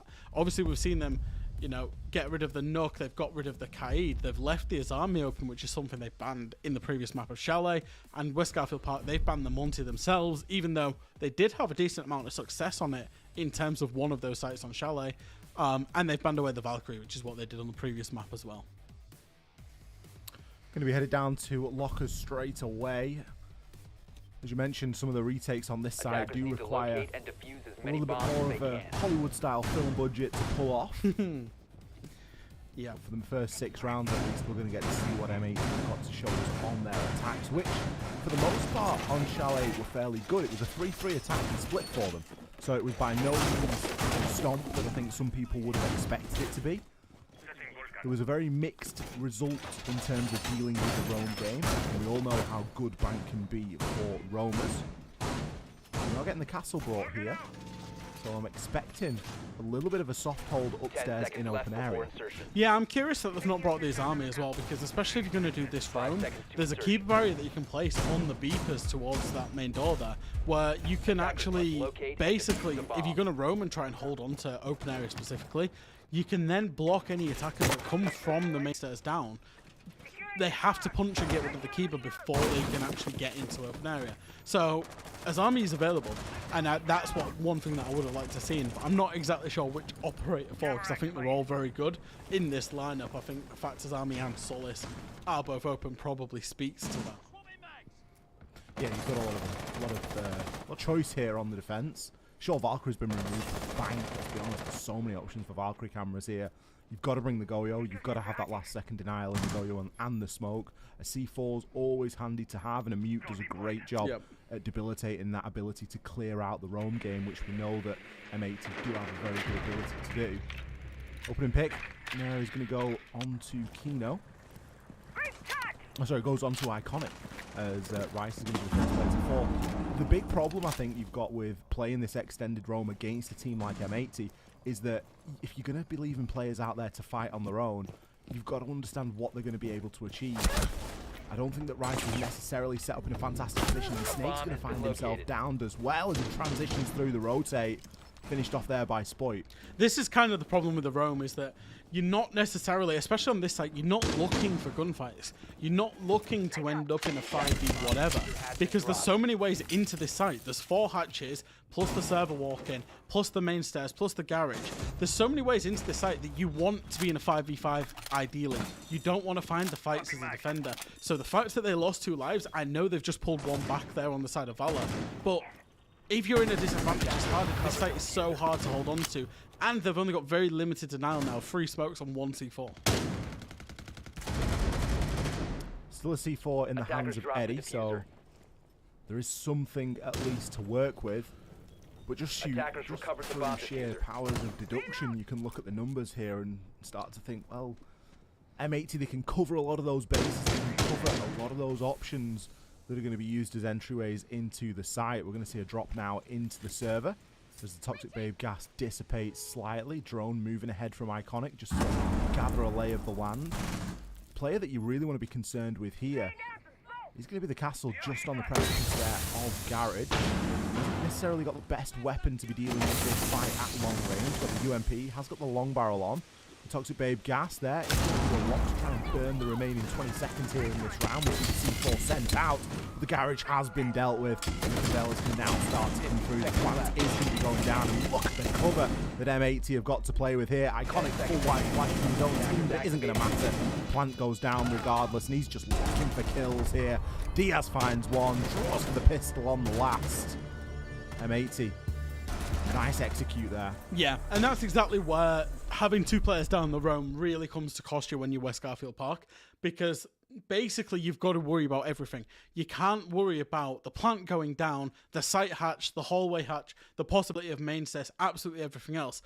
You've got to just pick a lane and kind of just hit it and hope that it's the right one there, and you leave it down to uncertainty. And I think M80 played that perfectly well in terms of the time that they took to establish 2 players into server, to bait out the utility, and then more importantly, the drop went off at the same time as the Candelas going out and the cover from the hatch. Those 3 things happened simultaneously, and that's how well M80 just shut down. Because once all the utilities out on that side, you've got to play and push through to try and get the planter, otherwise you're going to lose the round. And I think M80 understood that, recognised that, and punished that, and that was a really good round from them. It was that good fresh that WGP, they don't want to go back there. No. They're going to go to open area instead, recognising there that they just need a couple of rounds to ponder how they're going to approach that basement, as the Romans did not work out for them at all. And instead they're going to opt for a little bit of something different. Slightly changed lineup as well to account for things. We are going to be doing the advantage this time. It's the first time we're going to see an echo this evening in this North American matchup. A lot of plants have gone down so far, but look at Spoit go, picks up an entry there. Oh, you don't want to lose any of those ops early, but to lose the Azami, maybe got, what, 1 Kiba barrier out there? Yeah, that's a big issue. I wonder if that was just a wallbang through the window. It looks like it might have been. And I think that's a lot of utility lost early on. It's wallbang. Yeah, that's really unfortunate, but also you've got to question why the Azami's there and just putting her face in that wall necessarily. And that's a lot of utility lost, because it makes that kitchen area, as you can see the drone coming through from Kino, it makes it so unsafe, because Azami is used to close off so many key angles from the E-box door, from the printer window. Now that Azami's dead, you can see M80, they might well focus on this kitchen a lot earlier than they otherwise would have, and start putting quite early pressure onto it. You really get the feeling that they're just eyeing up something, they're waiting for a trigger, they're waiting to see that little glimmer of opportunity. There's only Valor in on the site. Obviously, vertical is something to contend with, and we do get a drop now in from the smoke, but Eddie's going to be the next player to fall. Again, 2 openers going unresponded to in the opening half of the round. Kino, he's going to make his way in, picks himself one, gets a bit of damage, and a down onto the second. Snake, you got a long way to go here, my friend.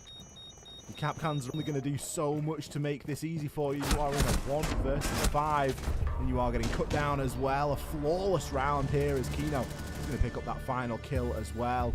Another disgusting angle coming out from M80.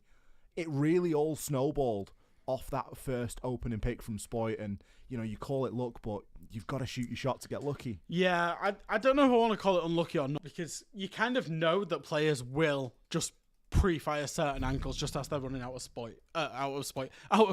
Spoit in particular does that. It's like, you know, he's just got to pre-fire certain angles where people can be. Now, when you're so vital to that defense is so good, and it's set up for the Azami, and there's 2 key angles that Azami shuts off. The printer window all the way through to what's called the Kanzen rotate inside of Europe, which is that rotate between kitchen and open area, and then the angle that we saw Kino actually get double from, which is the electric box that was hard breached. you can put a keeper barrier on the table that covers off basically all lines of sight. If these army stays alive, those lines of sight are covered. M80 attack that completely differently. So we'll call it unlucky, but M80, once they got that lucky first kill, were absolutely ruthless. You really have to make your own look, and of course, act off the back of it. It would have been very easy to get that opening kill and then just go with whatever the plan was inside of the prep phase. But it's about spotting that opportunity and seeing, hang on guys, this might be on it. We might just be able to, you know, pinch a little bit harder and get a bit more control inside of sight. Especially when you see things like Echo being brought, you're thinking, these guys are thinking we're playing for a plant here, and we're not going to play into that. We're going to make this happen a lot quicker. Back down to the basement we go for round number 3. I'm surprised to see this roam still being attempted here. WGP, they were not successful. They haven't suffered entry deaths fresh. They've dual entry deaths every single round, and this is going to be different. Iconic, he's got himself straight in, hop down the hatch and into server. He's going to dip himself back out again. You should be running the other way, my friend. This is like the round's being played in reverse at the moment, but clearly finding a little bit of safe passage to jump on the drone and do what it needs to do. And I was just about to say, as long as, and I'm surprised Spoit's not got on this angle earlier, he would have thought to rotate back down. Still manages to see the player, but doesn't actually get the kill. I was going to say, the key win condition for this roam is staying alive and being in a, you know, a relatively even man count. And I was so surprised to see Snake once again dying. He's on the Solace. He's got a lot of utility and needs to stay alive. For what it's worth, the rest of the team, they're now doing a good job at maintaining that open area control. And inevitably, they should drop off at some point. But if they lose another life, and they just did, it's a big problem. Because we're back in the same scenario where M80, they're going to be able to execute in a 5v3 and abuse all of those different avenues of attack. And you've still not burnt enough time. The whole reason you do the roll is because you bring things to burn time in on the site. You've got the canisters for Vulcan, the Vulcan canisters. You've got the smoke canisters. You have that ability to burn that time, but you need the guns in position as well. Still 2 C4s and 3 Toxic Babe canisters, so all is not lost. This is still winnable here from WGP. They've just got to play it well. M80 now going to start setting themselves up. They can cover all necessary angles here inside. Eddie just going to try his luck maybe on this elevator's drop. He does need to be careful here. You can't afford to give another life away, even if it's a 1-for-1 trade. Kino is going to prep the flash before he drops himself down. Potential here for the kill to be found. No way, Kino! How does he suffer to that? That's diffuser cold as well at the 30-second mark. That is not ideal. I don't know if Eddie knows he's actually got him down, but it's not even going to matter. The collapse comes in from M80, and it's all down to Rice. Wow. He too will fall. Kino, you might have got down, but it's still a flawless round here for M80. They are looking so good here on Bang. Yeah, I don't know if they've got a coach, but they need to have a timeout right now just to have a speak about what's going wrong. Doesn't look like they're going to be fair to them. And I think, yeah, once again, you see them not understanding that key win condition about the roam, about wasting time, about not taking the gunfights and getting yourself back to site. That's the win condition. Because even if you then commit the players that are useless in the utility game in the post for the plant, back up to retake, you cause M80 problems. M80 had no problems in that round. And it's 3-0. It's been absolutely clinical to the point that it's basically, apart from Fowler picking up 1 pick, it's been 3 flawless. It's not been 3 flawless rounds, you know what I mean? But like, it's been as close to 3 flawless rounds as we possibly could get. Strategically, M80 have been excellent, and West Garfield Park haven't had any answers or any solutions to it whatsoever. 10 seconds Spoit's the only person that's died. Yeah. Terrible. Kick him. No, I'm joking. Actually, no, we want him back. Yeah. We want him back. We'll have him, actually, we'll have him back. Yeah, we'll have him back. We'll have him back. Come back. Thank us later, Cody. We need to replace him with another player that wouldn't have died inside of M80. That's honestly true. Prano wouldn't have died. I mean, that just... Take Prano. That would have... I mean, that just paints the whole picture, doesn't it? Yeah. Val, the only player with a kill. At least... We haven't a down on Kino. Kino's been down. Kino's got a 0.5. You know, we maybe got to knock off half a point for Kino. Oh, really? Okay. At least Rice has stayed alive, right? So at least this round is going to play out differently. It's going to force M80 to more or less do a full clear and exhibit their actual attack. They're not just going to get free site presence and free site control because they get that wallbang onto Rice. So far, the first minute of this round has gone better for West Garfield Park. Oh, West Garfield Park are on the up and up. It's confirmed. They've given us a full rotation, and now they're just gonna really dial in now to this next point in the plan. See the Ace start to enter here in, and kills again gonna start to come in. It never comes in ones or twos. It is always multiples. Wow. Iconic. He's been downed as well, but it looks like it's not even matter. Diaz, he picks himself one up. M18, they've just got so many ideas here of how they want to push this. Rice, likely going to find a kill over onto Iconic. Maybe we'll take him back to Europe as well. Picks himself up a second. Hang on a minute. Rice has a bit of fight left in him here. If Snake can come in and try and assist. Spoit tanks a Capcan on the way into Archives here. Looks as though he knows somebody's going to be hiding out inside of Tellers. Snake not being given much of a reason to move and holding important cross at the moment. But the vertical is going to start to come in, and that's going to put pressure on Rice in the site. Spoit. This player is going to still be hanging out inside of Tellers, just waiting for the vertical to shift nade into a position where he can catch. But it looks as though Snake will get away for the time being and at least be allowed to reposition. There's still a good amount of time here left for M8 to work with. Yeah, Rice has managed to find one. Spoit finds one straight away back. Spoit finds two. That's the round done and dusted. And just when you thought West Garfield Park were going to bring it back up, Spoit appears and says, hey, you was talking about dropping me? Well, I'm going to show you otherwise. Oh, it's a shame. It seems like he wants to stay. Yeah. Maybe we have to let him stay fresh. Maybe. Maybe we'll take Iconic instead, eh? Yeah. That seems like a fair yeah, trade. absolutely. Oh, God, imagine Iconic in Europe. Which team would we slot him into? Oh, it would have to be Koi. You reckon? No, it would have to be, because Koi are like, if you think about who's the biggest like balls to the wall team in Europe, you could argue Wild, but that's more like funky strats to try and get plants and exotic plays with hungers, right?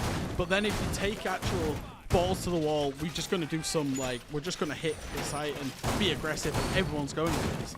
I want to see Iconic paired up with Leon Gids. Like, do you know what I mean? I think it would be incredible.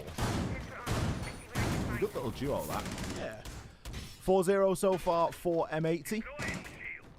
They're not showing any signs of slowing down at all here.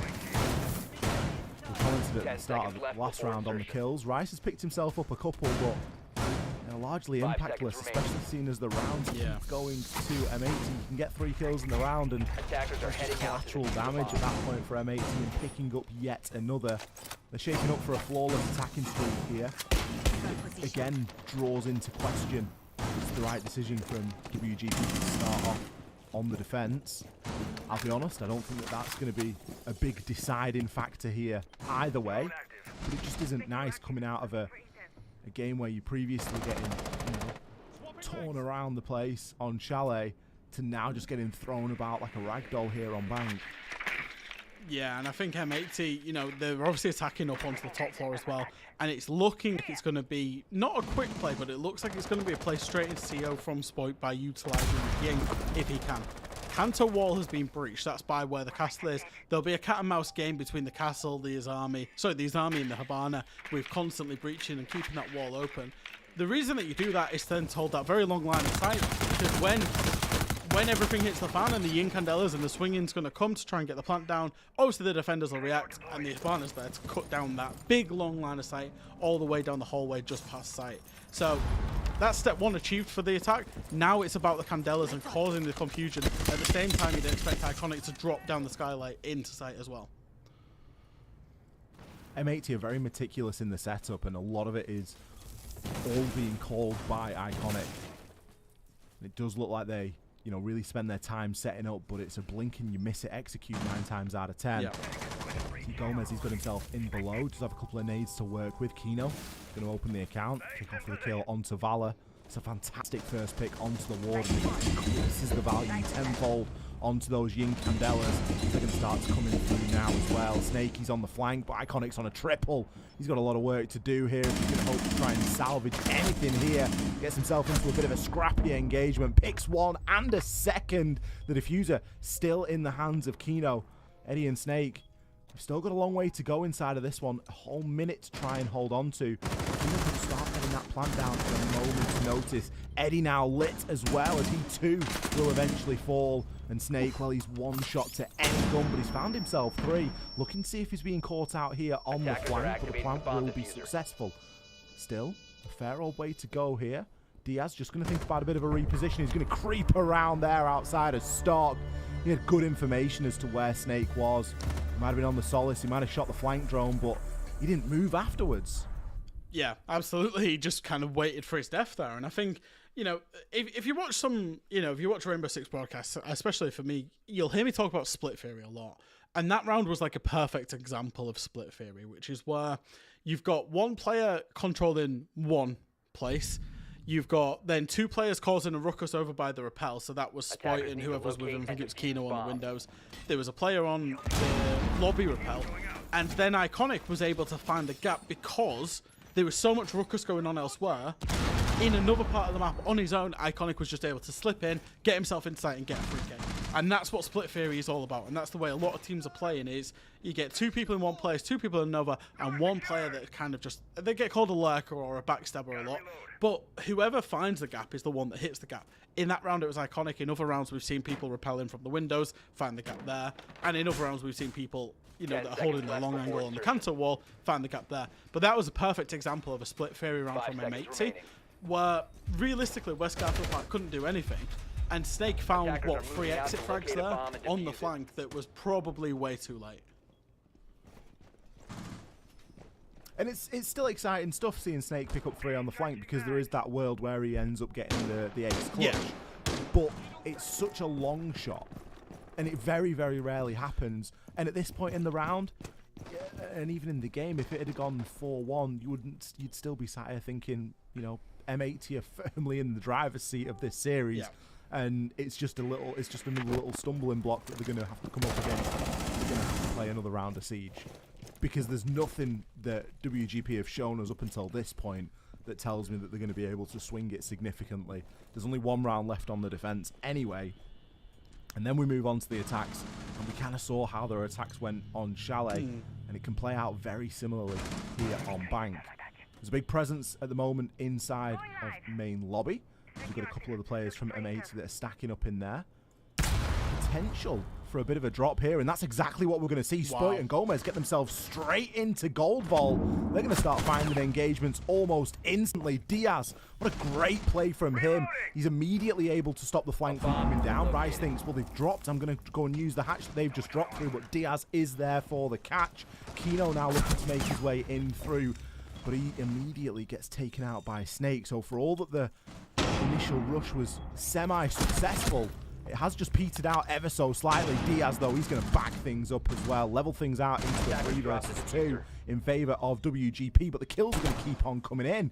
And all of a sudden, we've got Gomez on the Amaru stuck inside a gold. He's going to be getting pinched from both sides. He's allowed to break one down into a 1 versus 1. This could be devastating. Eventually shut down there by Eddie. Bit of a rush round there from M80. Feel as though they were just sort of trying something there fresh. Yeah, I liked the idea again. It was kind of caused that ruckus by dropping the lobby hatch. And that's exactly what they did. They got everybody's attention. And I think the Habana got the kill onto the Legion, but then didn't hold the flank well enough. Maybe tried to push down the main stairs, got punished. The flank came in from Valor.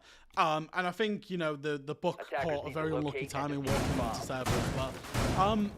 There's another world where that actually goes really to plan. But West Garfield Park, unfortunately, you know, for M80, West Garfield Park were actually running the turtle version of that strategy. We'd seen them roam twice. The third time they did it, they turtled up, and they had so many more numbers in sight than they'd previously had. And I think, you know, M80 maybe didn't necessarily realise that. I think maybe they just, you know, didn't realise that and thought, hey, we can just rush, we can find a gap down lobby hatch. That maybe wasn't. But they're going to take a 5-1 half any day. 10 seconds remaining. Absolutely, and it's a fun round to try, right? These players are, you know, for all that this is a serious game, they're feeling pretty comfortable at the moment, knowing that they've got a 4-round buffer, and they're happy to go for a little bit of fun and try and drop a hatch. It's almost a rite of passage that whenever you're playing banking, you've got a reasonable lead. One of the rounds that you attack down in the basement, you're going to probably try to just rush the back hatch and drop down into Gold Vault. So a nice attempt there from M80, but I don't think it's going to keep them up at night knowing how it went. Now this is exactly how you are meant to play this extension over into open area. We've got a castle barricade, we've got some reinforcements, the hatch open, ready to be dropped, and Spoit on the Azami keeping himself alive. A great option to force a very full map clear here. and then fall back onto your strong utility. C4, 3 Toxic Babes. And if you compare and contrast, look at the positions. When West Garfield Park were defending this, there was players up on the top floor, players in tellers, players in archives, players in lobby, all kinds of places that they shouldn't be. Look at where M80 are. They're focused in and around open area. So they're going to allow West Garfield Park all of this top floor as control. They're going to allow them certain bits of the mid floor as control, but fight for what they think is relevant, but also fight for what gives them an option to fall back safely. Because the win condition, again, is getting back on site in a 5v5 and then potentially retaking with your castle, with your army, and with your Jaeger if you then need to retake up the top floor. Look at the time bed, look at where they are in the round compared to when M80 attacks this, and it's completely different. Oh, we're going to see a hot drop through the hatch here. Castle Barricade is going to keep them safe for the time being, but a lot of guns are going to be pointed in the direction as soon as this happens. We are seeing players start to drop off through. Fresh, you've got your split theory. I like to call this the correct theory. It is like an onion. The layers are inevitable. M80 are one of the best to do it. They love playing off these little power positions, setting themselves up something to fall back to. And already they've burnt a couple of minutes inside of the round. And WGP, they're no further than they would have been anyway. Exactly. And Spoit will take a fight with anybody, as will Kino, but he will get shut down. My point was, Spoit will take a fight with anybody, and he's still dropped down, right? So you can see that they clearly have a defined understanding of that win competition. Losing Kino there was not ideal by any stretch. He's still out there on blue stairs, and it is going to force Iconic to just have to dip back a little bit. He's lost the Toxic Babe canisters there. The position Kino was playing, he was expecting to spend them, but he would have wanted a little bit more utility exchange for his life. Gomez, he's going to trade back here as he actually goes for a full flank up the stairs. This could be devastating. He knows that there's a pressure inside of server. He knows that's a bit of a point of weakness at the moment. All he's got to do is bide his time. 20 seconds on the clock. Spoit picks himself up one. Nades start to come in now, but the kills continue to fly. Diaz, he's going to join the party as well. There's a few that cold on the ground. Kino might be the only casualty that M80 suffer here, and that will be so. Spoit, he picks up the final kill. How much of a difference it makes seeing your army alive for that final portion of the round, able to then deploy those Kiba barricades in the site. Doesn't matter if you've not got a ton of smokes, doesn't matter if you've not got a ton of Toxic Babes. You've done the work in the first part of the round. You've front-loaded the work. That's exactly what they should do. And that, like I say, it's night and day difference. If you played the round that M80 had there on the defense and overlaid the West Garfield Park round, you'd see the key differences and see that M80 very clearly had an understanding of that win condition. They also had an understanding of, hey, Iconic didn't have a C4, we've lost our smoke. We might need to hit a retake. But they didn't wait when the plant was going down to do that. You saw Gomez get up and do it in the round. It might be DS, actually, I'm not sure which one went up and did it. But they hit a very early retake, got the flank off, got the kill. And it creates panic stations. It forces the attackers to then try and make a play or deal with the flank, again burning through time. So really good understanding of the win conditions there from M80 and very well executed in the end. Match and series point now for M80 already on bank. We've only seen 7 rounds and we're getting stuck into the 8th now. It feels as though they've only just got going. I reckon these guys can play like this all night long fresh. Looking forward to seeing them in the best of 5 if that was to occur tomorrow. But we've still got a round to play, and I'm seeing a Lion, a Glass, and a Sense. I'm wondering if something fast is going to occur out of the side of West Garfield Park here.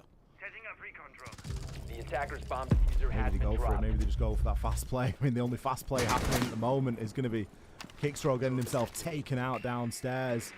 Spoit ready and waiting there on the Solace. Not even sure if the Solace was a defining factor in that or if it was just Spoit things. This could be another flawless here, Fresh. We've only seen 35 seconds and already 2 kills. Snaky's starting to take some damage as well. Rice, he's just going to solo walk into sight. He hasn't got his team around him. He's got no support here. He'll jump into the drone for the time being. A Claymore will find Iconic, so a little bit of aggression there being punished, and Rice will eventually be rewarded. Level things out 3 versus 3. The best that West Garfield Park could have hoped for here. They do still have the glass and they do still have a couple of smokes, so there are going to be options here. Snake potentially going to get himself on that upside down repel as Rice. He's going to find himself a second, at least gets the down and the confirm. Just goes to show the power of that AK-12. Now West Garfield Park, for the first time in what seems like a long time, they have a man count advantage here, and they could actually try and work things around. Gomez He's going to be given an opportunity onto Snake and looks to try and convert onto it. Just turn his attention for the time being, but Diaz again on the flank fresh. Yeah, if they don't know about DS, this could be a massive flank because they're all in bottom square now. If DS catches a great timing here, it could be absolutely detrimental. He finds one. Does he find another? The flank drone does get shot out as the X2 is going in. He does find the second, and it's all up to Rice in the 1v2 to save his team in this Gamers Without Borders qualifier, pushing deep into sight, goes through the rotate into open area, takes a look at the office. Does he know the players there? Doesn't seem to have an idea, although pop shots did come from there earlier in the round. Seems to think he's by the cans and rotate. Does catch a glimpse of him in the office. Now he's got to try and isolate that fight. Knows there's a breach to bottom square. Does he try and find kill onto the door? No, he's going to go in deep. Will he try and bait the plant? Bring the defenders to him.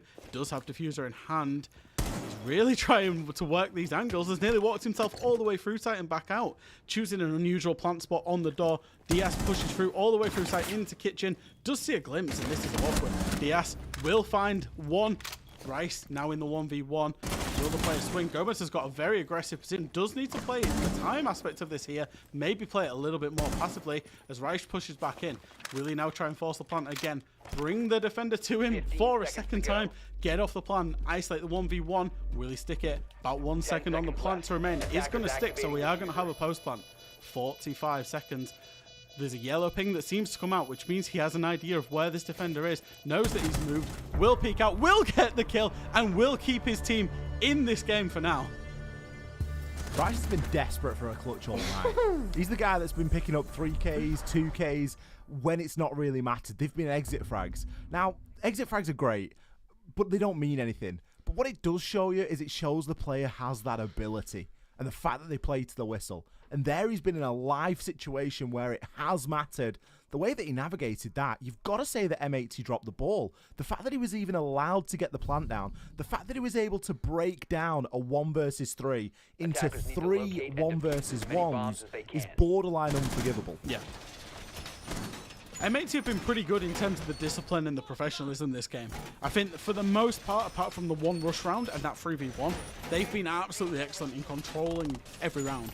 But the fact that they were from a 5v3 there, then into a 3v1 and then lost it, they was in discipline on both sides basically, where they, you know, they let go of a couple of lives that they really didn't need to. They had to make a hero play to bring it back, and then they went and lost the 3v1. So, you know, for them, they probably strategically just about won that round as well.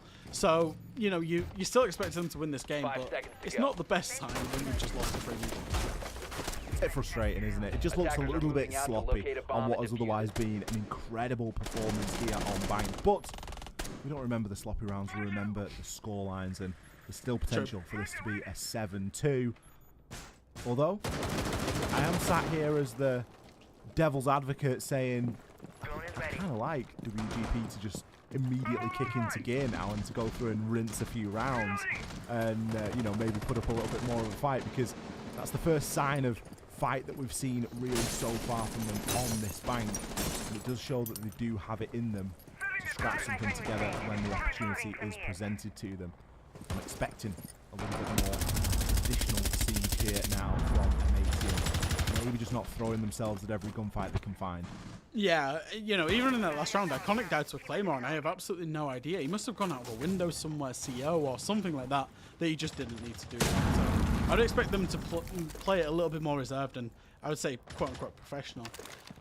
We've got the Capital inside the lobby. Looks like he's going to use the bolt to force the player down the hatch in terms of DS. If the hatch isn't open, it's reinforced. Will the Capital fire reach him? No, it won't. Oh, that's so unlucky. Capital's shot both of those fires. So DS will remain and gives him some in chat to tell him that he's missed as well. Oh, I mean, that's nice of Diaz to just explain that, hey, you know, you might want to go and work on your lineup a little bit because that's missed. Yeah, you need to place it a little bit differently. Kicksrow, he knows that he's got him locked in here, but Diaz is that kind of player that's happy for the fight. He's like, yeah, you got me locked in here, so what? I'm gonna go for this. Hatch I'm is happy reinforced. sitting here for a while. Hatch is reinforced. What's your next point of call going to be, Kicksrow? You've got to come up with a solution at some point. This is where you need your team to work around. You know you've got a player locked off. Do something to zone him out and single him off from the rest of the pack. Snake going to pick up a great kill onto Spoit. That's one of Diaz's lifelines really sort of taken out there, because Spoit was in a position to do something about this. Yeah, I'm not sure on the Twitch, Ash and Sophia, as they do, as I say that, as the Twitch trying to kill. They didn't have a nade to clear out the elevator position, and it's forced them to completely change their attack. They were going from a lobby attack, they're now going to an open area attack, and they're going to have to force up square with very little time, even though they do have the man advantage. Shots coming in now from the window as Kino's starting to feel the pressure. In normal circumstances, you would be expecting M80 to rinse themselves out of a window here, but they haven't really got the numbers for that. We know they're not going to get back inside. Instead, they're just going to get picked off from Rappel. Diaz is going to find one, and really you would have thought he shouldn't be finding any inside of this round. But he's going to have to find them all if he wants to try and clutch this one out. Allows the player to cross through, and Snake's going to pick up the final kill. Much better round there from WPG. Yeah, it was better. I think the realization that they were not going to move DS out of that position in the elevator was absolutely fine. Because as soon as they realized that, sure, you would have wanted to kill him, you would have wanted to move him, and that's exactly what they should have done. The capital bolt should have hit. As soon as they didn't, and DS let them know by typing in all chat, they then rotated and just forced top square. And it was a bit of a put together round when you're just forcing it out of nowhere. And I think M82 were way too late to realize that the top square take was coming. Because we saw, you know, Kino sat on the breach of top square just with his back to it as people were walking up. And I think realistically, a well recovered round from WGP there. Bomb located by attackers. Again, another example that they've shown us of that ability to be able to clutch out the rounds. You do get the impression that we've seen a couple of throw-away rounds from M80. I don't want to throw out the, you know, the old save and distract sort of line, but you do get the impression that they've been, again, it's similar to the way that they were on Chalet, very relaxed until they get onto that more guaranteed defender bomb site. Of course, being the lockers, where we are going to see much more of a setup from. This is exactly the setup that we saw in the first round. Or it's round number 7, should I say, the first round of M80 on the fence. But on the flip side to that, WGP should know what's going into. It looks as though they're going to be ready for a heavy stack up here inside of open. Spoit already feeling this pressure. Now, if we recall, this was the round that we really credited M80 because they were able to hold for quite a long time up here. They didn't go looking for gunfights, they didn't go losing lives. Instead, they just burnt a lot of time. And I think West Garfield Park have realised that M80 aren't playing top floor. So they can go a lot more laterally at them in terms of trying to put pressure on. And I think from a time management perspective, that's really good right now. If you look at them, they're already going to be droning out Kino at the top of the blue stairs. They already have opened up the printer window and opened up lines of sight there as well. So they're going to be putting the M80 players under so much more pressure than they did the previous time they attacked this. In theory, what that's going to give them is much more time to execute onto the site as long as they don't dawdle in this kind of middle minute of the round. More time on the site is going to be required as well because we know how powerful those Toxic Babes and the C4 can be. Kino was taken out quite early on the stairs last round. He's going to be looking to try and play that for a little bit more time as we approach the halfway point. It's a nice clear from WGP. They've not had to go and do the full clear from top down. They've just been very aggressive and very upfront about the clear of open area. It has allowed them a little bit more control a little bit quicker. Yeah, they've just now got to deal with the layers in sight. Like you said, the Shrek approach, they've got to deal with Kino. Kino can waste so much more time. I know he died early last time. He died because he had a smoke canister in hand. This time he's pre-placed it at the top of the door. He's got a one-man magnet to protect him as well. You would expect at some point if he pops the smoke, and even if he does die, he's going to do significant damage to the side of Valor, who's stuck behind the shield. And Kino does manage to get to the bottom of the stairs. I believe Iconic is still helping him from the basement. Diaz is one helping him from the basement. Finds the kill onto Rice, and Kino's causing them a big problem now for West Africa. Great use of the Toxic Babe canisters, nicely phased out to try and deter this push from happening. And you can see that Valor's taking a huge chunk of damage, kills trading either way, and Kino still managed to find one onto kick throw as he dropped. Valor, this is going to be your last chance here. You've got to try and make something happen, otherwise it is going to be curtains. Isn't going to be able to get past Kino here on the shield, jiggling left and right. That is going to be GG's. M80, they finally lock away Bank. All it took was to get them back down to the basement. They confirm that first place seed here inside of North America, and they will be going into our finals tomorrow. Yeah, and I think ultimately, you know, the better team in terms of individual mechanics, in terms of team strategy and understanding the situations, there is certainly some things they're going to take away from that game. I think, hey, we could be so much better at. The post plants having to retake, they've got a little bit of a soft underbelly on their defenses. I want to see them get a little bit more active, particularly on their defenses. And, you know, they did throw 3v1. They did have to play the retakes. And I think that's something they'll go in and work on. But overall, a pretty good, thorough and professional performance from M80. Yeah, there'll be a couple of rounds that they can go back and look at and say, you know, we'll play that one a little bit differently, or maybe some rounds that they can just sort of write off entirely and go, yeah, we know that we were just running around there. We were just sort of playing for our ones.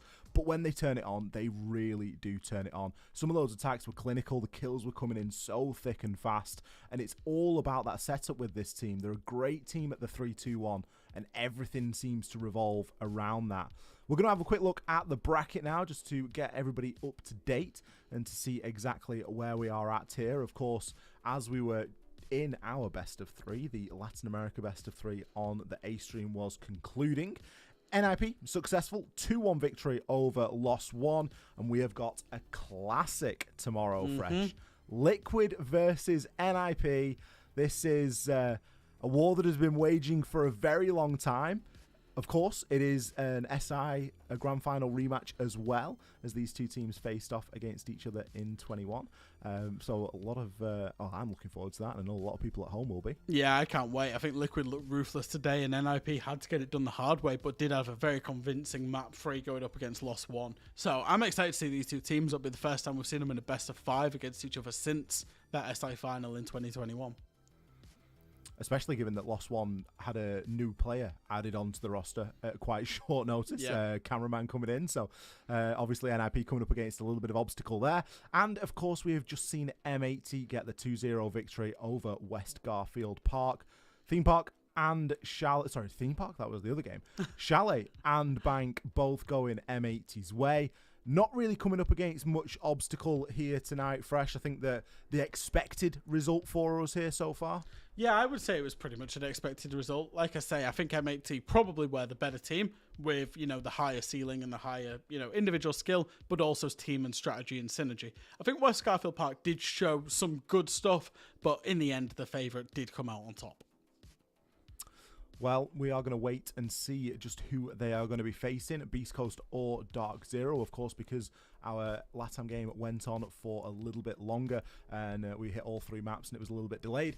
That game is going to still be in progress, so keep your eyes peeled and maybe jump over onto the A stream to see exactly what is going to be going on over there. But for us on the B stream, Fresh, I believe that is going to wrap us up. Thank you so much for stepping in. It has been a pleasure to cast with you and to get your insight over the course of both of these games. I hope you've had a good time. I have indeed. Thank you very much for having me. And, you know, obviously, hope demo gets a little bit better. I know he had a short day on the A stream today, but you know, it was a great privilege to cast, and I thoroughly enjoyed it.